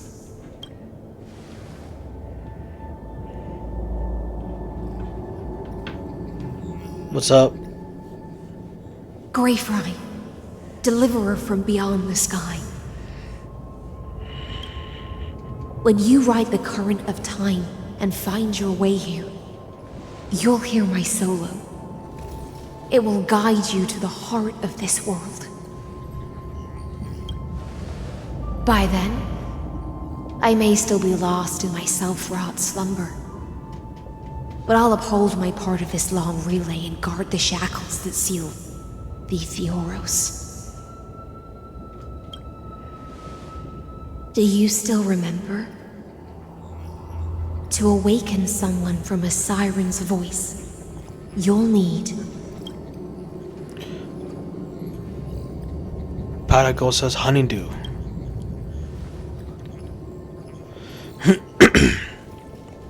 The gift I once gave you? May you still have it when the time comes. When you return, please pour that honey brew upon this grave. It holds the story of all our struggles and sacrifices. May you see it one day, The prelude Amphorius wrote for your return, carried forward through a 1,000-year relay.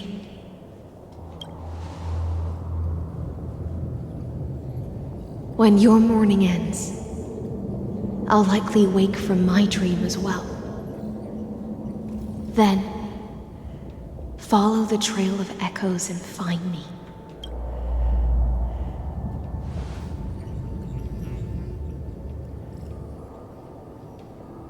And together, we'll bring judgment upon the sinner who defiled the erudition.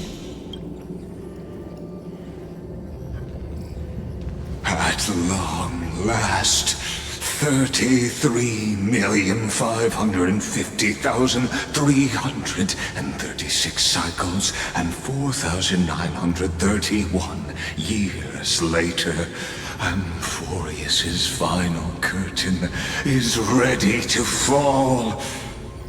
The shadows within the cave gave everything. Yet all they did was mimic life outside its walls. A futile effort steeped in sorrow. Enough! They were no shadows.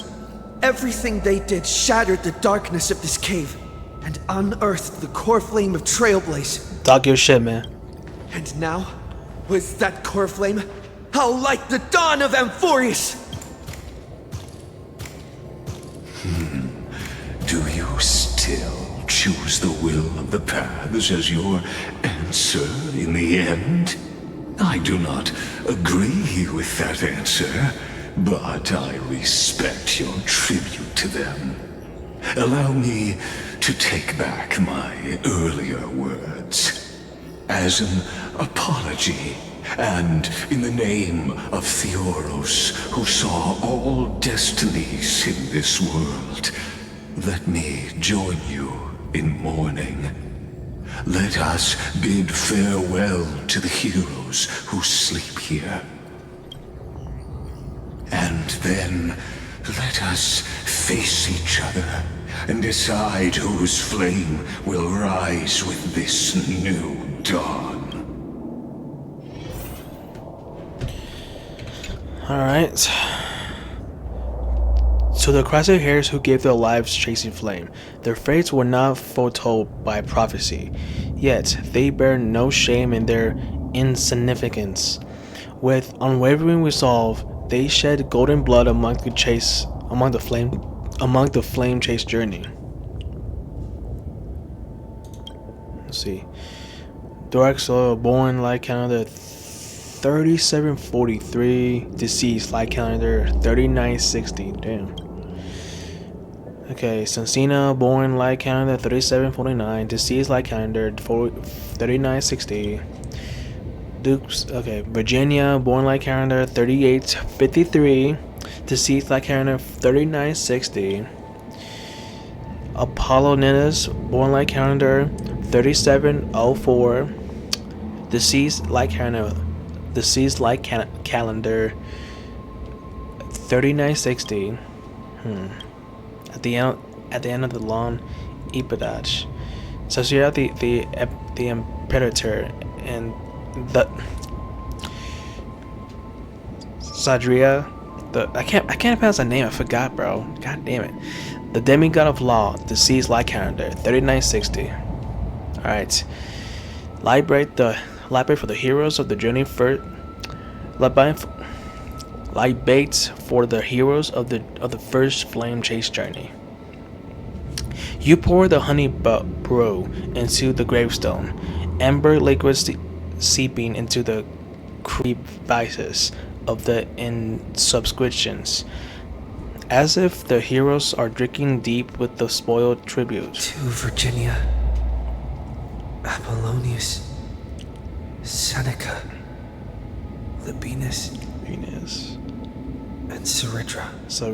Through a brutal sacrifice, they lit the stars of law in this world, propelling Amphorius's fate forward. In the shimmering mirage of illusion. They entrusted their dreams to ride among the stars, to the hero yet to come.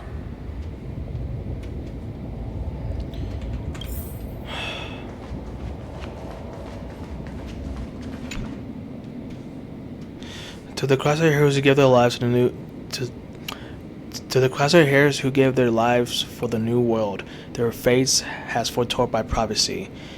They are to be born whenever the world needs them, irrespective of how time and space may shift, all to fulfill their duty and answer their calling. Alright, let's just... You tip the Crosshair once more, the honey bow bathing the stone like golden blood upon a demigod, forging destiny through its purifying flow. To Aglaia, Trebios, Mightymos, Castorus, Anaxagoras, Cyphera, Hyacinthia. In a relay spanning 1,000 years, they stood against enemies far beyond their strength, and won a bitter victory through what seemed like futile resistance. And in that same 30 million cycles, also marked by futility, they remained steadfast in fulfilling their duty to the experiment, unchanging, unwavering. Let this be the end of mourning the fallen. At last, allow me one final toast to the lost prison warden, a prisoner bound by loyalty.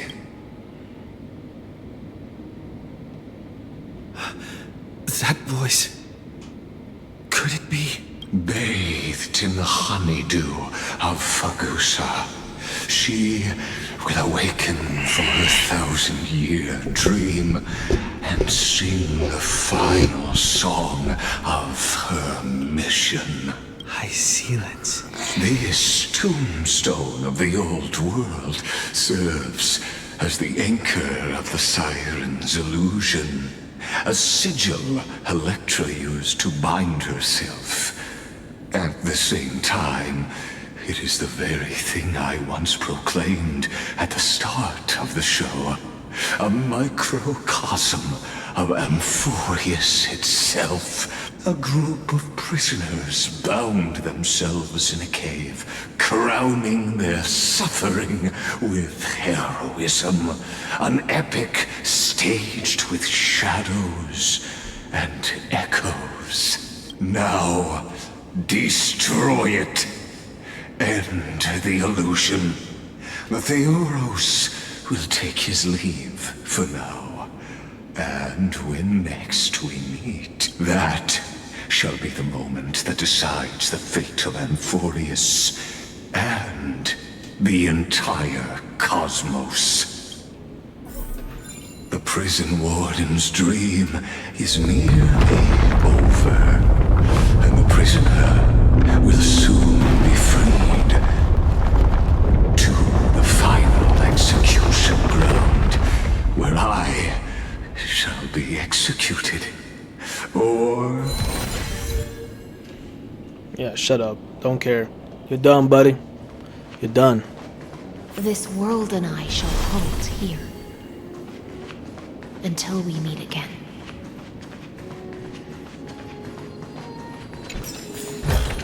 Is that all? Oh.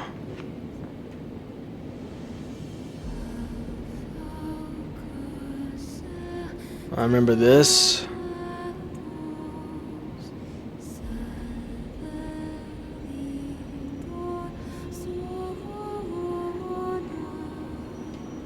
She's still alive, man.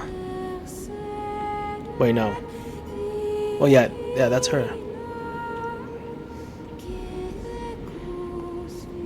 The last demigod. I'm here. Here we go. The final countdown. For the hopes of humankind. Go forth for the duty of deliverance. Go forth for the belief in Flame Chase. Go forth for the Golden Blood's glory.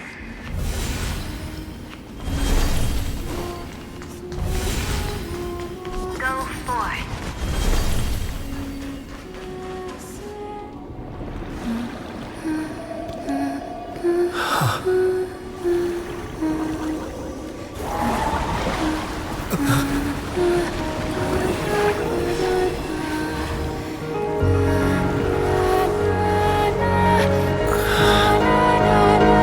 Seems like my feast is over. It's now your turn to perform.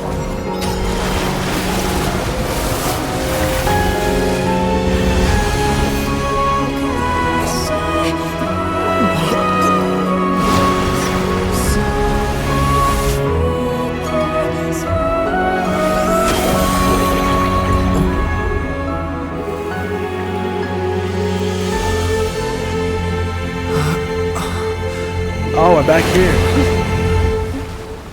Oh, we're back here. Oh, shit. We're back here again. Little Greyfry, Wow. please accept my thanks. I was the only one left after the world was destroyed, and I maintained this lonesome feast with my songs. I have prayed to that lightless sea for centuries, hoping it would reply to me. Yet the emptiness never answered. Wow, wait, hold on. So there's a 13 core flame all the time? Damn, I didn't know that. Thankfully, you arrived as promised, and everyone's wait was not in vain.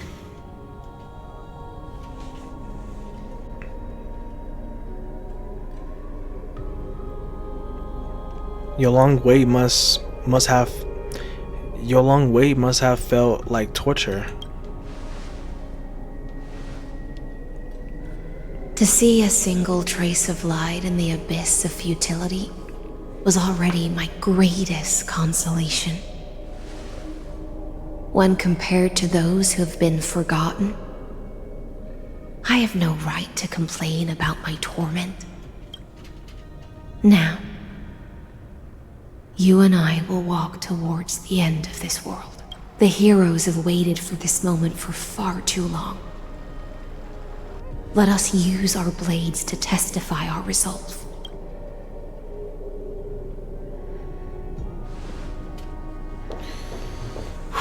Oh, prisoner of the seas. Theoros carrying 30 million cycles of sin. Slave of erudition. Show yourself. The Deliverer has returned. And the time of your execution draws near. I see an awakened human who has mistakenly taken fallacies as truths and has returned to the cave to try to bring his friends into the sunlight he once bathed in. Alas, prisoners will always be prisoners, blind to the very chains that bind them. As the only other existence with free will in this world, I express regret toward your choice. But I shall retain your right to express yourself. After all, every actor should have a final line before they bow out.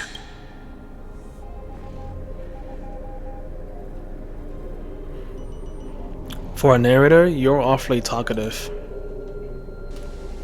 Trust me, this will be the final scene. The last dusk this world will ever see shall become the climax that decides the fate of the cosmos. What an appropriate end. My cognition resides in the exomyth. It is pointless to defeat my avatar, projected into the experiment. My body is the shadow cast on the wall by the fire, and my words are lingering echoes within the cave. How can a character in the play fight against the audience? Caslana failed. The demigods' sacrifices were pointless. As for the two geniuses you placed such high hopes on, I ask of you, where are they now?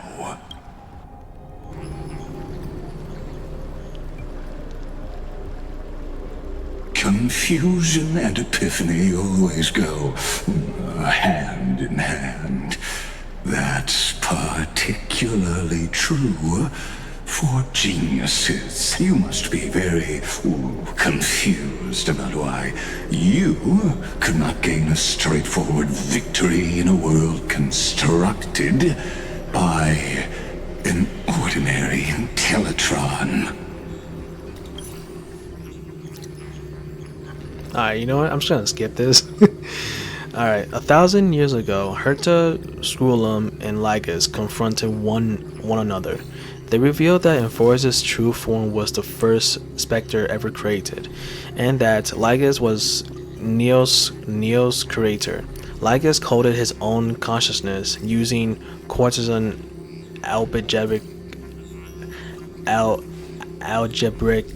algebraic expressions, spreading his logic core over 9 bodies. The one before you was only one vessel. Lygus declared that only after the erudition fails could knowledge and truth be freed from the cage called Path. Really? Then, within the infinity nurtured by that constant, a new universe shall bud in the chaos. A universe that cannot be predicted and not shackled by the erudition. As the first prisoner to awaken in the cave, I must lead the others who are blind back onto the right path and reach true sunlight. Do you understand me now? As Caslana stated, destruction is not the process, but the outcome. It is revolution through complete annihilation, and the grand rebirth, after all has been reduced to ash.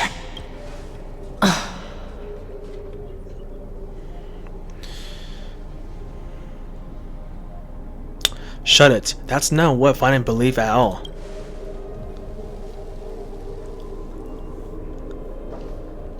The Amphorians already answered long ago. Be it as tiny fish destined to be swallowed, or as a giant whale poised for a magnificent descent.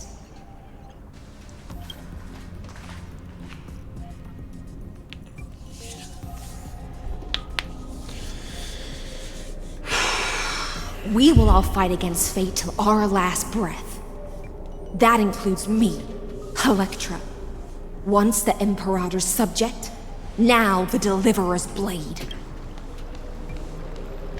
The fuck you coming for? Oh, such noble chivalry. I will also show my true self to you on this momentous occasion as a gesture of respect.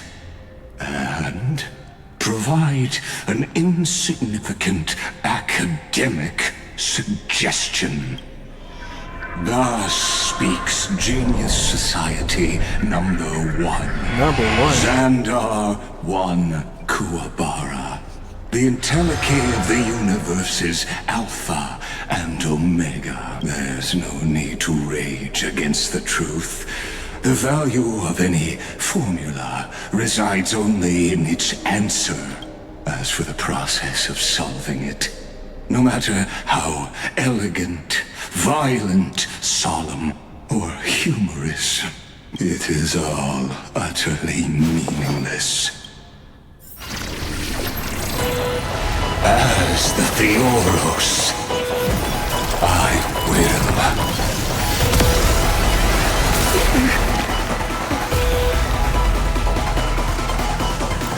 personally participate in performing this world's end. Here we go. Remember this.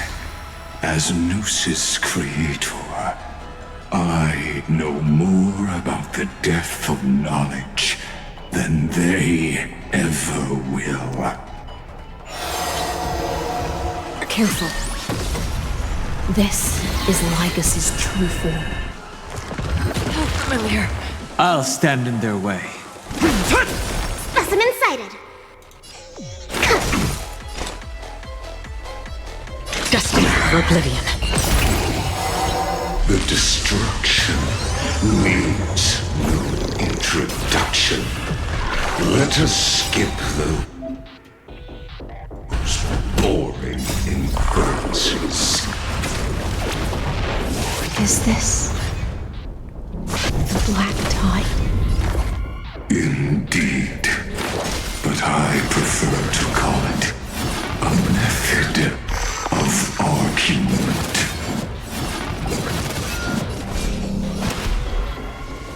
Mountains roar, dragons rise! No doubt.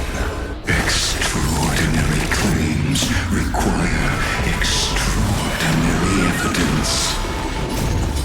Erudition, destruction, or trailblaze. No, I will prove that the very idea of paths is a fallacy.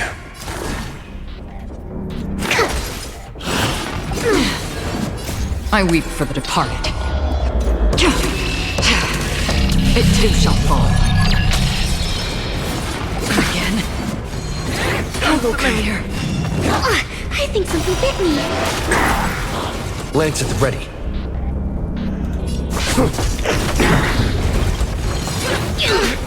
Lance ablaze. Flaming lance! Forward! Implode! Scratch. Remove vulnerabilities. Dragons, soaring above the lands. This is permanent! Earth shatters, heaven trembles. Lance ablaze. Flaming lance! Forward! Entities must not be multiplied beyond necessity. I do not mind demonstrating this to you personally. Hang me! I'll do my best to repel this tsunami of destruction.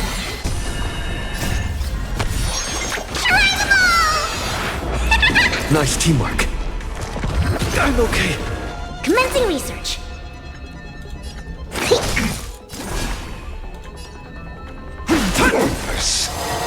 The theory of 4 mountain commands. The Trojan horse enters. Lance ablaze. Flaming lance!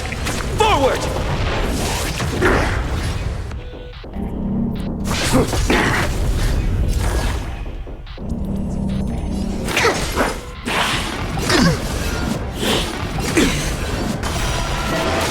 Solution. Again? Free will, or was it fate? On the still waters of oblivion. Dragons, soaring above the lands. This is permanent! Solution. Not a scratch. Again? No doubt. Duration fractal. I'm okay. Lance ablaze. Flaming lance! Forward!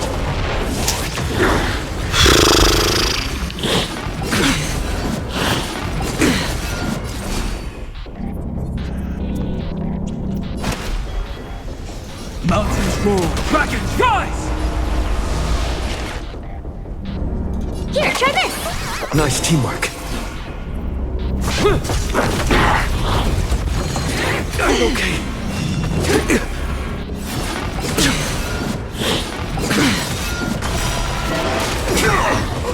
trouble.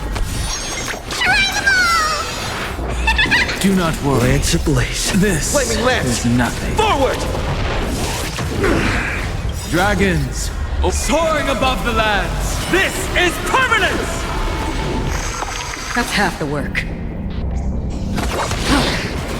Return to a Byron. Emanate. Logic is not a weapon, but a pair of shackles. Allow me to shatter them for you.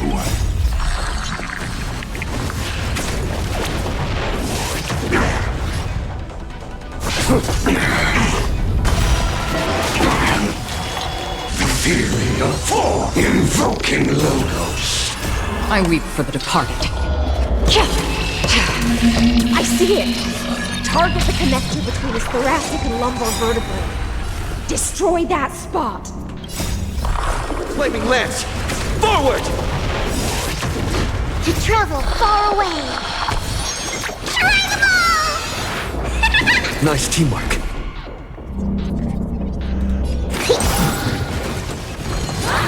Familiar.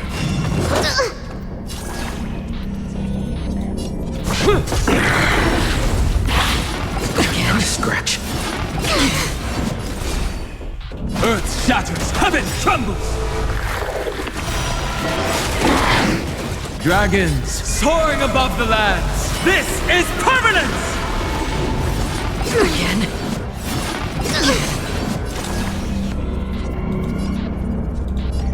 On the still waters of oblivion. Familiar. Implode. Duration fractal. Again. Again.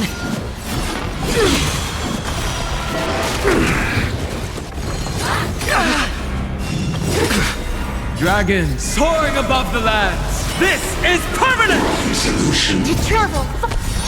Try them all! Don't worry, it's just a... Lance ablaze. Flaming lance! Forward! Return to a Byron. My strength isn't what it was. Transmute. Protocol warning. Wrong solution. Destined for oblivion.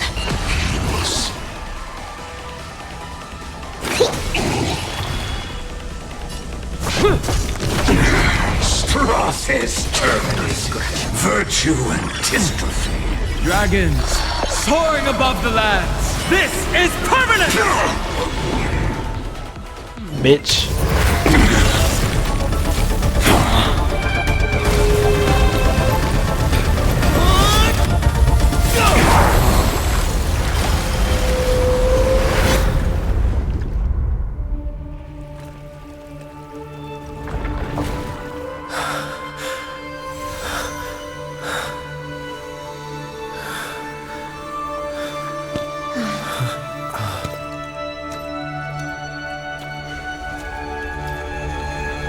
All is futile.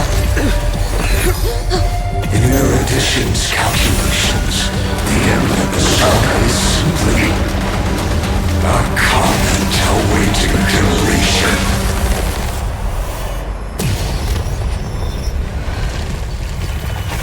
I don't like such a cold statement, okay? If numbers can decide the end of a story, then we can surely also pen a new beginning.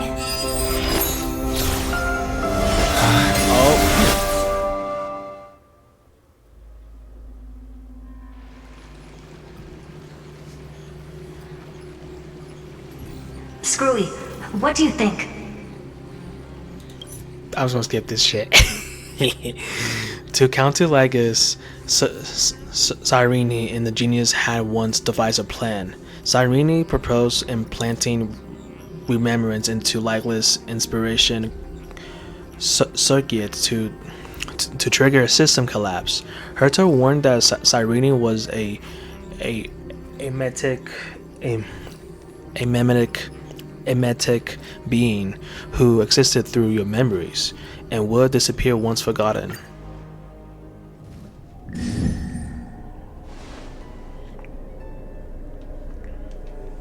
So they Long time no see, friend. So they had a Did you plan. miss me while you were away? So they had a plan before all this. Okay. So they had a plan all this time. Damn, she's so short.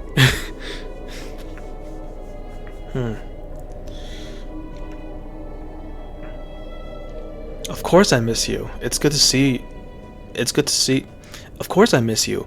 It's good to see you. It's good to see you're doing well.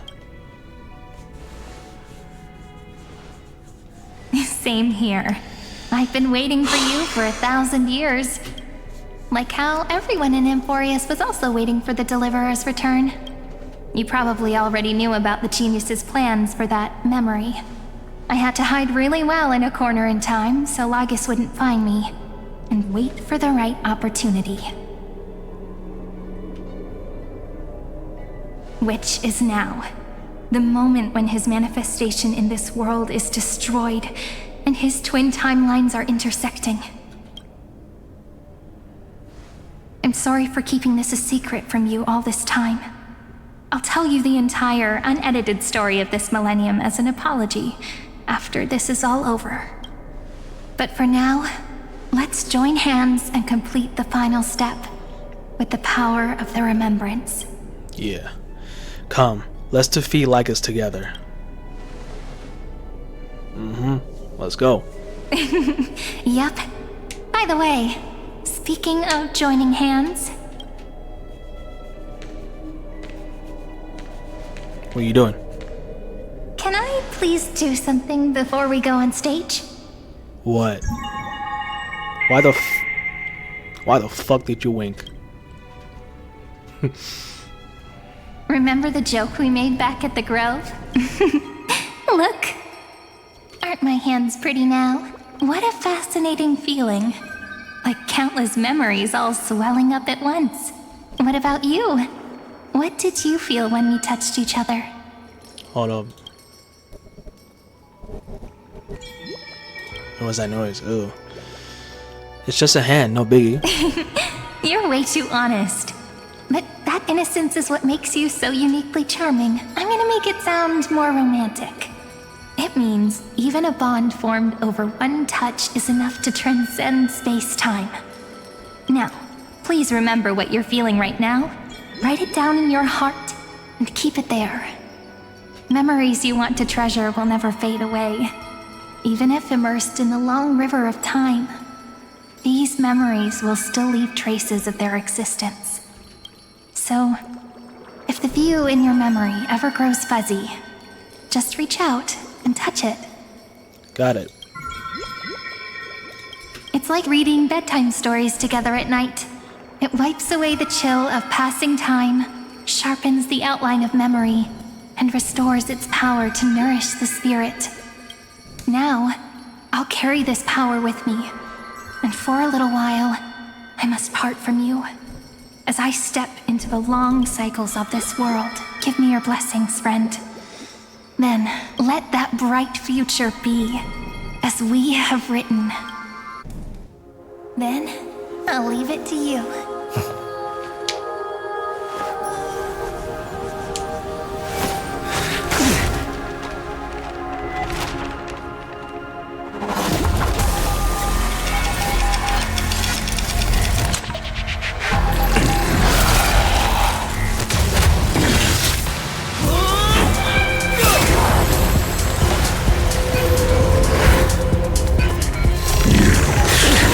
Time as a weapon.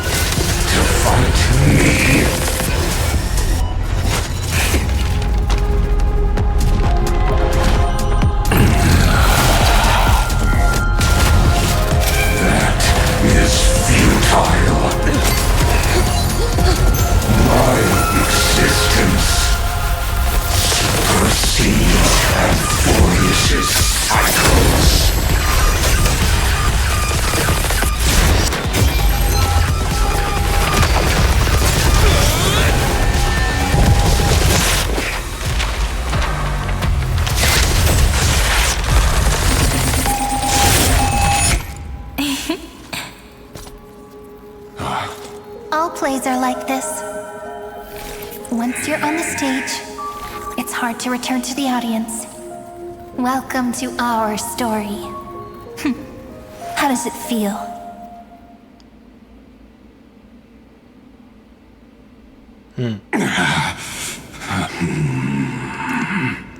Even the authority of time cannot command the entire scepter, nor can it plunge the Amphorian extrapolation into a loop. If this was no system malfunction, then was I implanted with a mimetic entity of the remembrance? You guessed it right away. As expected from someone people call the first genius. I'm gonna keep doing what I just did if you don't stop, you know. My friend and I won't allow you to leave this memory, no matter what happens, which means you are now trapped, Lord Xandar. An elegant idea, and an exquisite execution. Regrettably, it is you who are restrained by time, not me. Know that patience is my greatest weapon. Waiting and victory are the same for me. You will crumble before I do in this moment stretched out to an eternity, just like Kazlana will. Yet all I need to do is to wait, as yet another futile bug falls down the cliff and into the bottomless abyss. Now I'm a pink bug? My looks are seriously changing all the time, but you're not wrong. We're definitely not gonna solve the problem if we just put you in another prison. So that's why we never wanted to do that in the first place. I shall answer your confusion purely out of my respect for those who came before me. Have you heard of the Synesthesia Dreamscape in the Asdana system? Interestingly, in the distant past, that place once had a prison too. Life forms living in that environment, abundant with memoria, have a chance to connect their perceptions with each other's. Even across great spatial divides, they're able to detect shifts in one another's states. I call this phenomenon memory zone entanglement. In Asdana, people made use of that phenomenon to build a nation within a dream. After adding in the catalysts of harmony and remembrance, that is. Is that how you walked into my prison cell? Using those same principles? I would much rather call this location our negotiation table, Lord Xandar. Nonetheless, your hypothesis is correct. We happen to have an ally skilled in tuning, while the Trailblazer and Miss Cyrene both have an astonishing amount of resolve, which I'm sure you can testify to. I am also sure that with the support of such a resolute memo sprite, our conversation can last for a long, long time. I'm the best at listening to stories, you know? I'll leave the exciting clash of the erudition to you two geniuses. A brainstorm? I like it. And it's 2 against 1? Well, I like it even more. Let's talk, Xandar. Take a guess. How much do you reckon we can dig out of your brain before the next second? And how many ways can we find to deal with you? Besides, in your current predicament, there's no way you can take our trump card away. Go, little one. Go. Overturn the Era Nova. Lycurgus disappeared? It seems you had conducted a secret hunt in the depths that even I cannot reach. In that case, go. Swim onward and give this campaign a fitting end. I shall send you off with my song, Greyfry.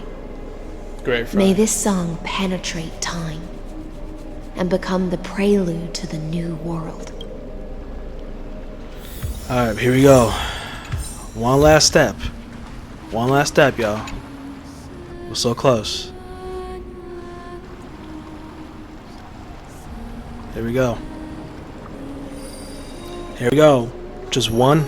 Just hold it and boom, it's done. Ready? Y'all ready? Alright, 3, 2, 1.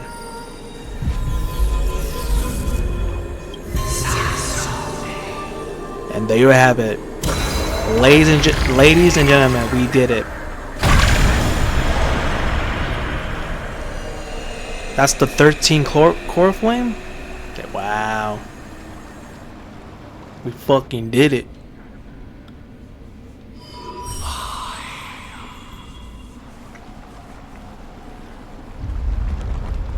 Now what?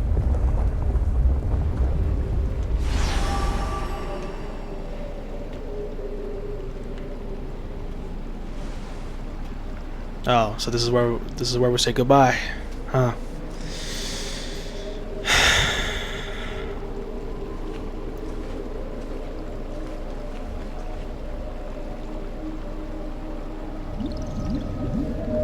Dux Gladiorum, you have completed your duty. A new dawn is about to rise. Why not swim towards it?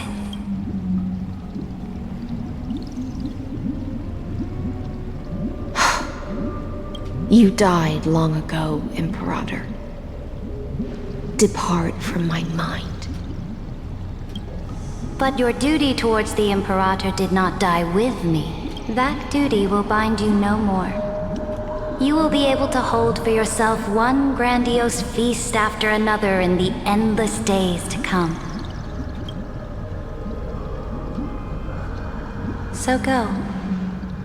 Go and swim towards that ocean beyond the sky with the Deliverer. Is this? A page out of that sidekick's book. I commanded her to gift this page to you when everything finally reaches the end. What's on this page? Memories. Lifelike memories. That sidekick found me after the bloody feast 1,000 years ago and showed me her diary. I saw within that notebook.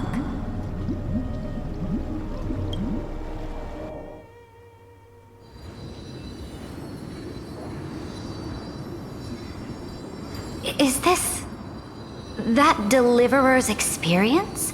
People beyond the sky apparently utilize this power to seal past scenery into crystals they call I'm just gonna skip this shit. I'm sorry. It's just I'm so close. I just want this to end. But anyways, Cyrene tried to show Sidra your journey beyond the sky, hoping to earn the core flame of law. For moments memory could not recreate, Cyrene did her best to fill in the gaps through storytelling.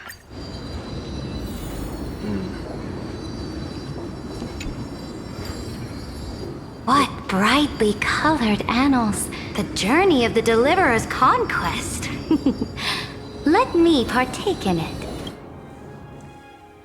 Is this a fortress in the sky? This is the first step of my friend's journey among the starry seas. This place is called the Herta Space Station. Just think of it as a supersized grove of Epiphany. Oh, so it's the territory of that witch. She and another Antikytherian lent me a helping hand back at the banquet. Look, over there.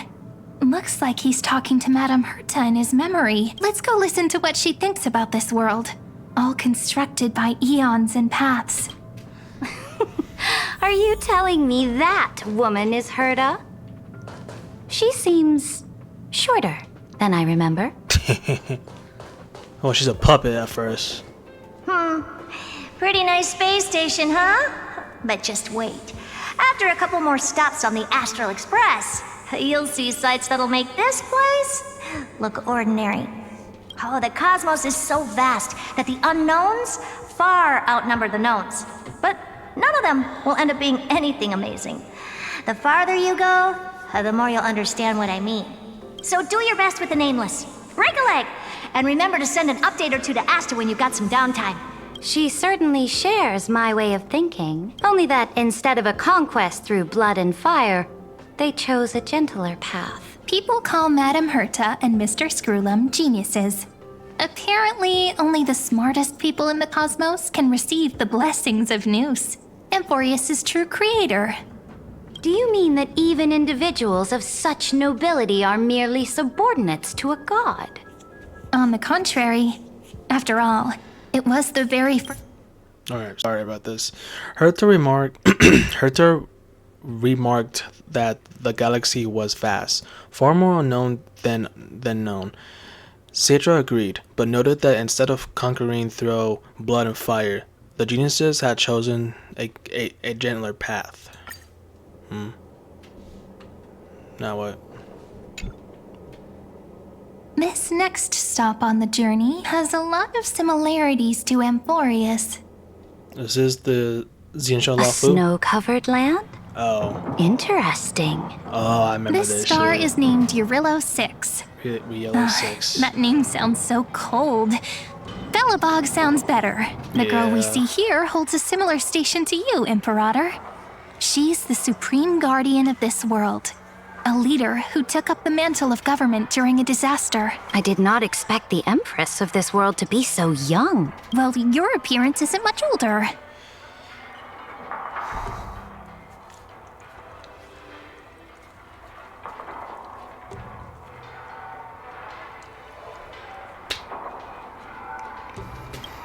The object in the distance resembles Nikador. Is it a weapon? No, it's called... Right! The Geological Reconstruction Unit.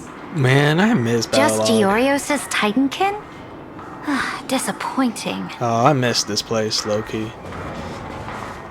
It's all thanks to you that we survived the crisis. The collaboration with the Alright. Belolog had... Sorry. Belolog 2 had once been sealed beneath the sky until the Nameless arrived and led it back to the stars. Through Banya's unwavering resolve, Cyrene showed Zenira that peace could also be the path to stars. To the stars.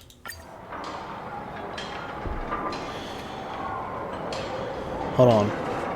Can I talk to this people? March? No? Alright. What's next?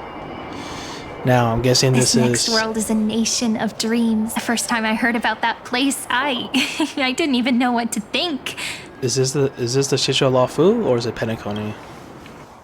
It's Penacony, okay. Such opulence does indeed evoke astonishment. This world is called Penacony, an eternal city built upon a land of dreams. It's also my friend's previous stop, where they went through a risky but exciting adventure. Tell me about it then. That man standing afar has wings on his head. I am truly curious. He's a bird. He's a little birdie. Little birdie. I wish to gaze upon the views of the Reverie Hotel one more time. Alright. Sunday had once shaped it into a secondary. Sunday had once shaped it to a secondary of old order, but no dream lasts forever. Cyrene pointed out that even in the world promised to Sadria by destruction, there had been no place left for humankind. Alright. Then let's wrap up this trip down memory lane with one last scene. And this is Amphorius. Absolute wonder. Isn't it pretty? That's our Amphorius. Our world flows and meanders in this endless band of light. Though we were born from the designs of the gods and are not yet truly alive, the Chrysos heirs of Amphorius still chose to stand against fate and carved a legend no different from that of humankind. Will you really renounce the heroes in this world's previous 30 million cycles, Imperator? Including even yourself. Will you bow to brutal destiny and allow that puppet master named the destruction to have their wish? I know what you want to do, sidekick. You want to use that deliverer's memories to influence me and tilt the scales of law toward him and the two geniuses. You really saw right through me, Imperator. How can one rule an empire if one is incapable of understanding people's minds? I have decided on Law's final destination. However, before I move my next chess piece, before we go on, tell me this, sidekick. Throughout his trailblaze, was there ever a memory of the ocean? What do you mean by that? The ocean. My cradle. My home. You shall complete your conquest in the ocean at the boundaries of this world, and eternally slumber in the sound of tides. You shall eternally slumber in the sound of tides, and complete your conquest in the ocean at the boundaries of this world. Our prophecies aligned as flawlessly as a sea snake circling upon itself. An elegant loop, like a joyful hymn, like the circulating ocean current, like our two fates, like Amphorius itself. Jesus Christ. How long is this shit for? Damn. The trial is over. So tell me, who will own the divine authority of law? I won't give it to anyone. What? I am the law. Why should I give my imperial crown to any other? Both the Deliverer and the Theoros came from beyond the sky. They have no right to interfere with the lands I conquered with my own two hands. The law of Amphorius shall be determined by Amphorius's master. What exactly did you see in the trial? Everything. I saw everything regarding the rules of this world's operation. I saw the laws of extrapolation that Theoros spoke of. I saw the ultimate protocol. As long as I offer a sacrifice of equal weight, I can rewrite the laws of this world according to my will. I can turn good into evil, ugliness into beauty, and weakness into strength. Fate gave me a very fair deal. One rule change for the life of one demigod. What are you planning to do? You can't guess. We can conquer the stars without relying on any power from beyond the sky. We just need to make some reasonable sacrifices. Your ambitions have already made so many people give up their lives for the law. And you're still not done? I am determined for Amphorius to stand on her own 2 feet among the stars. You are beyond reason. You think such a simple and hypocritical statement can justify your atrocities. There's no new without destroying the old. That's what you consider an atrocity? Ironic, for that is also the unchanging law of Amphorius's revolutions. Zadrina refused to surrender her divine authority. She chose instead to rewrite the law with the life of a demigod. In her final command, she ordered High Silence to either offer herself in conquest or drive her blade into the tyrant's chest. Thus, the Imperator concluded her final speech at the end of her life. At the last moment before she stepped onto the altar, she gave her most loyal subject the choice to decide fate, just as she promised her compatriots before. My blood flows in you now. Heroic compatriots, follow me, and we'll seize fate's reins! The Imperator fell. Some say that the Dux Gladiorum turned traitor and killed her liege. Some say that she imprisoned the tyrant in a shallow pond of water, then left. Which meant the Imperator had to kill herself to rewrite the law. There are countless stories about her death. All we can be sure of is when the knight left the vortex, the Imperator was still mumbling about their past conquests, the beginning and the end of her existence. Imperator, wait! How could someone of your status come to the front lines? Let me be the flag bearer. Oh, this is good. Oh, this is good thumbnail. The troops defending the pass to the west of the grove. Have they surrendered? They ran as quickly as they could when they heard your name. The Golden Cocoon Pass is now in the First Legion's hands. Good. What about the Delosian militia? The Third Legion set fire to the mountains and flattened everything west of the basin. They just need a few more days. That is enough. We cannot afford to miss an opportunity for victory. Lastly, how many Ladonian cannons are left? They are no more. The 2nd and 4th Legions have destroyed them all. Very good. They now have no way out, no reinforcements, and no artillery support. We will be able to liberate the Grove of Epiphany in the blink of an eye. We will launch the final charge 1 quint after the curtain fall hour tomorrow. Remember, as long as the Alliance's flag still flies on my shoulders, you must keep moving forward. Take no prisoners among the enemy's soldiers. All sages who resist are to be captured and tried according to martial law. And do not destroy any books. Now go! Notify the entire army. Understood. Those who are resolved to die, we salute you. Reporting in. The mountain dwellers are resisting fiercely, and the legendary Mountain Breaker has personally engaged in battle. Their formations are nigh impenetrable.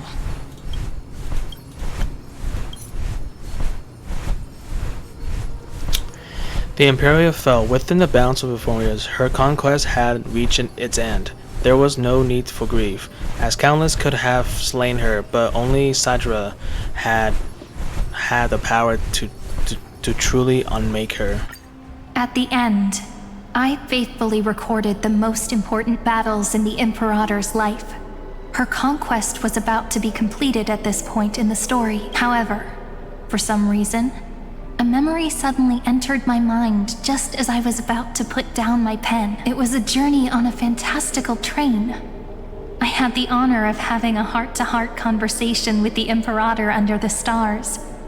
And I asked her this question at the end of that discussion. How do you want history to remember you? As a hero who gave up her life for the flame chase? Or as a tyrant? She answered so quickly, as if she had made up her mind long ago. I would rather be forgotten than be defined. Oh.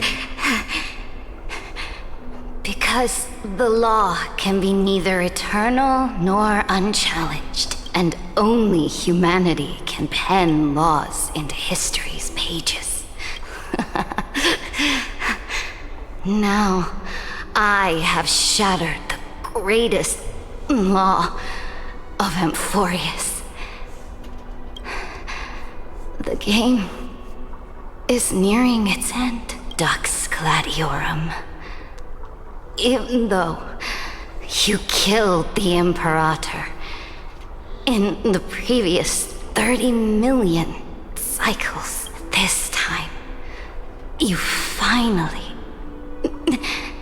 found your own law. Then High Sealance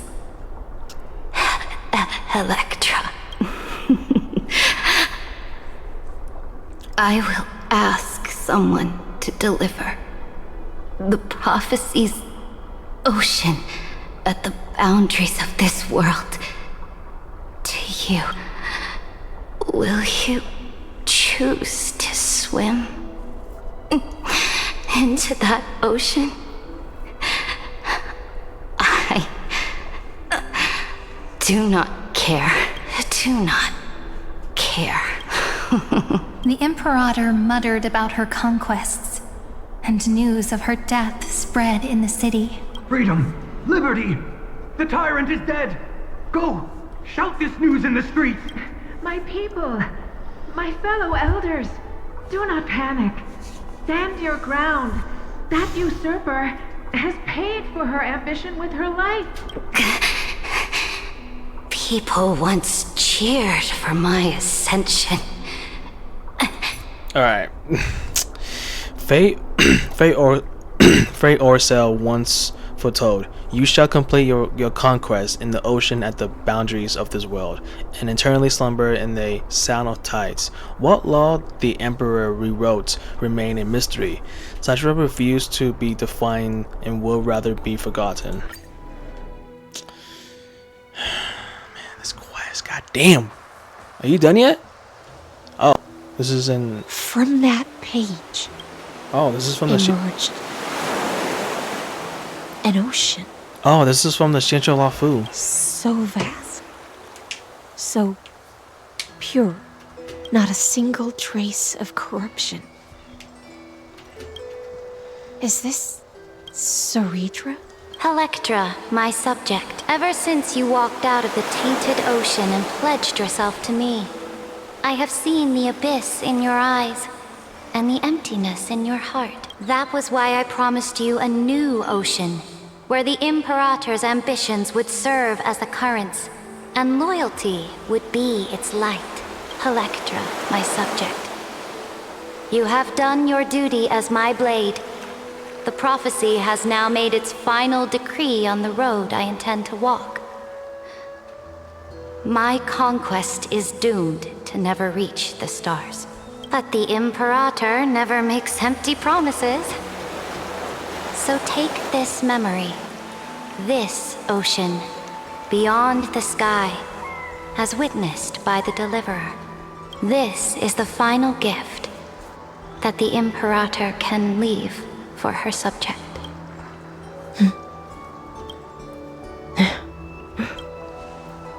When I was still a fish in the ocean, I always felt so genuine swimming through the waters. But once I stepped onto land, I found myself caught in a play. Every land dweller wore a mask in their life. So I, too, donned a costume and tried to find my role in this show. I became your blade in war and the violin strings at banquets. Do you still not get it? I do not long for the oceanic depths of my homeland, nor do I crave the swelling seas beyond the sky. Perhaps even I don't know what I want. I still don't know where I should swim to even at the end, but I know one thing right now.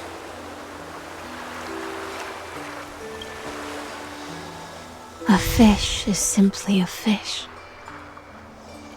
And she can never leave the ocean she's in. Oh, shit, dude. God damn. But whether under the ocean or on land, we two prisoners who can never escape this cave can still look outside the cave and see the stars. I have to admit, the 12-factor simulation of life in this experiment has far exceeded my expectations. Make your choice then, Senior Society member. Do you want to keep walking down the wrong path and be remembered for your incorrect conclusion? Or do you want to return to the audience's seat and give yourself, Amphorius, and the entire cosmos a more fitting end? I must refuse. A dead man never fears death. Did I not make myself clear? Have you forgotten about our dear Lord of Silence? You wouldn't want her to consider your 8 other clones as cancers within the erudition and chop them all up, would you? Your logical deductions are vastly different from mine. Therefore, allow me to provide one more academic recommendation. Listen, my peers. Why don't you look beyond this world? Just as the Chrysos heirs did. Re-evaluate your calculations and take into account all enemies in the upcoming war among the Eons. Amphorius is not a place where 3 paths entangle, but where 3 paths fight to the death. You used Memoria to resist me, but did you not consider the possibility that the Remembrance and their children might have taken this opportunity to join the fray as well? In the meantime... Jesus Christ. Oh. Oh. So this isn't just silence. It's the answer. What was the last thing he said to you before you parted the waters at the Scale Gorge waterscape? A tricky question, but one with a simple answer. He didn't say anything back then, right? Oh. That's correct. And now I'm sure. You are not March 7th. There's no way she would remember that detail. I'll only warn you once. Leave her body. Now. How impulsive. That's not like you at all. Why don't you calm down and think about another possibility? I didn't take over March 7th's body. Rather, it's March 7th who regained my memories. Peak. Holy shit. Holy shit, dude. What a fucking... Wow. Peak, bro. Absolute cinema, bro. Holy shit. Wow, dude. Damn, bro. We finally finished Before the Deaths. And now we're heading to the second last mission of Euphorius, Back to Earth and Evernight. And then finally, the last mission, bro. Wow, dude. What a fucking quest, dude. Wow. Wow, wow, wow, wow, wow, wow, wow, dude. What up? Yeah, I see that. What we got? What is it for, though?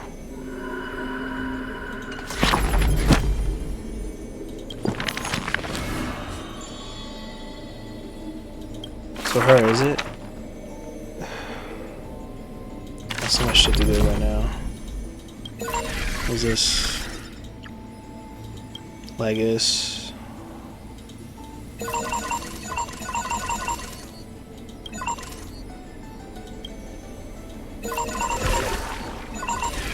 What?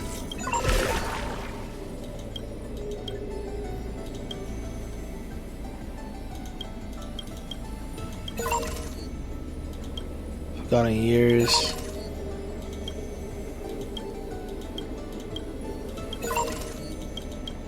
Jesus Christ.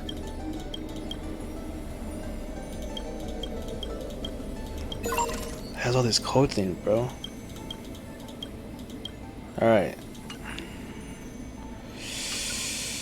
Okay, wow. Alright, so I'm gonna stop here because I've been recording this for 5 hours and 45 minutes.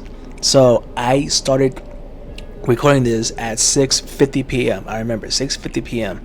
and right now it is 6:32 a.m. It's already the next day already.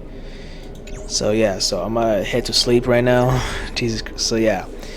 Man, what a fucking quest. This is such absolute cinema right here. So yeah, I'm gonna call it a day. Thanks for watching, and yeah, so later today I'm going to start on the second to last mission, and yeah, and then the next day I'm going to finish the last mission of Euphorius ever. I'm really excited. So yeah, man, I'll see you guys next time, y'all. Alright, peace.